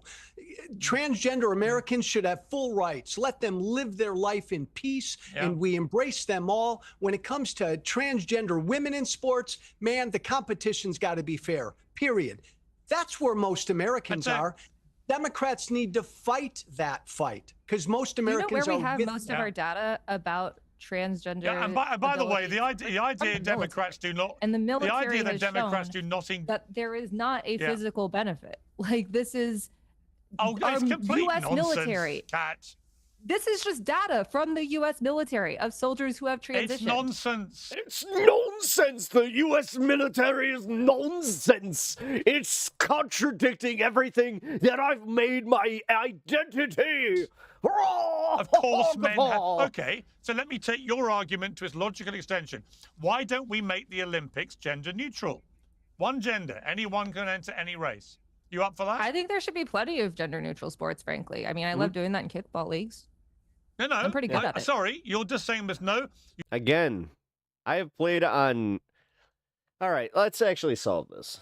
I have played on. Oh, Jesus Christ, like 12 hockey teams. Fuck. All right, it's not as many as I thought. Okay, so I played on 4 hockey teams where it was co-ed, right? But 2 of them, that's why I said it wasn't as much as I thought, but 2 of them are consistent, like, top goal scorer was a girl, so. There's no physical advantage for men, so let's have gender neutral Olympics where you can be male or female and it's all in one gender neutral sport, right? Would you do that for the whole Olympics? Yes or no? One of the most toxic things I ever saw was when one of our own teammates threw down the gloves because she scored a goal, and he was just that mad that like she got the pass. Sure. Yeah, that I'm was not in awesome. charge of the Olympics, but Right, sure. you've just literally ensured that no women would win an Olympic gold. Piers Morgan would be the first to say black women are too masculine to play with white women. Yeah. No, absolutely. Absolutely. Because notice how he does, like, he's so fixated on the genetics of all of this, but then he doesn't apply this to the NBA. He doesn't apply it to the NFL. He doesn't apply it to anything outside of just that. Medal again with the. Because based on his logic, then, okay, then, oh my God. Possible exception. LeBron James would not be able to play basketball. Of equestrian. He's just genetically gifted and superior. Sorry. We got to make your own league. We literally have to make an all-star league just for you guys. And I think one form of shooting. Other than that, no women ever win an Olympic medal ever again. Thank you, Kat. You really are just so Brilliant. What a brilliant election-winning campaign message. The Olympics are going to be gender neutral. You can't even say her name, right? I'm not voting for you in a million light years. You don't live in Illinois, dickhead. James Carville. I don't think you live in my district. I'm pretty sure, I'm 99.9% sure that you don't live in the district that she is trying to represent. Last week. However, if she wants to have some hard-hitting questions from somebody that does. You know what? If your district... James is losing his shit. Okay, this is the first time I think I've ever actually liked James Carville. You talking about gender... That was awesome. Dude, he's totally losing it. Just like, ooh, she got you. Ooh. Neutral Olympics, they think you were insane. James I'll Carville, make some last merch week for you it, said... bet.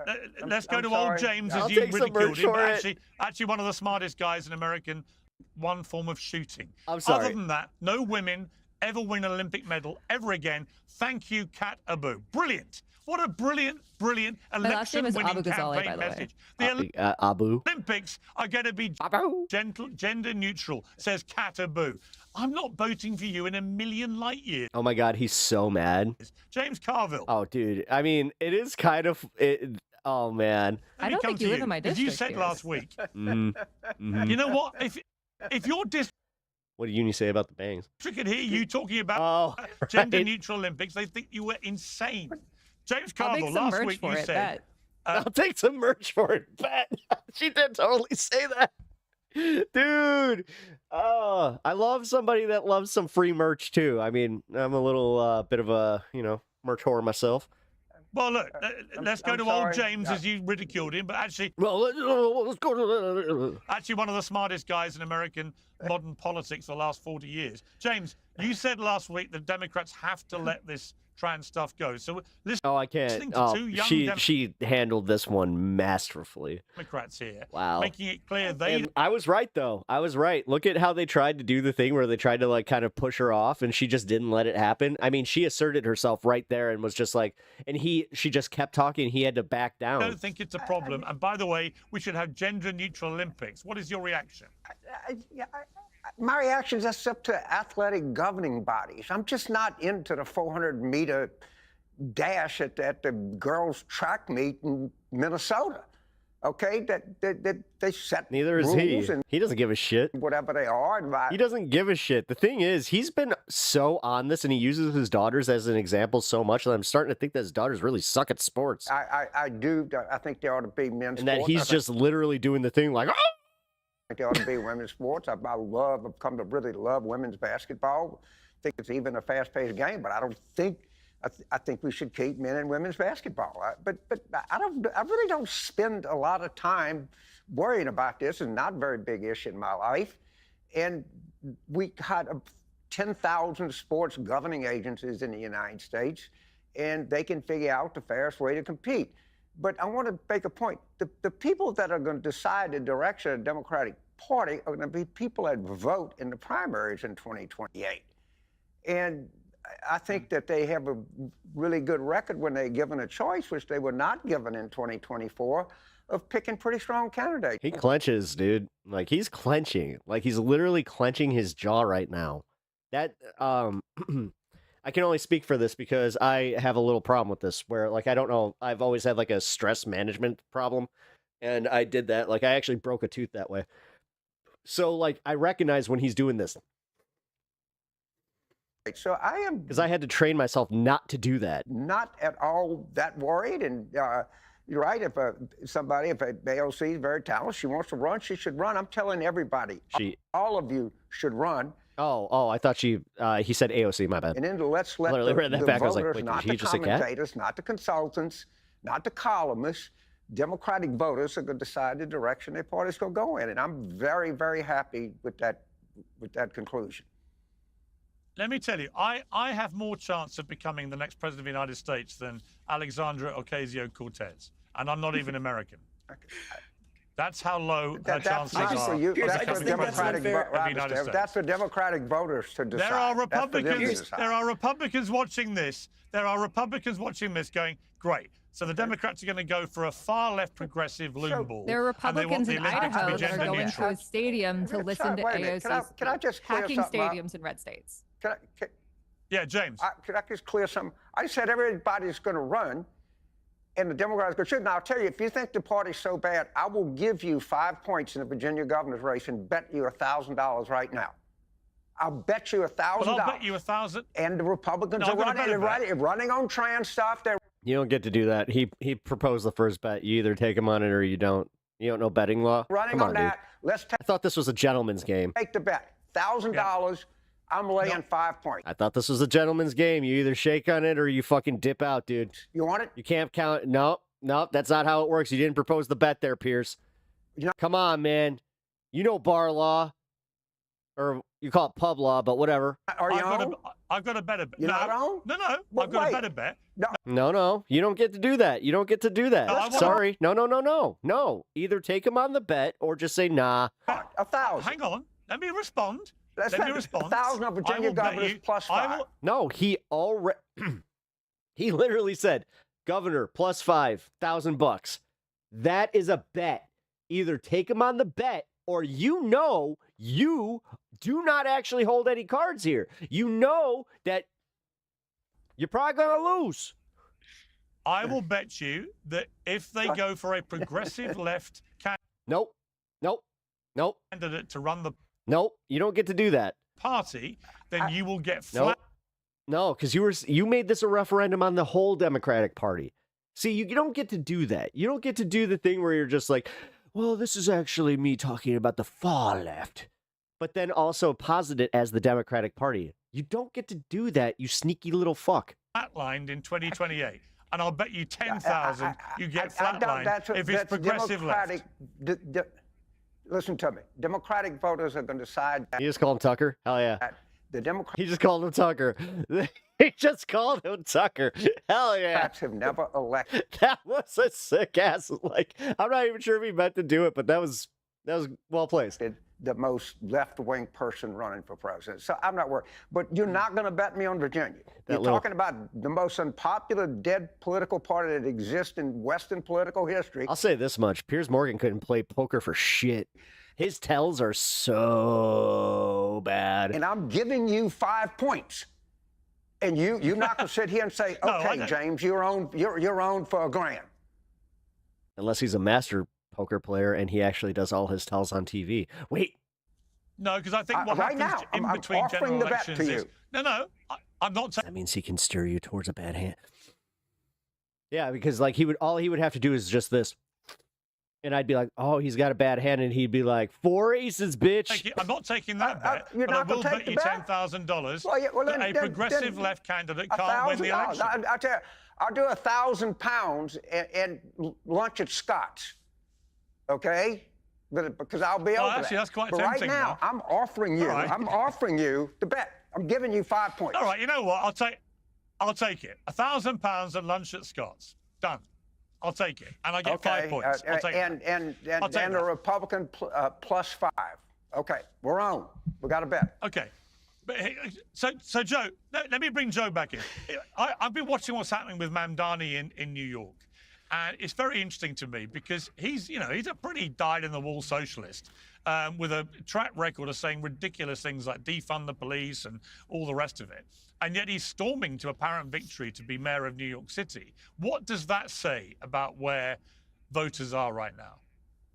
Look, it says a lot about where voters are in New York City.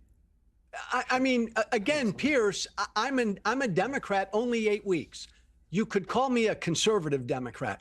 My God, Mamdani won the nomination in New York City. Hell yes, the party needs to embrace him, enthusiastically embrace him. Show this freaking country and the world that Democrats understand we're a big tent. You know, Mamdani may not be able to win in Tennessee or Kentucky. Joe Walsh couldn't win in New York City. This fear that Democrats have to embrace Mamdani is what's really going to piss their voters. My cat just knocked over his cat tree, and I was just like, what the hell is that? Off. We should embrace him, just like we should embrace more moderate Democrats in other places as well. But here's the problem with that, I think, is that the trouble with Mamdani is he's a good communicator. He looks the part. He sounds the part. I can see a lot of things going for him. But when you actually get into his public statements on the record, some of the stuff he said about the police, that alone to me makes him disqualifying as a serious soon. Not the voters. I mean, Pierce, soon the cat will be able to come down here freely. Well, I'll tell you what. We're working on it. Not to Democratic voters in New York City. I was in New York. Well, I was in New York last week. I was in New York last week when the mass shooting happened. And, you know, the NYPD... Dude on the far right is correct. That is Joe Walsh. He reacted with incredible speed and incredible courage to stop that being a hell of a lot worse. And there you've got the guys who are going to be the mayor of the city, who's been saying terrible things about the NYPD, about defunding the police, about they're racist, they're homophobic, they're this, they're that, and the other. Oh my God, he called out police brutality. Dude, you are such a fucking propagandist mouthpiece, and it's getting disgusting. Like, we get it. This worked in the UK, but at least in the US, we can kind of see through this shit. Now, whether or not you're Republican viewers, like the ones that you value so much because they're so stupid that they don't question you past anything that you fucking say, I get that. But this shit, like, dude, do not be surprised when you get just fucking bodied by these people consistently because you've already done it, dude. You're running on a platform that is aged out, like the trans issue. So 2 years ago, bro. Like, but keep going. Imagine if you're in the NYPD right now and this guy's going to be your mayor. Pierce, he didn't say any of that last week. He said things in the past, and let's hope, and I believe he's learned from them because he's going to represent the whole city, including the police officers. He's 33 years old. He struck a chord. I have confidence that he's going to learn on some of these issues as well. Okay, well, we'll see. Canabu, is Sydney Sweeney a Nazi? Sorry. My last name is Abu Ghazaleh, by the way. I don't know. This has been a lot of discourse. Have I been saying your surname wrong? I'm sorry. Yeah, it's Abu Ghazaleh. I do apologize. I've got it written down wrong here. My apologies. Yeah, I've seen a lot of discourse on this. I am really more focused on the campaign trail right now, but it seems like a lot of people. But do you think are she's up a in Nazi arms. for doing an advert for American Eagle in which she says that they say she's got great genes? I don't think it's a great look. I don't really know much about her Why? political opinions, especially the statement Well, that apparently American she's a Eagle put out registered later Republican. with, huh? Apparently what'd you she's say? a registered Republican. It emerged this week. Yeah, she's a Yeah, I she's a wasn't that Republican, surprised. apparently. I had heard things about that, but frankly, I just this is another one of those like culture war issues that I think that American Eagle, that statement that they put out was really weird, especially the 1488 coincidence. But I'm a lot more concerned with things that are affecting people right now, and that's housing, groceries, and healthcare being Sorry, completely what was the coincidence you're talking about? Sorry. there was one part of it that apparently had like 14 words and 88 characters, which may have been a coincidence, maybe not, but it's not a super great look for American Eagle. Well, what are you getting at? What are you suggesting? 1488 is a notorious neo-Nazi dog whistle, but once again, could be a coincidence. So they're all Nazis. No, it's literally a. Okay. I They're all literally did not Nazis. say that. I am just, you asked me a question and I said I don't really care about this that much. I am more Again, but focused here's on my problem actual again, things that are Kat. Here's my problem affecting again. people. Until you stop calling absolutely everybody you don't agree with Nazis, there is no way I you're going to win literally elections. did not do that. You were just putting words in my mouth. You did. You literally did that. In fact, Joe Walsh was shaking his head because he knew what you were about to say. Unless I'm mistaken, I had pointed Joe, out and a you could see coincidence she that was other gonna go people were along talking about. with I am promoting literally, a I have not ridiculous posted about conspiracy this. theory that American Eagle and Sydney Sweeney are Nazis. It's ridiculous. It makes you sound completely ridiculous. She literally said it's a coincidence. Oh my God. I didn't say that. I just said that like it's a weird coincidence and I think it's not a great look. But once again, I don't really care. We have petitioning starting tomorrow. Well, you care enough to say it's I'm not a way great more- look, and they were. Yeah, because you and asked it me may if be to do Sydney with Sweeney Nazis. is a Nazi like 5 times in a row, and once again, I don't know. Because and I don't really imagined, care. like any sensible human being, He's not getting what he wants out of this. your response would be, "Of course she's not." Harry Sisson, is Sydney don't Sweeney know. a Nazi? No. No, she's Thank not. you. She did it. No, Listen to I'm you. not tapped into this topic. Harry, do you have any problem about people talking about their I will make you care. great genes? No, I don't care. Like if I just Right. don't care. Like I don't think Sydney Sweeney's a Nazi. I respectfully disagree with Kat on the 1488 thing. You know, I'm not one for things like that. I just think this whole thing is stupid. I just don't care. It's so stupid. And once But again, see, that's this is what I not love. to say What I that, love like, is I didn't.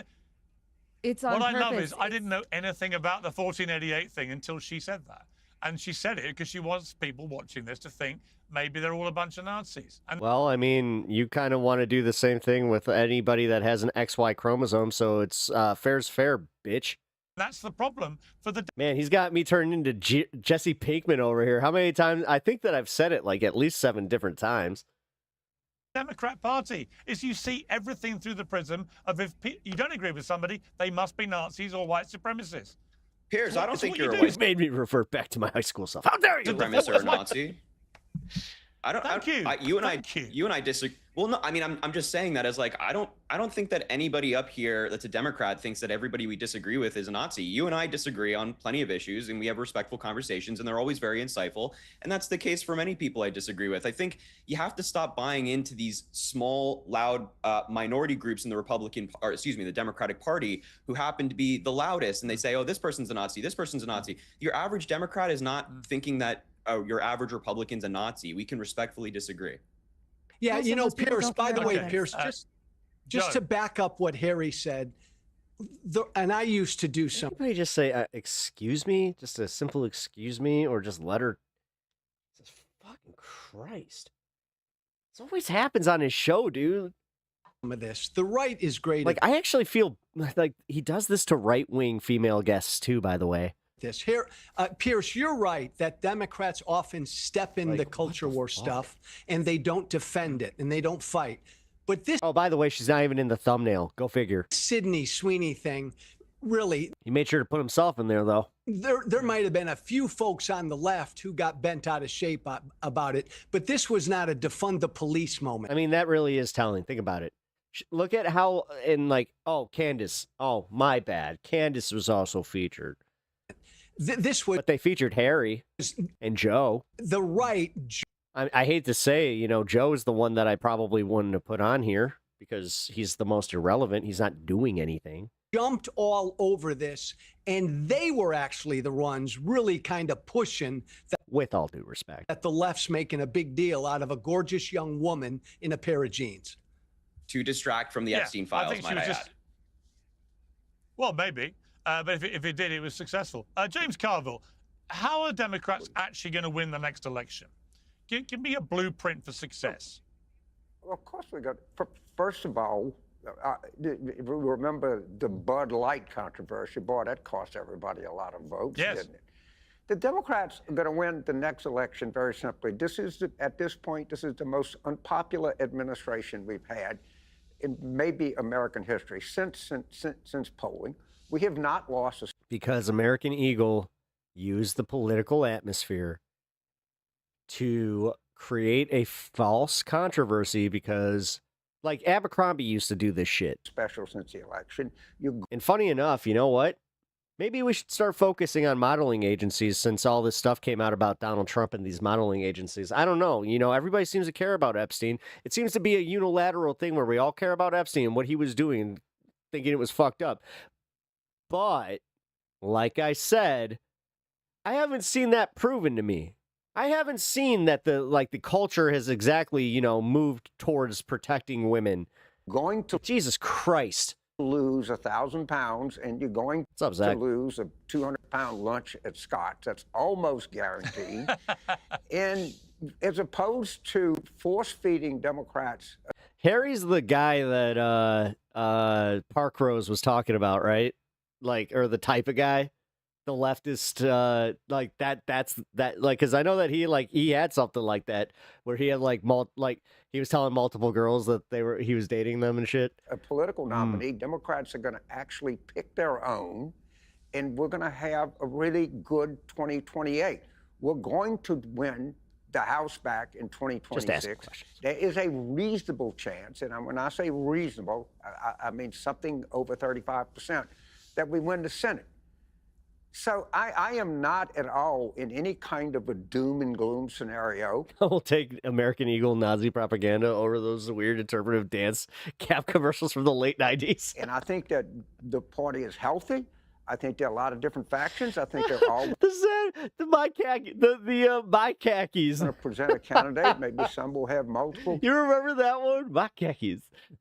Candidates. And I think Democratic voters are going to choose wisely in 2028. That's what I really believe.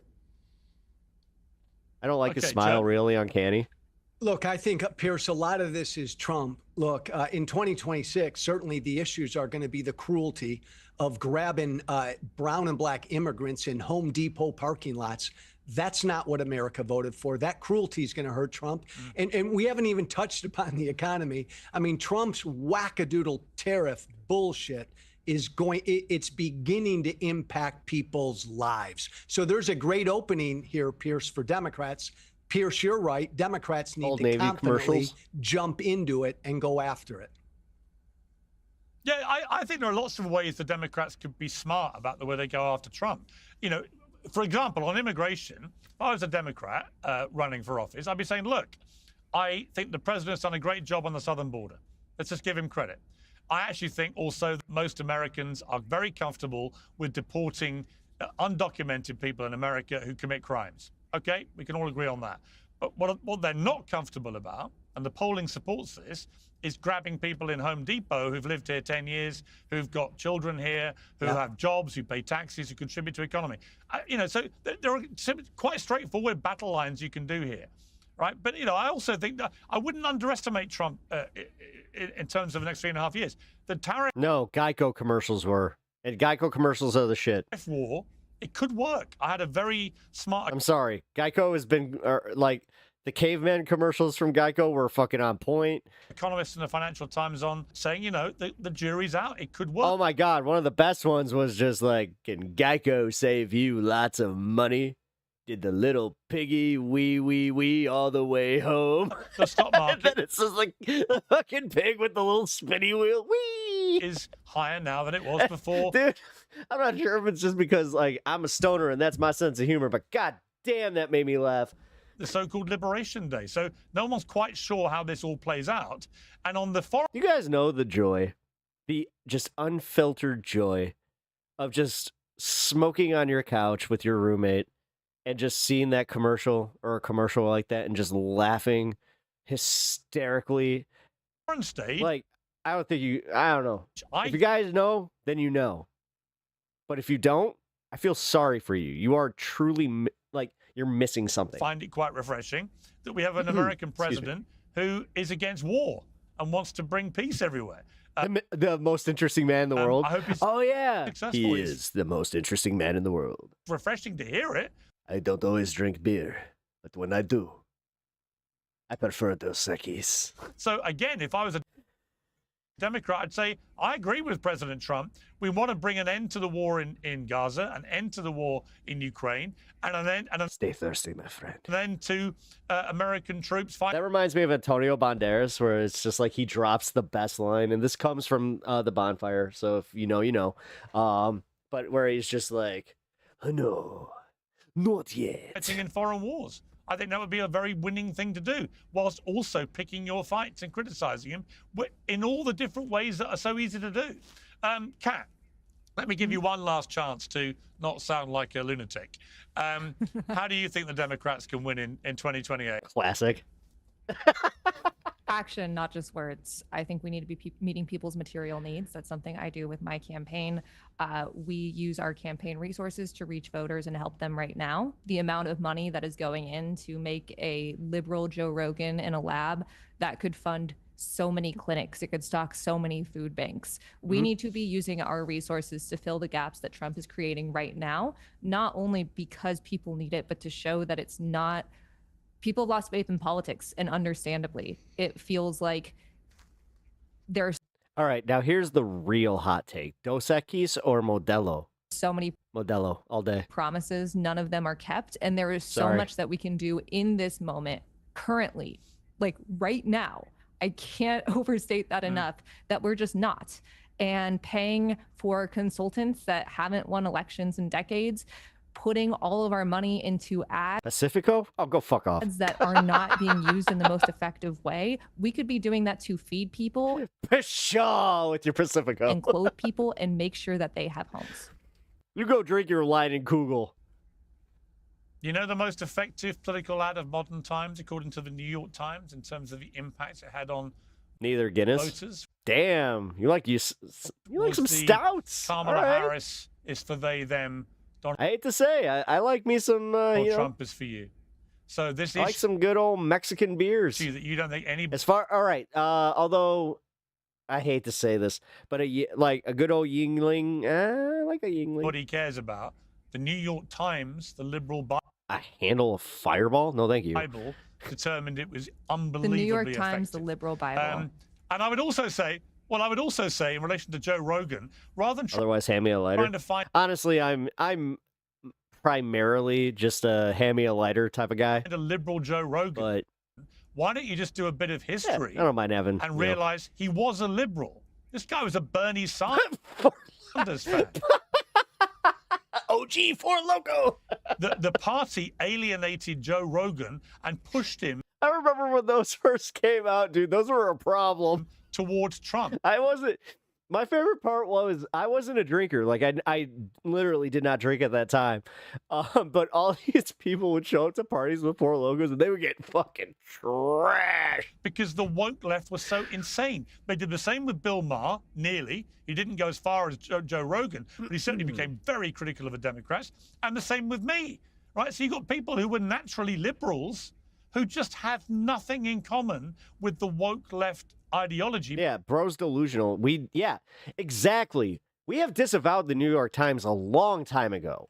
Like, what is he talking about? Dude. Because he's so... Oh my God, he's one of these dudes that's just like, oh, you still read the liberal newspapers that are owned by the fucking, like, Murdochs. What are you talking about? Yeah, that's why I keep saying, come back to the middle, sound normal again, play out common sense for the American people. My middle, though, is that... Oh, yeah. No. They would... From my understanding, yeah, the beatboxes taste exactly like the old Four Loko. Everyone has rights. Well, hang on. Everyone... Which, that's not a good thing, folks. I'm just going to say. Here's my point. Healthcare with money left over.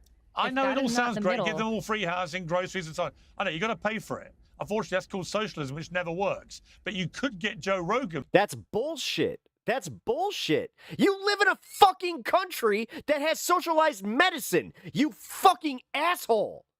What are you talking about?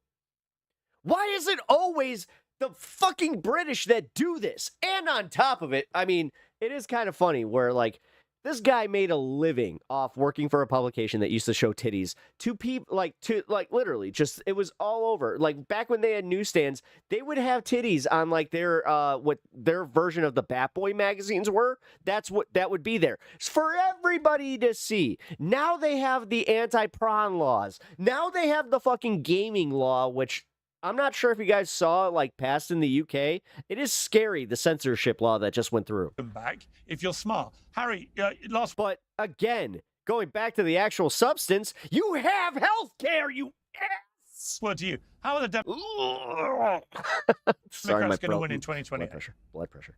I think it comes down to two things: authenticity and affordability. I really appreciate taking lessons from our enemies. Donald Trump in 2024, his campaign was affordability. Yes, I've been saying this. He was talking about inflation. It's not that fucking hard, man. They love the word they says. They love the fact that he says the F word. They love the fact that he talks like them. He was talking about. I mean, this goes back to the grocery prices. He was talking about things like. Did Carville fall asleep? That. So we. Did Carville fall asleep? Carville fall asleep. Oh my God! No!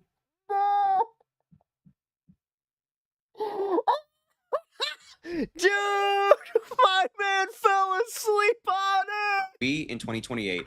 Oh no! All right, we need to just pay attention to Carville, right? I know you got to pay for it. No.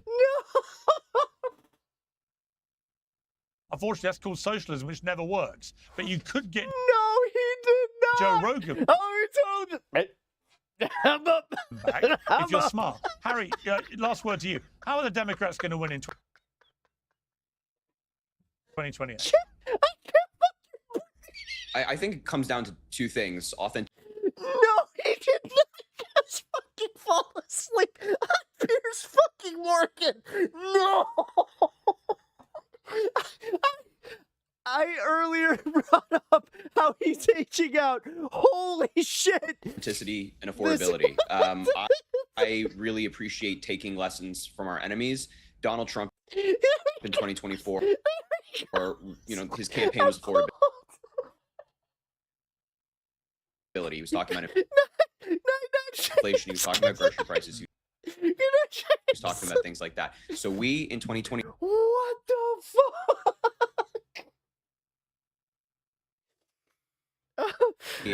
Have to be laser. I'm literally sweating. I am laughing so focused on that. I don't think we should dive so much into Trump the man. I think we should talk about the repercussions of his policy. I think Joe. That was legitimately one of the funniest things I've ever seen happen on any of the Piers Morgan show. God damn it. No, that goes up there. Holy shit. And James were articulating the tariffs and how they're having an impact on people. Really dive into that stuff. Hit him from that front. Don't just say Donald Trump. Do you think someone shouted in his face? James sucks because we as Democrats agree. And then... I need a fucking minute. And authenticity. Have someone who actually cares, actually believes in Oh. what they're saying, and has been fighting back against what they perceive No, James, fight the slave James, fight it. to be Republican Don't go.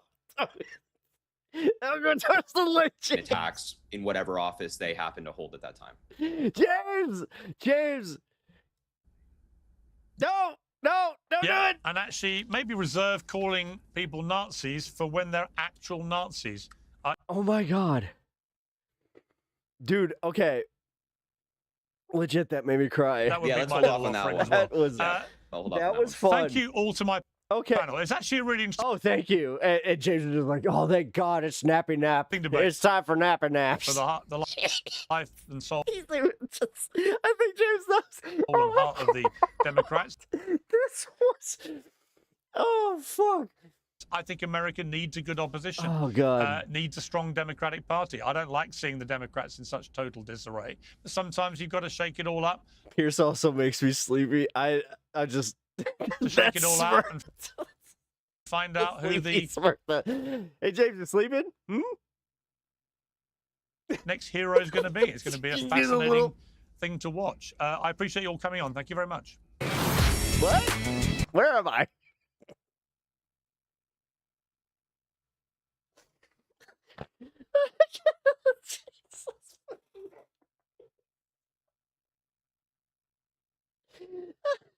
It's time to retire James Garfield. What is he doing? He just fell asleep on Pier's work. Okay. I can't.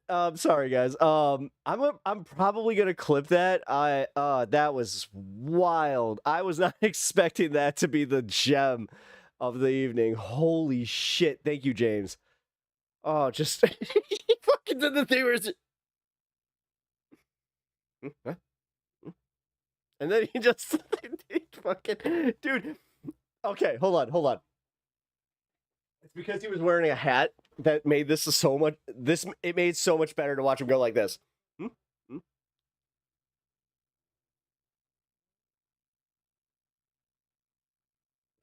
Then they just cut off the camera.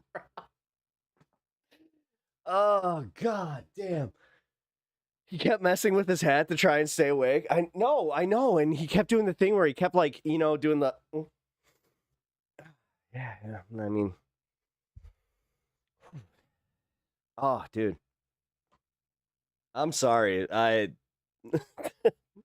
sorry if my laughter was a bit much for you, but that was holy shit.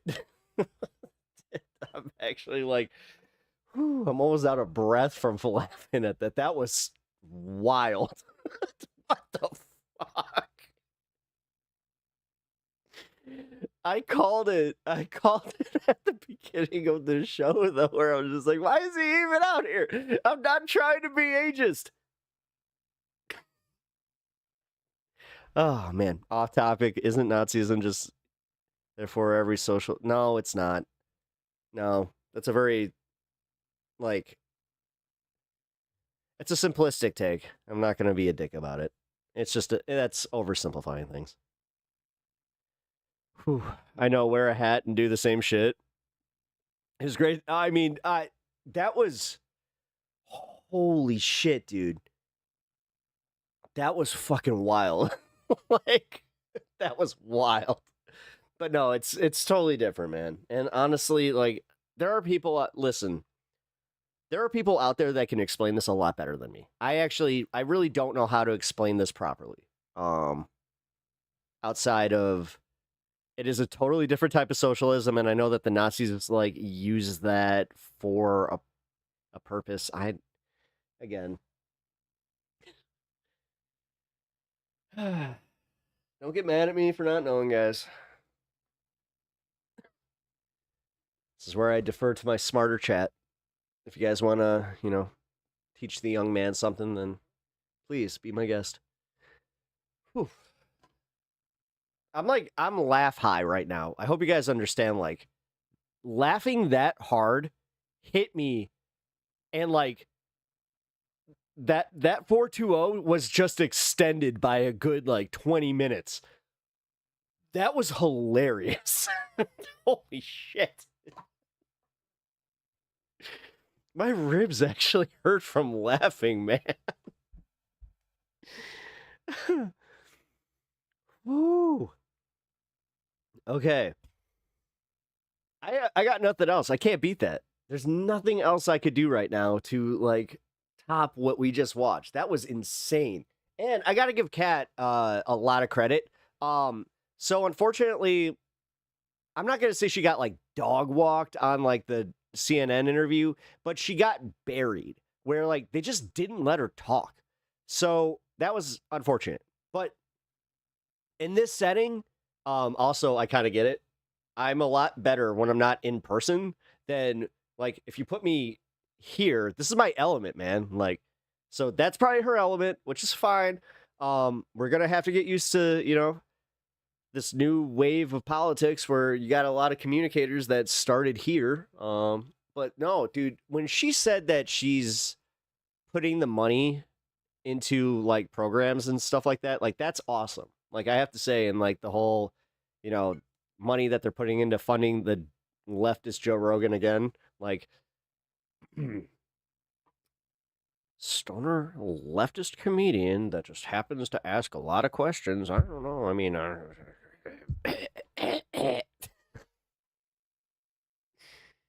I'm just that asshole that would just take their money and be like, all right, cool. Let's fund some socialism. For real, man. Like, that's the best way to do that. Like, is just, all right. Like, that's why I was so mad at TYT. I'll be completely honest. When he did the Polymarket Studio thing, that's bullshit. He put it into the TY. He literally just took the money. You fund, like, at that point, you take the money and fund your Justice Democrats or whatever the fuck. Like, because Jake, I have to say, it pains me to say, I should say, that he was effective with that. The Justice Democrats, we would not have AOC. We would not have Rashida Tlaib. Like, we wouldn't have a lot of the better politicians that we have in our political circuit right now without that. And I have to credit where credit's due. Ugh. Is Dean Withers the Democratic Joe Rogan? No. Why are you guys making him? No. The thing about Joe Rogan that made Joe Rogan was the fact that he is like, he was he wasn't like a new comic. He was perceived as like the next, like the guy that like you could kiss ass to, like, for lack of a better term. He was like the guy, you know? That's what they need. They need, I mean, I don't know who the leftist Joe Rogan would be. Like Stavros, maybe, but Stavi doesn't want it. Like he don't want that bullshit. He just wants to make yucks. I like talking politics. I like making people laugh. I would totally, you know, reallocate money. You would not watch my studio change. My house would, that's pretty much the difference, is I would just pay off my house. And just be like, all right, let's fund some leftisms. I'm dead serious. Like, I don't understand why more people on the left don't do that when they make money. Like, that's, I think, the bigger criticism about Hassan and like his house. I will not criticize the fact that he has his $2 million house. I don't give a shit. And if he keeps enough to like pay his taxes and fucking like live comfortably, fine. But like, if he has like access and like he's not funding leftist campaigns, I don't know. Maybe he's not putting his money where his mouth is, and I mean, that's kind of shitty. That's my one, you know, that's my one critique on that one. Maybe, man, communism is pretty cool, but it's been mischaracterized. Well, as I said, Sylvie, at this point, you just need to rebrand it. Like, I don't understand why this is such a touchy subject where it's just, you don't call it communism. Like, I make the joke, like, and I know, I'm not trying to denigrate the subject, but you call it, like, you know, super happy fun future, or populist. Actually, let's be more serious about this. You call it populist economics. I just have to say, like, that's always been my thing, is like, it just, so many people are like locked into needing the textbook definition of what it is, and then just going like, and being like, well, communism would totally benefit you, bro, when you're not recognizing the fact that there's like this whole propaganda campaign that worked, where it was like called the Red Scare. They used communism. Don't use the term. You just don't use it. You just call, again, simplest. This is the simplest fucking theory. You call it something else. This is the reason that MAGA was pretty successful in this, is because they didn't market it as the Tea Party even. They called it something else. They kept moving the fucking barometer, but it was still the same fucking thing. That wasn't barometer. Oh, sorry. I'm still all hyped up from laughing. All right, guys, give me a second. Challenge Zach, maybe, man. Communism is... Oh, yeah. Hassan and even people Vosh's size should be doing tours to left orgs to bring people in. The problem is, dude, too many people look at Vosh and immediately bring up the fucking lolly stuff, or like, there's all this fucking... This is going to sound weird, because, like, the Vosh case specifically, yeah, he's guilty of that shit. But, like, what I'm saying is, like, there have been all of these calculated smear campaigns against leftist content creators that have worked. Like, and the thing is, I don't know, maybe it's because I smoke too much fucking pot, but I see a psyop where there's a psyop where it's like, oh, so these people, they had way too much influence, so it's easier to just, like, because think about it. If BreadTube hadn't broken up during the fucking election, what might have happened? I don't know. And with Hassan, it's platforming, y'all, I mean, exactly. Well, yeah, that's why you have the most useful fucking propaganda tool that he doesn't even get paid. Ethan. Calling, like, still bringing up the Timothée Chalamet bullshit and all that shit. Yes, it's all fucking useful. It's so useful to fucking fracture the left, to have these splinters of the left, to have these people where they go, oh, you like Vosh? Well, that means that you must be a piece of shit. Oh, you like Hassan? Oh, that must mean you're a piece of shit. Like, think about it, guys. Like, what is the end game there? You're not getting unity, and then on top of it, it's always fracturing the communities. It's not just fracturing, because it's not as simple as like the sitcom thing where it's just like the actors are fighting and they're just like, you know, never gonna work together. This is communities, like you were just saying. These people, like Sean, you recognize the size of these people's communities. So what I'm saying is, it's detrimental when you have that splintering.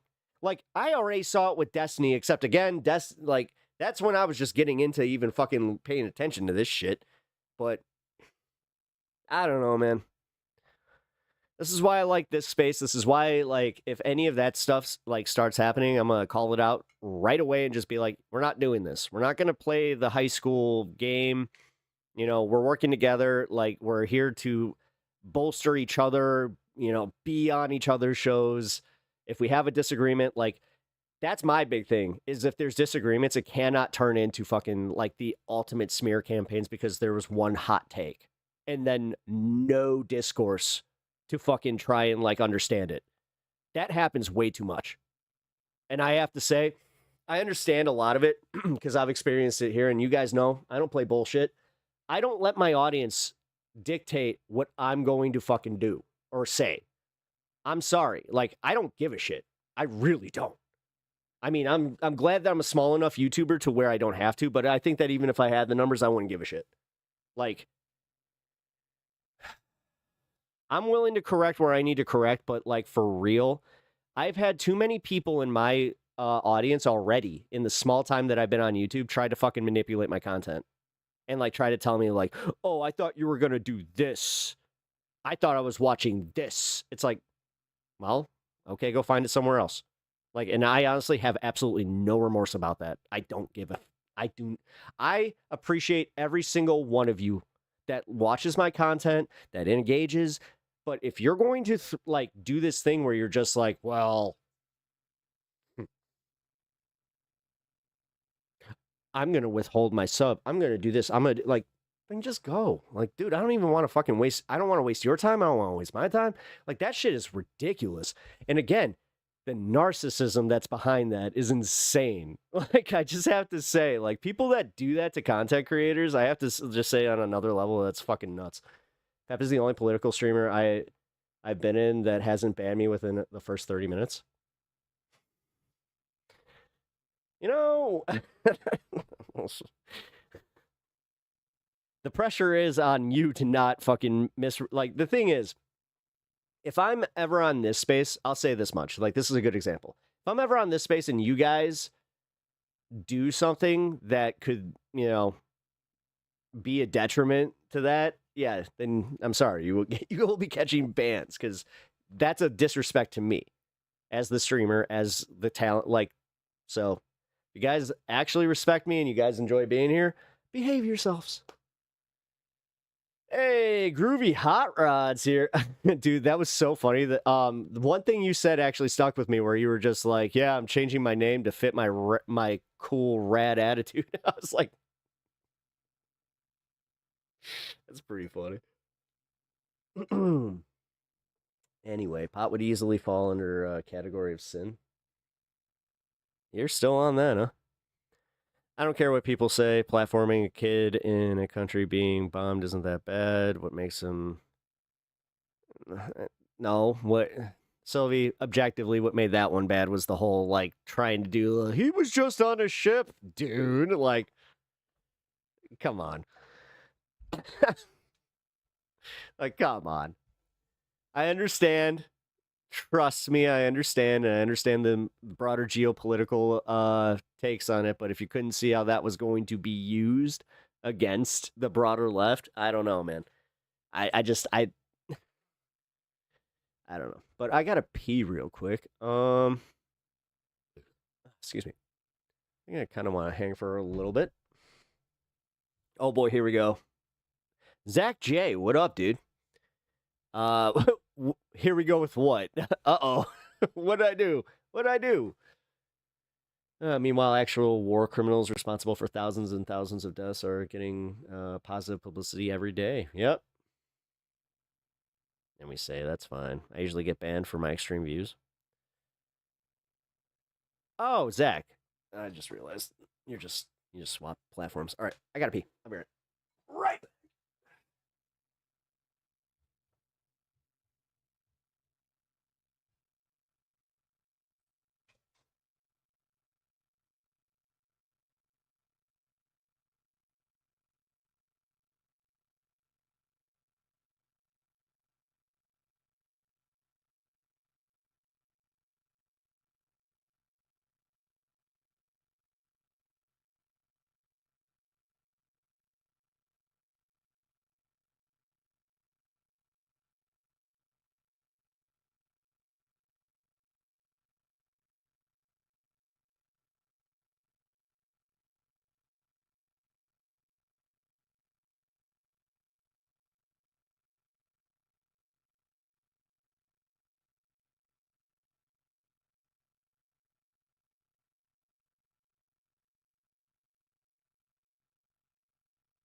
Oh.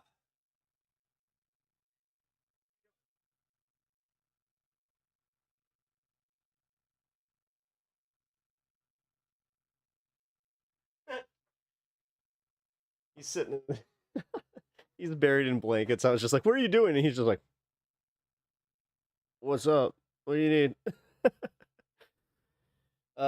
God, that was funny. All right, let's chill out for a little. Let's just hang for the back end of stream here. Not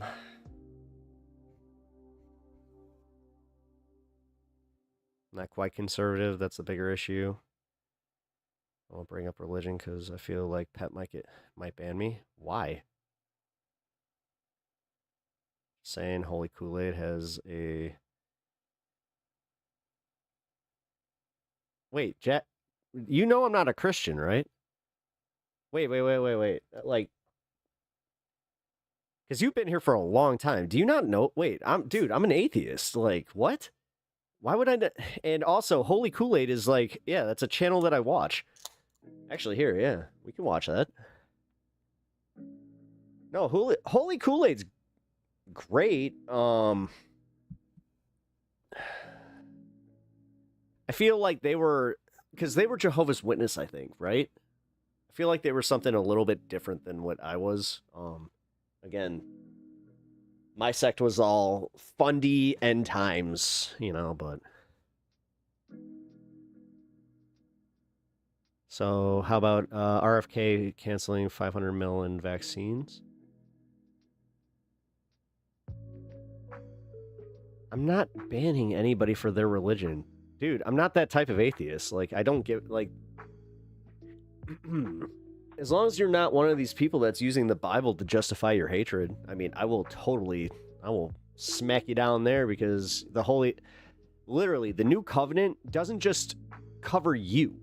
You know that whole song, Jesus Loves the Little Children? All the children of the world. Yeah, that's all of them. Hey. I don't attack the streamer or anyone in chat. Pep Talks can tell you that first time I came into it. No. He's a kid. I mean, when I say a kid, he's 20 years old. But still, like, when I was 20 years old, maybe I am a little too charitable in this case sometimes, but like, when I was 20, I was a just complete shithead. So I give people some leeway, especially when they're willing to grow, when they're willing to listen, when they're willing to kind of see a different point of view. You know, he came in here as a super fucking nihilist too. I would love one centrist to right-wing audience member to not talk about effing being banned all the time. Well, unfortunately, Sean, from my perspective as a creator, that tells me that other creators are getting a little ban happy. And as somebody who has literally been banned from the Majority Report Discord, I might see a case for that. Some people have zero tolerance. The thing is, it's, as also a creator, it's creator to creator. So, like, the fact is, when people complain about TOS, that's not even the fucking issue. It's literally who you are interacting with. They will have their own set of rules. I might be a little bit more lenient. I'm a millennial. Am I an older millennial? I don't even know anymore. I'm a fucking millennial who grew up in the era of edgelord comedy, like the original edgelord comedy scene, the fucking, Jackass days, Howard Stern, all of that bullshit, and grew past it. So, Zennial, I guess. I don't know. 86, whatever, figure it out.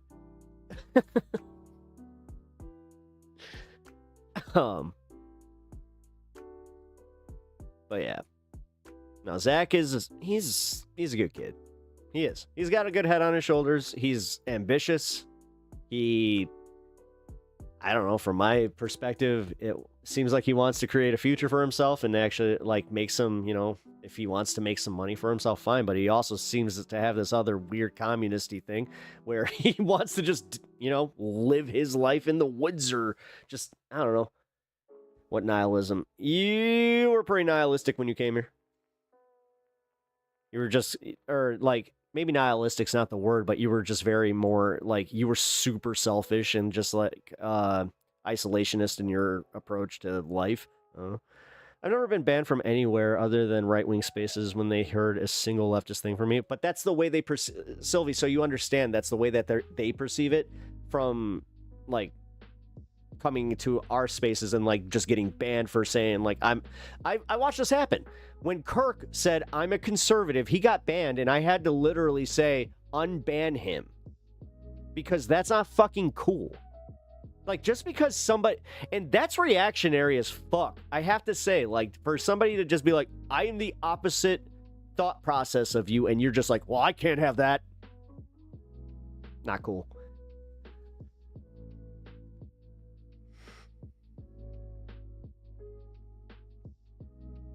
Yeah, and that ain't edgelord comedy was... Or that edgelord comedy was bottom of the barrel, too. Not even offensive, just uninspired. Yeah. Yeah, absolutely. 10,000%. Yeah. Like the Dane Cook yeah. Or just the fucking, the punch down constantly. Use the, F word. God. That one actually, like, it's a visceral one. I can't even, like, yeah. Well, at least you know it ain't new or special.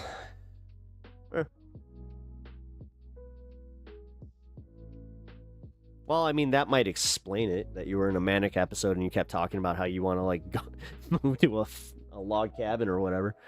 I don't know, man. I've always been interested in other people's perspectives. I lived on the other side where if people had shut me out, I wouldn't be on the left. Like, I hope you understand that. Like, I had people that were very willing, like, in the Occupy movement to just kind of open their, not just, themselves to me, but also, like, literally their doors to me, where they're just like, no, you know what, come hang out. Like, there was this one, it was like a really cool commune space in Chicago where it was essentially like a big ass bar, where there was like political activism and all that kind of stuff, but it was also a bar, it was technically for profit, but ish. I mean, the money went towards the goal of funding the protest group.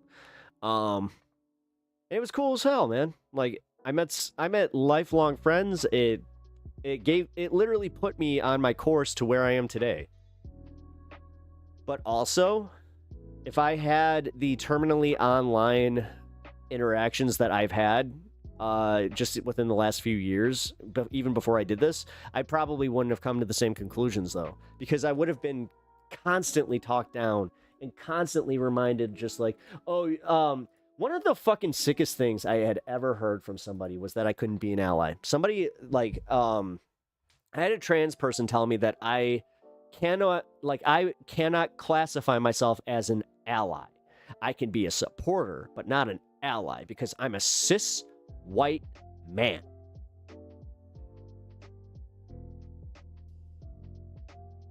That was some of the most insane shit that I've ever heard to this day, and that's fucked up. And if anybody actually agrees with that, please explain to me why. Like, is this like a semantical thing? Because honestly, I've had so many people, and again, like one of my best friends who happens to be trans, do that thing. But for real, I explained this to her, and she was just like, "That's stupid." I'm like, "Yes, thank you, cool." Thank God.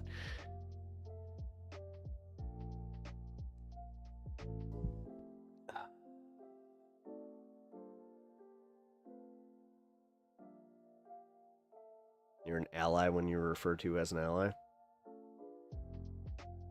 I don't know. Being told that I just, like, blanketly couldn't be classified as an ally, I was like, this is a weird thing to be fucking, like, hung up on. Came in late. What's stupid?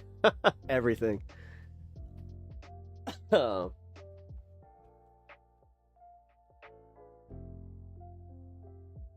Being an ally or not is situational, not perpetual.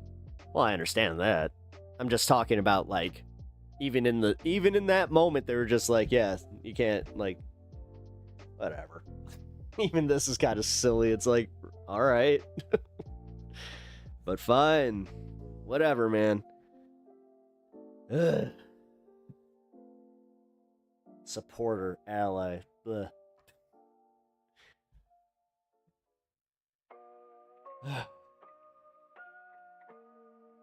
That person lost the plot. Yeah, that's what I'm saying. Like, and that's why I'm saying, like, this terminally online brain shit. Like, it's a real thing, man. And I've even been accused of it myself ever since I started this, where I was just like, okay. Whew. I just realized that last hit really got me. What is this? What's this stream? Gelinade. 33. That one might be a little bit much, I have to say. Kind of got me on that one where I was just like, wow, I feel really good. Holy shit.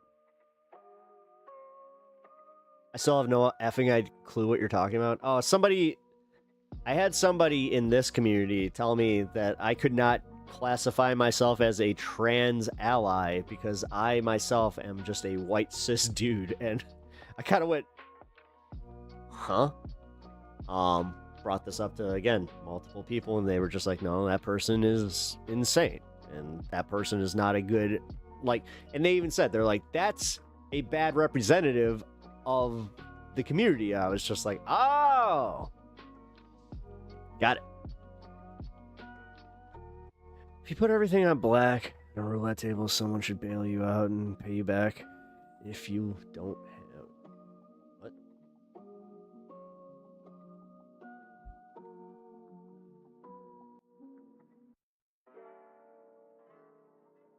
I don't know. I've just noticed that, like, the clickiness sometimes, like, kind of, it hits too. I've noticed that just as my, like, being my own content creator. Like, I am perfectly fine not being your bag. Like, trust me. I have had that in my own personal life where I'm just like, oh, I guess I'm a bit of a people pleaser, but I also do have, like, the block where I'm just like, okay, so that person's not my vibe. Don't give a shit. You know, I got plenty of people who are.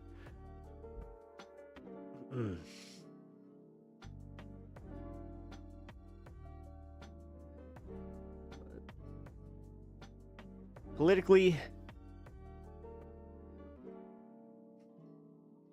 that can get a little hairy sometimes. I'll just say, like, I've noticed that you can have 99% of the same opinions, and then get in an argument about that, like, 1%, and I have seen people literally bail because of that 1% argument, where it's just like, what is happening?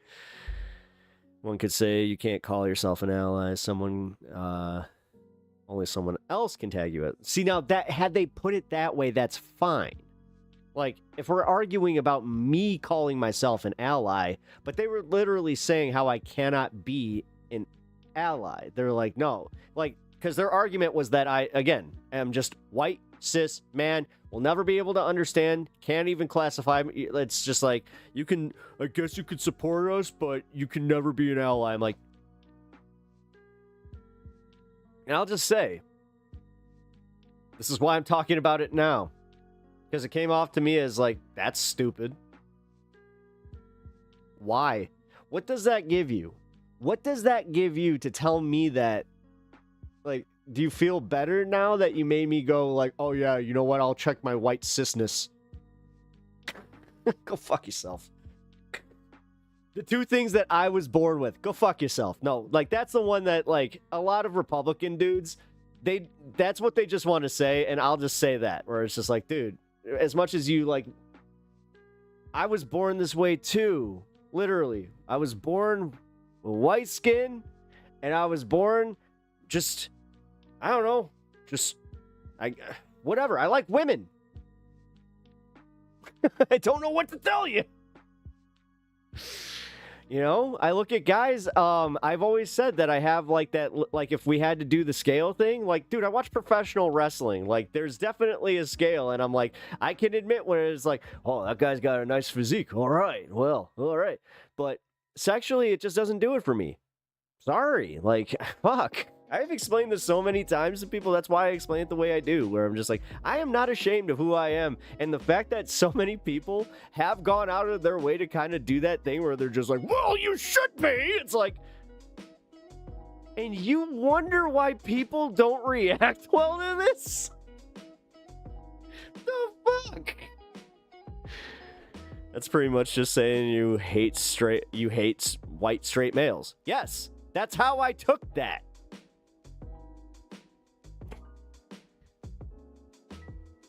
Like, literally, that's how I took that. And again, like, they're the ones who have to classify everything. Well, I mean, everybody. I'm the one that's not classifying it. Like I said, if I had to do the thing where I'm just like, fine, I'm probably like, I don't know, 40% bi. Again, if you are a cis male who watches professional wrestling, you just have to admit that there's just a little bit.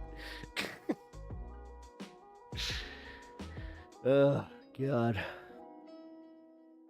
I just don't understand the whole thing. Like, where the clickiness, like I kind of brought it up, like there's like a clickiness within certain like sectors of the left, and then I started getting introduced to that where I was just like, wait, what? The fuck? I just don't, like, you don't see me going full incel. I laugh it off and go, okay, that's silly. But then again, when I see too many people getting on that train, I'm like, all right. Because isn't the goal to, like, bring people over to our, to how we think? Or am I just... Do I have the wrong goal? Sorry, I'm ranting. Either way. It's possible they're too far down the rabbit hole either way. They're just way too far down the rabbit hole. Well, I mean, that's what I'm saying. Like, I've been running... It's almost like it's a side effect of me doing some content creation. But, yeah, I've been running into that. It's silly, though. Bro. Like, I'm flattered, but I'm just not into you.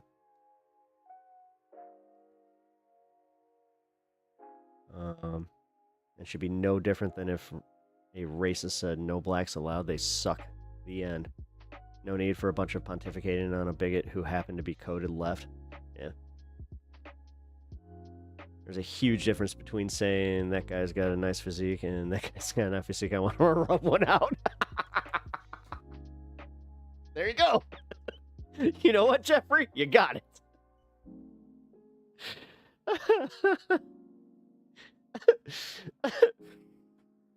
Yeah, I couldn't have said it better myself. It's kind of funny that an account called Jeffrey Epstein saying that. Oh, man.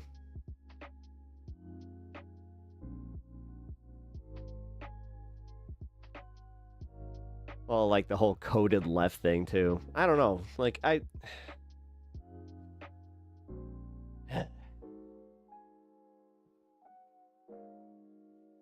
trying to figure out how to word this properly. Because there should always be policing, all right? Like, there should always, like, everybody should always be aware of this, like, type of stuff. And everybody should always be, like, in a mode where you can, like, check someone, but also be checked type of thing. I also think that's what makes it easier to kind of, like, push the people that are, like, the true faux leftists or whatever the fuck. Like, faux leftists. That's implying, like, oh my god. I don't want to do this because it's, it's creating the internal division bullshit. But, like, there are, like, we kind of established yesterday watching that Park Rose thing. Park Rose permaculture video about how, you know, there are leftists out there that, especially leftist men, that do that fucking bullshit, you know? that should be dealt with. Now, here's the thing. Because I said the thing about Harry Sison. That's his name. But from my understanding, and I'm not even going to fucking look it up, I'm just going to go based off my memory here, is that he had multiple girls that he was dating, and they were all told that they were the only one they were dating, and they felt he was a piece of shit for that, and he just kind of went, I'm just a player, whatever, and like he kind of escaped that. Do I have that right? I don't know.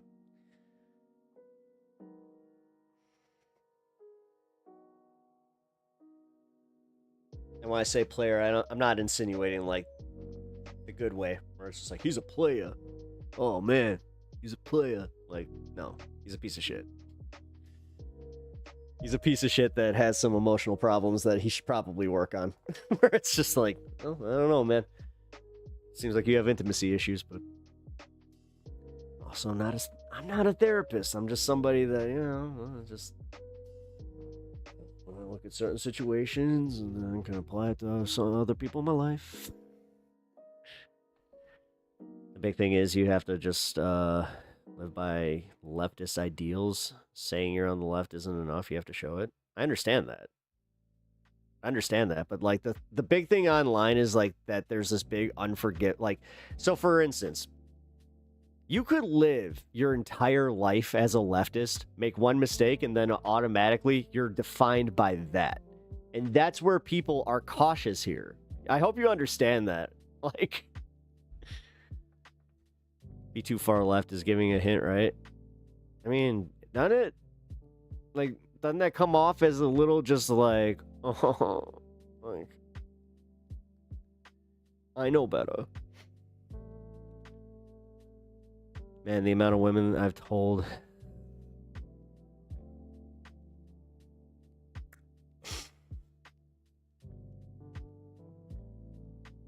Just look at the account name and don't need to wonder.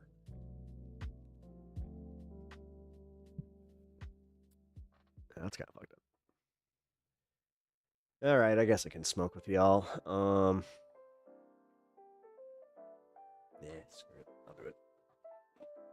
I know I'm late. I was kind of debating even doing it because that's what really got me.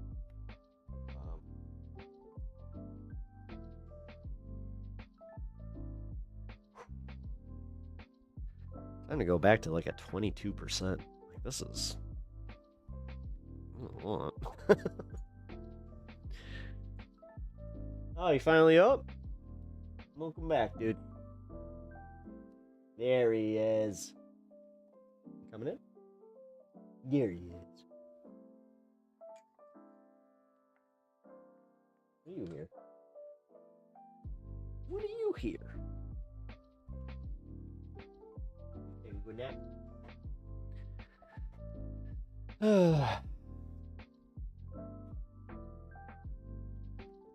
I don't know. Leading up to 2026, the one big thing that I do not want to see is a bunch of fucking leftist infighting and doing the thing where they just, they literally, they circle up, you know? God. Being born with this.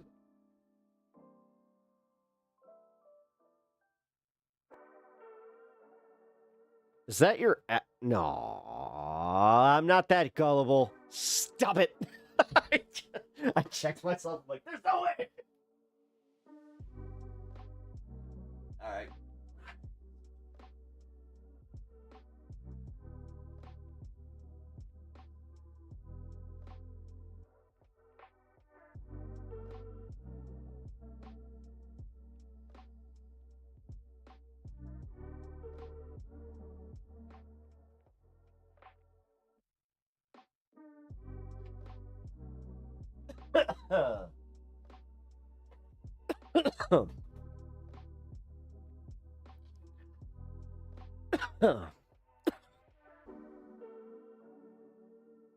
Okay.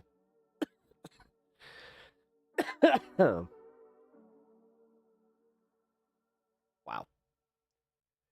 Gellinade, guys. Gellinade. That's all I have to say for that one. If you guys are shopping around and you see that one, you might want to check it out.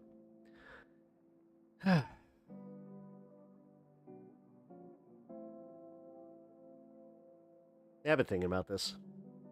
I've been thinking about like a lot of this type of stuff because, God, I forgot who I was watching.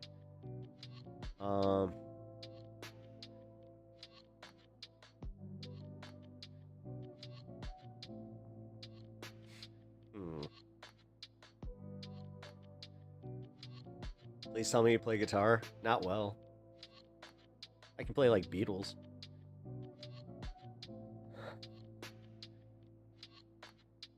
Let's see, what can I play? Beatles, Dispatch songs, Metallica, like, you know, not the cool Metallica, just like the background. You ever need to rock out to Master of Puppets? I got you back.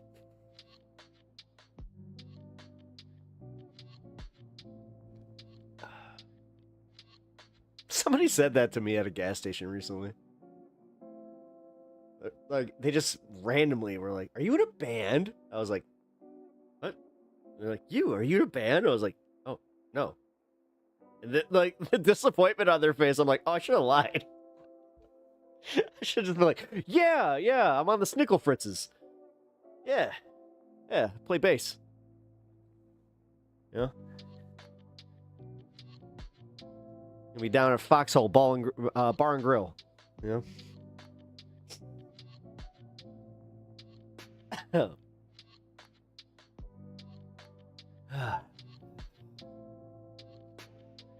You know what really sucks about the world today? At what point do we forget about how to have a conversation without resorting to politics? Because politics is kind of part of everything now. We're at this point where you can't get past a person's belief structure and then not make it political, especially like, dude, Trump, I hate to say this, man, for as much as like the left has to have Trump as like the reality that he is, the right does too. He changed the game. And this is the part where it's like, if you're going to support such a figurehead that like makes it a point to always be part of your life and like your mind, like, say what you will about Joe Biden, this was the whole thing that people wanted. They wanted to go back to boring. They didn't want to think about politics. Like, this is the thing that didn't work for Biden and the Democrats is we don't live in the era of the 90s anymore. The 90s into the, like, Bush era and even Obama, that was the thing. People didn't want to think about politics. They didn't give a shit. As long as the economy was kind of going in the right direction, they didn't give a shit. They really didn't. And unless you lost someone in the Iraq or the Afghanistan wars, you didn't give a shit. Sad reality. You know? But now we live in this online brain fucking era where everything is political. You know? The culture war issues. They, like, if anything, be mad at the Piers Morgans of the world for taking these issues and just being like, well, we're going to make this everything. God, I lived through it where it was the gay stuff, and they said that, oh, it's a slip. Like, guys like Piers Morgan, and I'm sure he even probably said it himself, but I'm not going to, like, quote it, like, try to direct quote him. But I'm sure that he was likely out there going, oh, if we let the gays marry, that's a slippery slope to bestiality. That's a slippery slope. Like, they kept saying that shit. The slippery slope fallacy is what we'll call it, if that's not already what it's called. Like, it's absolutely fucking ridiculous. They're doing that again now with trans people. Like, it's they need someone to marginalize. Because if you have someone to marginalize, then you have people that do have the white skin to go, well, maybe I am better. Fuck. Like, the amount of times that I saw that shit happen, like within my own church community. God damn. Again, I come from not just a religion. I come from a sect of a religion that called Jewish people placeholders, specifically Jewish people who lived in Israel, placeholders for the true chosen people of Christ. Like, trust me, I'm not like deluding myself as to what I was part of. Like, these people were fucking psychopaths. And on top of it, they were lame as shit. It was like the most suburban fucking way of thinking. Like, I always thought about this in general, about the rapture. I'm just like, how come you guys are always trying to like skip a step? You know, the whole dying part. And they're just like, well, because we're chosen. It's like, well, are you? And then I always thought about that. Like, the narcissism that has to come along with thinking that you're the one that's it. Like, it's going to happen to you. You're the one. Your generation. I remember bringing this up in school where everybody was talking about like what was going on, right? It was post 9/11. And they're talking about, oh, well, it's never been this bad before. I'm like, do you think that the like kids in school during World War II were saying the same shit? All of a sudden, you just watch the whole classroom just go, did they? And then asking the teacher, humana, humana, humana, humana.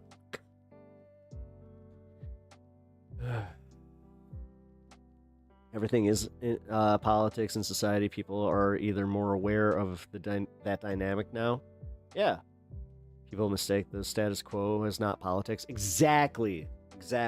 Well, it's also like, all right, so status quo for everybody's a little different, but like, I think of this as status quo for the guy that lives, you know, in middle America, never met a trans person in his life, or their life, so I'll actually be fair here, because this could go for both genders.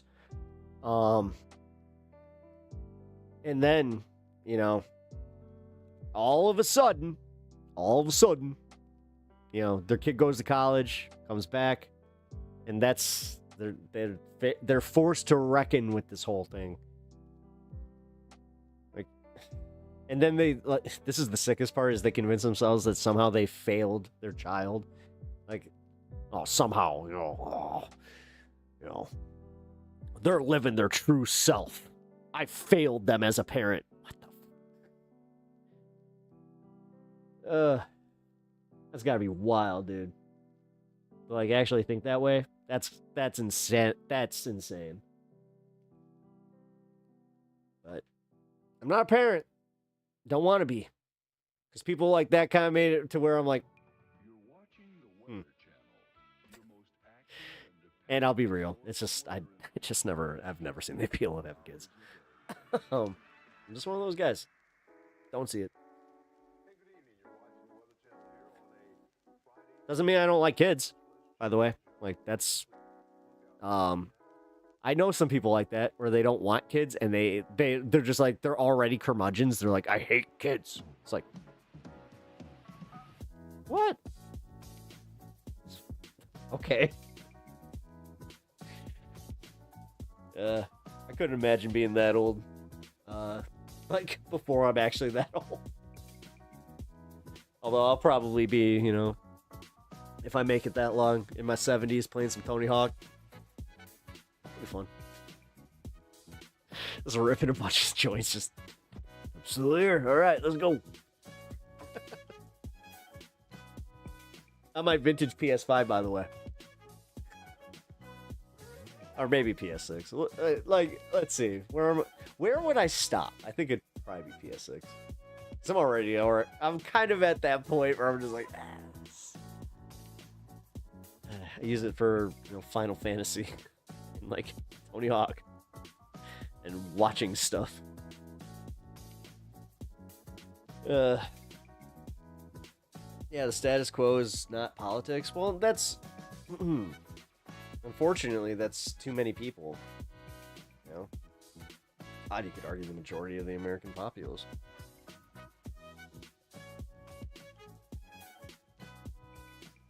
Kids are okay, but I'm not the biggest fan of parents these days. Well, that's also it. Like, I will say that watching my friends that are parents, the number one gripe that they tend to have is because most of their kids are like, you know, play date age.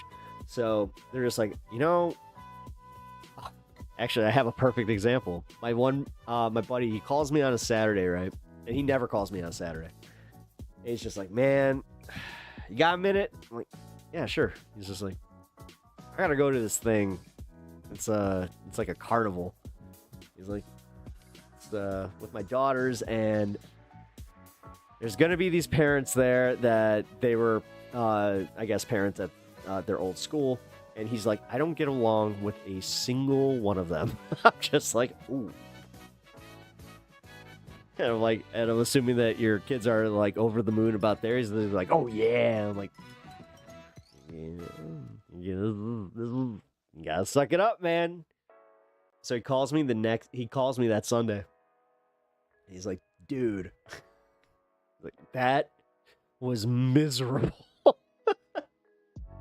Apparently, they just didn't talk to him, and he just stepped, like, he hasn't smoked cigarettes in a long time, and he just apparently, like, stepped aside, found a guy that had smokes, and he was just like, can I bum one of those? Which in this economy, hey. Went to Mexico earlier this year. As a kid with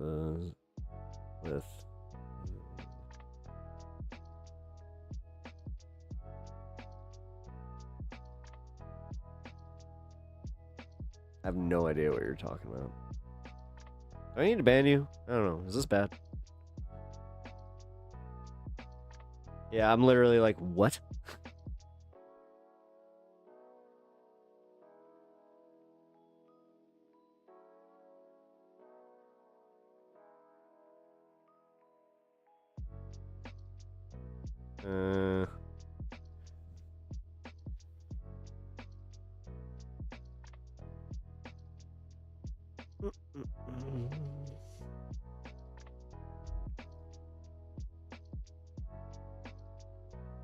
Oh, yes. I'm going to take you as the arbiter on that one. Also, I mean, if you're saying that their parents were embarrassed about their kid being trans, then, yeah, you might be catching a ban.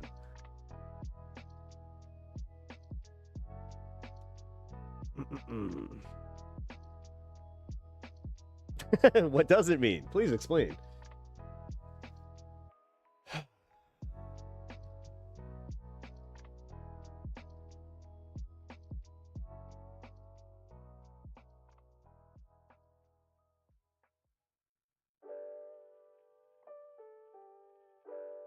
And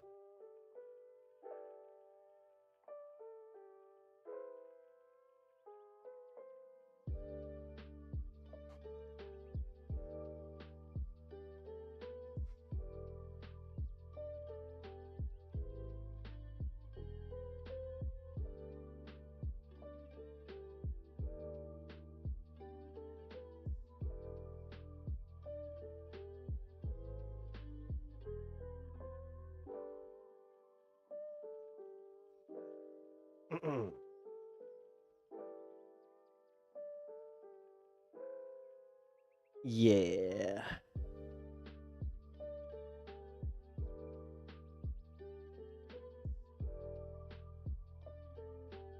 I'll just say this much. Like I said, anybody that's doing some shit like that, you're catching a ban. Actually, hold on. I gotta perm ban him.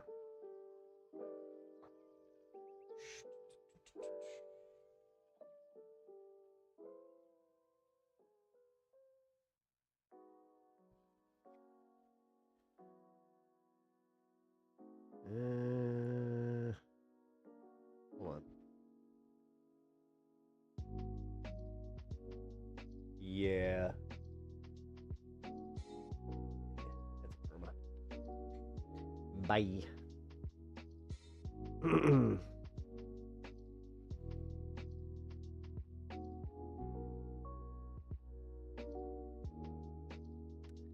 Yeah.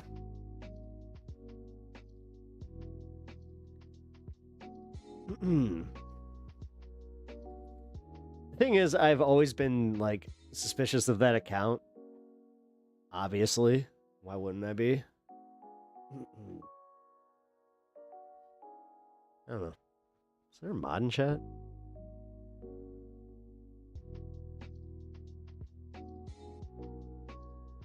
Oh shit, Sylvie. Are you a mod over on YouTube? Because if you are not a mod over on YouTube yet, I need to just mod you. That was weird. Yeah, no.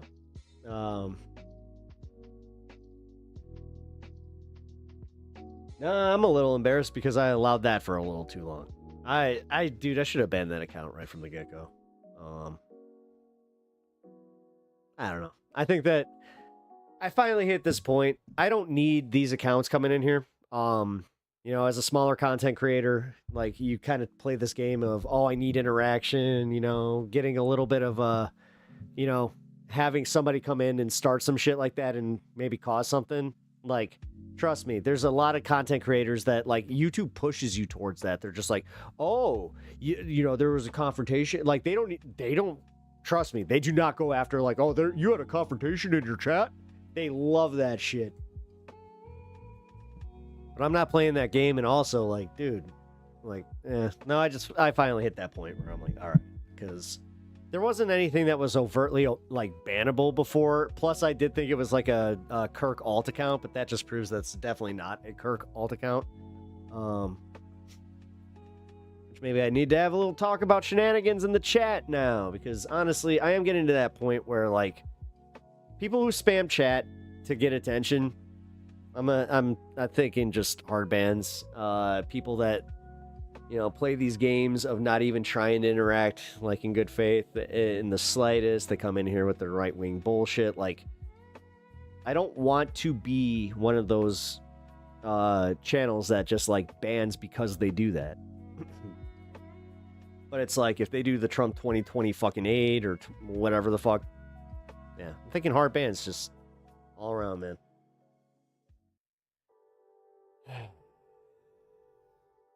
They will always disappoint you at some point. Not everything is can be a Kirk alt.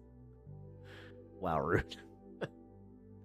Well, yeah, I mean that one was, again, that's just Bloodstone, can you do me a favor? Can you click, I think that you can still see his name. Can you hard ban him? Just do it. If it gives you only the timeout option, then report his ass. I cannot do that on my side, so I need a mod to do that. Thank you. YouTube. Unless I can, and I just don't know how. Trust me, I wouldn't put that past me either. Oh, God. This is what I get for hanging out too long and, like, just getting completely, you know, nice and rapid. Like I said, I definitely have to go and, have to shop for something that's a little less intense. So what is this?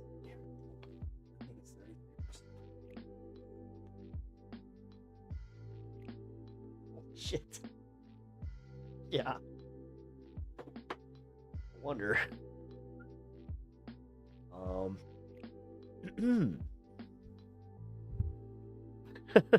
Wow. So that was a little more than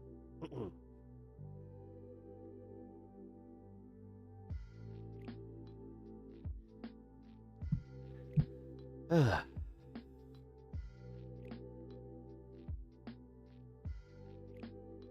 Yeah, apologies for anybody that like read that one, and I'm sorry. That was not okay. This troll is gone, and hopefully will stay gone.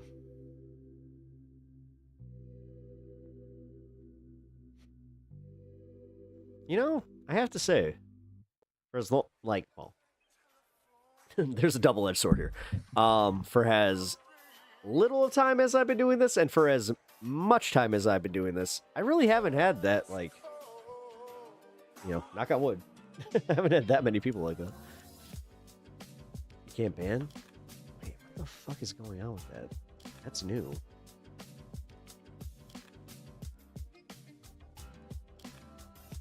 There we go. I got it.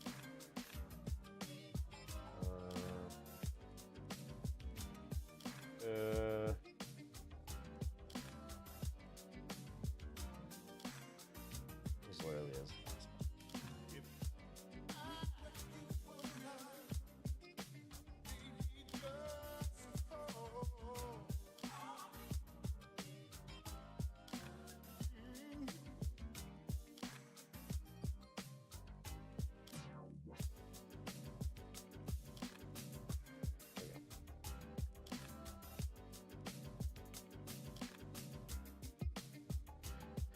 All right, he gone. He caught a perma. Off topic, my supervisor is trying to convince the owner of the company who pays for my housing to allow me to have a dog. Nice. Nice. That's awesome. Hell yeah. Get a dog. I love my dog. Yeah, fortunately. I think I talked about this a little bit, but it looks like I'm gonna have a sad day coming up here, and I'm not looking forward to it. That's as much as I will say about it.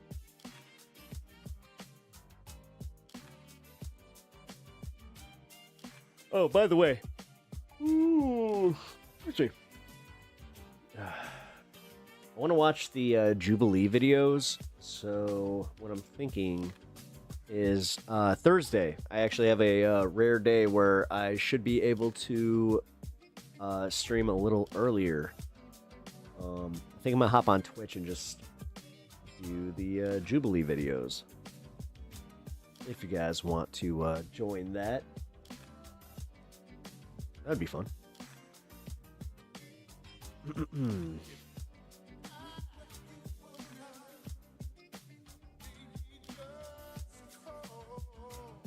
I hope it works out, man. I love having a dog. I love having my cats. Oh.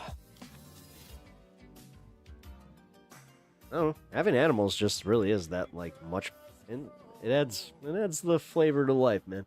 Emma Vigeland just got 2 brother cats today, and that that made me so happy because I have 2 brother cats, and they're the shit.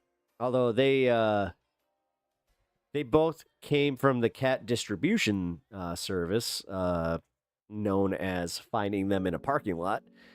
One of them actually needed to be rehomed, but still counts. And yeah, they literally took to each other, and they love each other, but they also fight a lot. You can actually see them fight on my my channel's shorts page. Took some videos.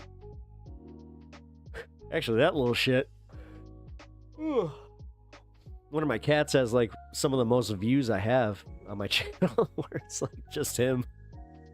Oh, I see how it is. Alright.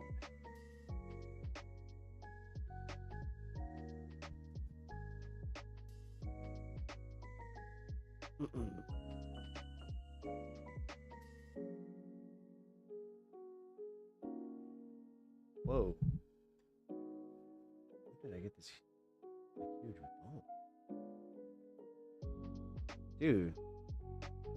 We've had 500 viewers this stream? What the fuck?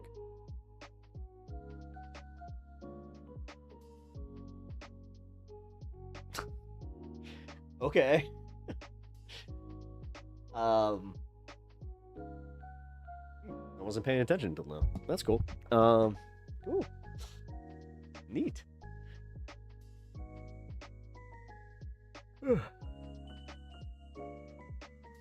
Oh, dude. Yeah, especially if you grew up with animals, I understand how that is. I had that situation where I lived in 2 apartments that were no pets.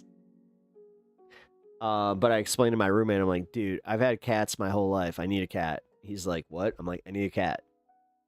And he told me no, and I came home with a cat. Because he don't tell me what to do. I paid half the fucking rent.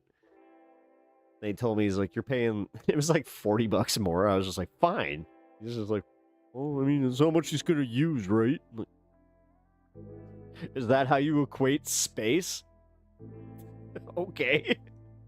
It's like he measured out like the width and the length of the litter box and was just like, he used as a 3x2 space and his cat dish. Dude, one of the funniest things that ever happened. So this was in our first apartment, and this was strictly no pets. We came home, and my my cat had stupidly gotten stuck between the screen door and the glass door. He's sitting in the middle of the fucking thing, just like.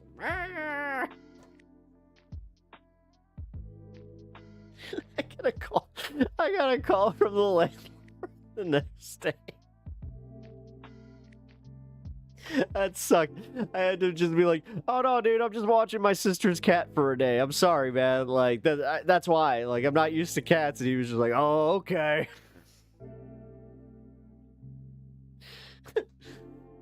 Oh, God. I had to know. I don't know. We got better about that, though. We kind of blocked off the door. But that, god damn it, that was funny. Because I was like, where's the cat? We're just looking all over. He pulls this, like we had these shades, right? He pulls the shades and there he is, just like, ah! He looked like a Garfield toy. It was hilarious. Oh, fuck. He was also a fat cat, too, so it made it that much more, like, it was very, very funny. Ah, fuck. That same cat also, we're smoking, so we're just chilling in our living room, right? We're just, watching a movie. All of a sudden, you just hear, we're like, what's going on? Because, like, it kept getting closer, and you're just like, like, okay.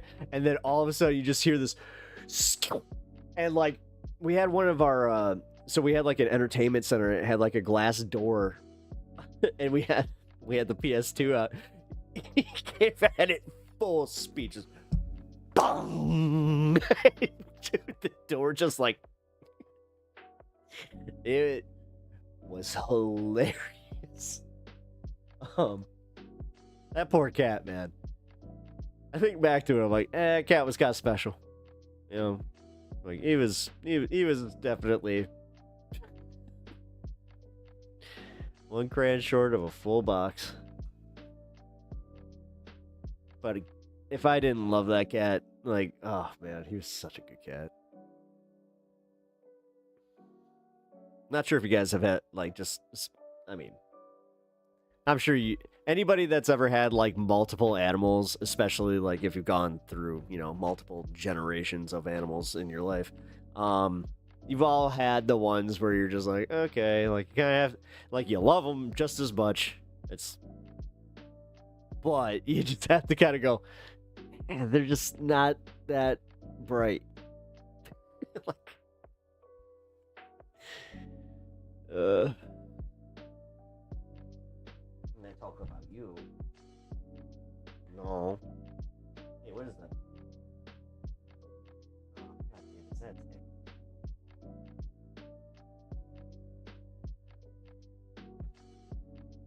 That better not be a tick. Crap. Well, I'm gonna have to check his neck. Screw it. I'll do that right now. Give me a second.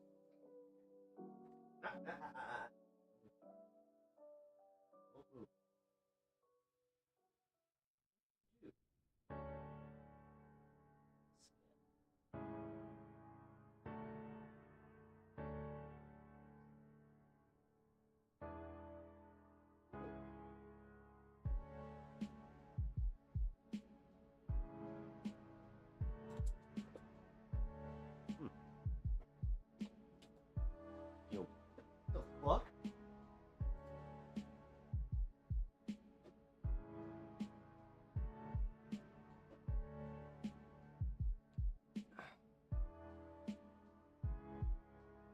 Was not a tick. It was a scab. You poor pup. There, let's him as there we go. Whoa.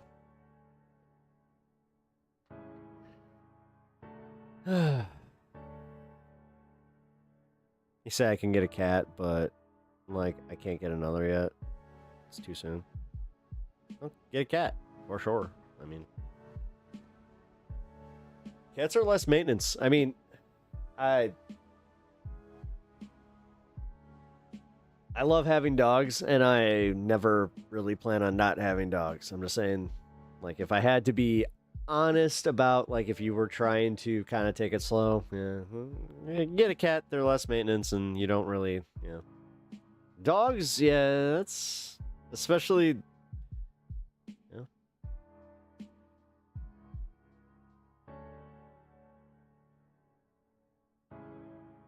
He tipped me $1 to tell me I'd appreciate it if you unban me.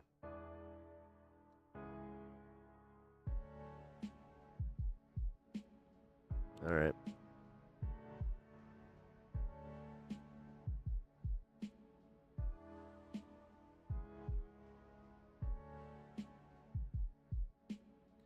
I'm giving him one more shot. He appealed it.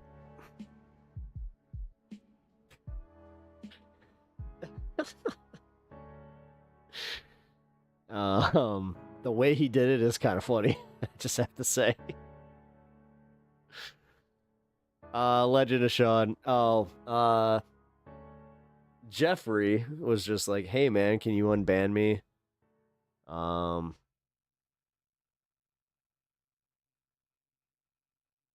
We'll see. I'm so hungry.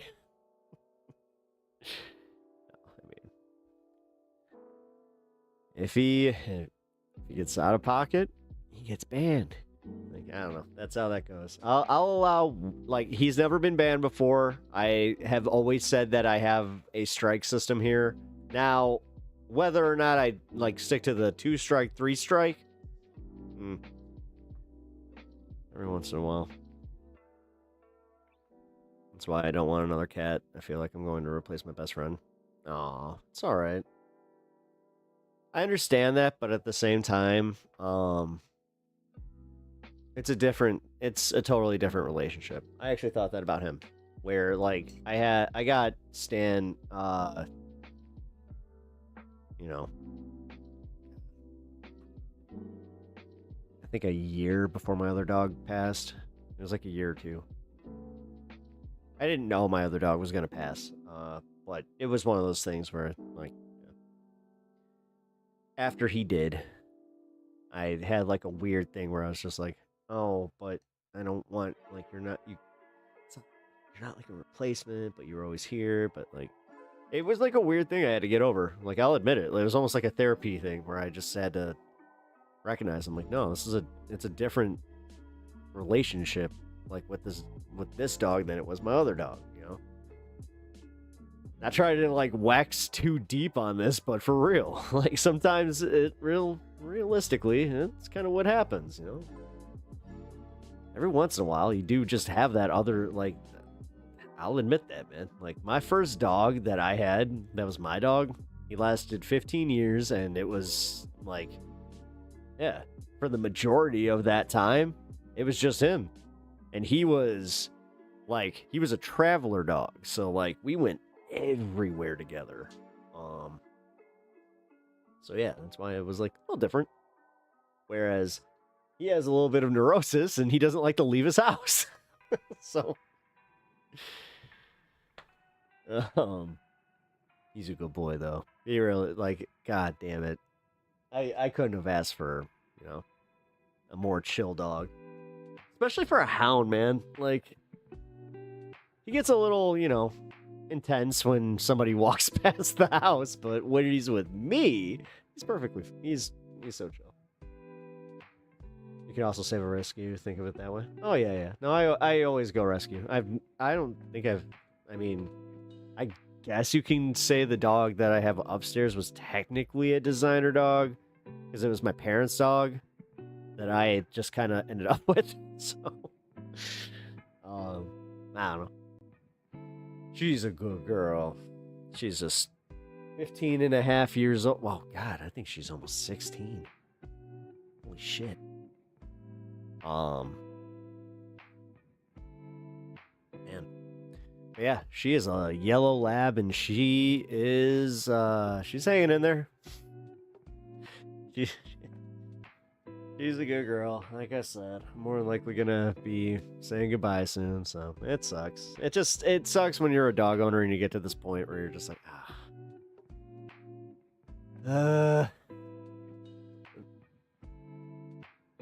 Sorry to end on a downer note. Fuck, guys. I feel kind of bad, but I do have to get going. I have dinner waiting for me. Also, we have an earlier start tomorrow at 2 o'clock. It's gonna be a good time. Oh, man.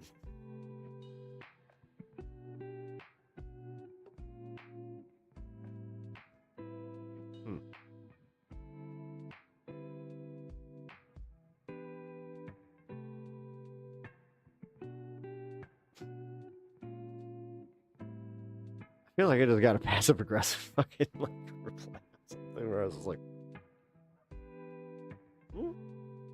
I said thank you for something. They're like, no problem. I'm like, never mind. I'm reading too much into it. I don't know. My cat was 11 when he passed. Family gave him to me for my birthday when I was in 5th grade. Somehow, I was trying to find him every night. I'm sorry to hear that, man. That sucks. Yeah, losing your first pet's, that's a rough one. It is. Like, I had the same thing. I had a cat. I also had a ferret. They passed around the same time, too. That sucked. I don't know how it got to the point of him sleeping with me every night, but it was turning out... Well, I mean... That's the one thing about cats, is you will definitely know when you find your cat. I've also been in a situation where I've tried to force a relationship with a cat that it did not like me. I did not like it. Yeah. Kind of glad that we parted amicably on that one. It's just like, all right. You're kind of a prick. It's fucking A. You ever had that with an animal? I don't know, man. It's just like, man, I love cats, but this cat sucks. Anyway, you just like, yeah, well, yeah, I should probably take off. I mean, it was fun. I had a great time with you guys today. It was a great stream. I don't know. This guy, I mean, I can't untime him out for like, no, he definitely caught that for a good reason. Here, let's see.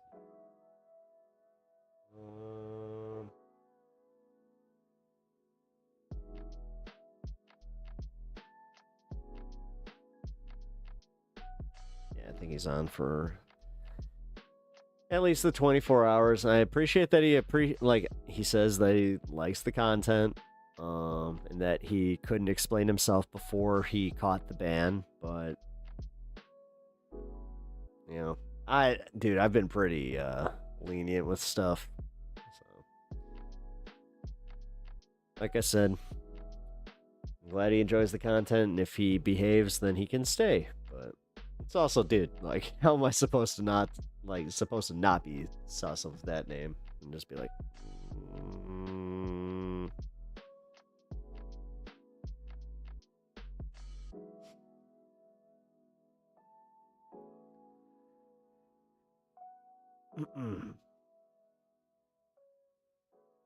But either way.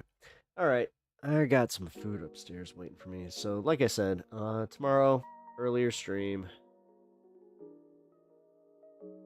Ah, yes. Thank you, Bloodstone. I would smoke with you, but I'm so ripped. Like I said, it was one of those, I was not aware that had the numbers that it did. cool.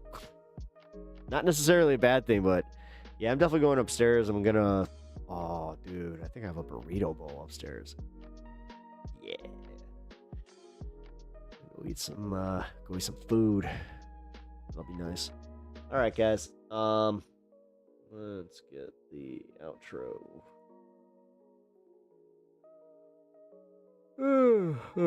Pierce Morgan is not my outro. Yeah. All right, guys. Thanks, Bloodstone. Appreciate you, Zach. Appreciate you. Also, I mean, Legend of Sean. Appreciate you hanging out until the very end. But I will catch you guys on at 2 o'clock tomorrow. Pep's Burrito Bowl. I'm excited. Like I said, it's going to go. Going to be wonderful. So I will catch you guys tomorrow. All right. Later. Who the heck is Pep Talks? I'm not gay, but I fantasize about Marco Rubio. Pep Talks. Pep Talks. Pep Talks. Let's eradicate the Kung Flu.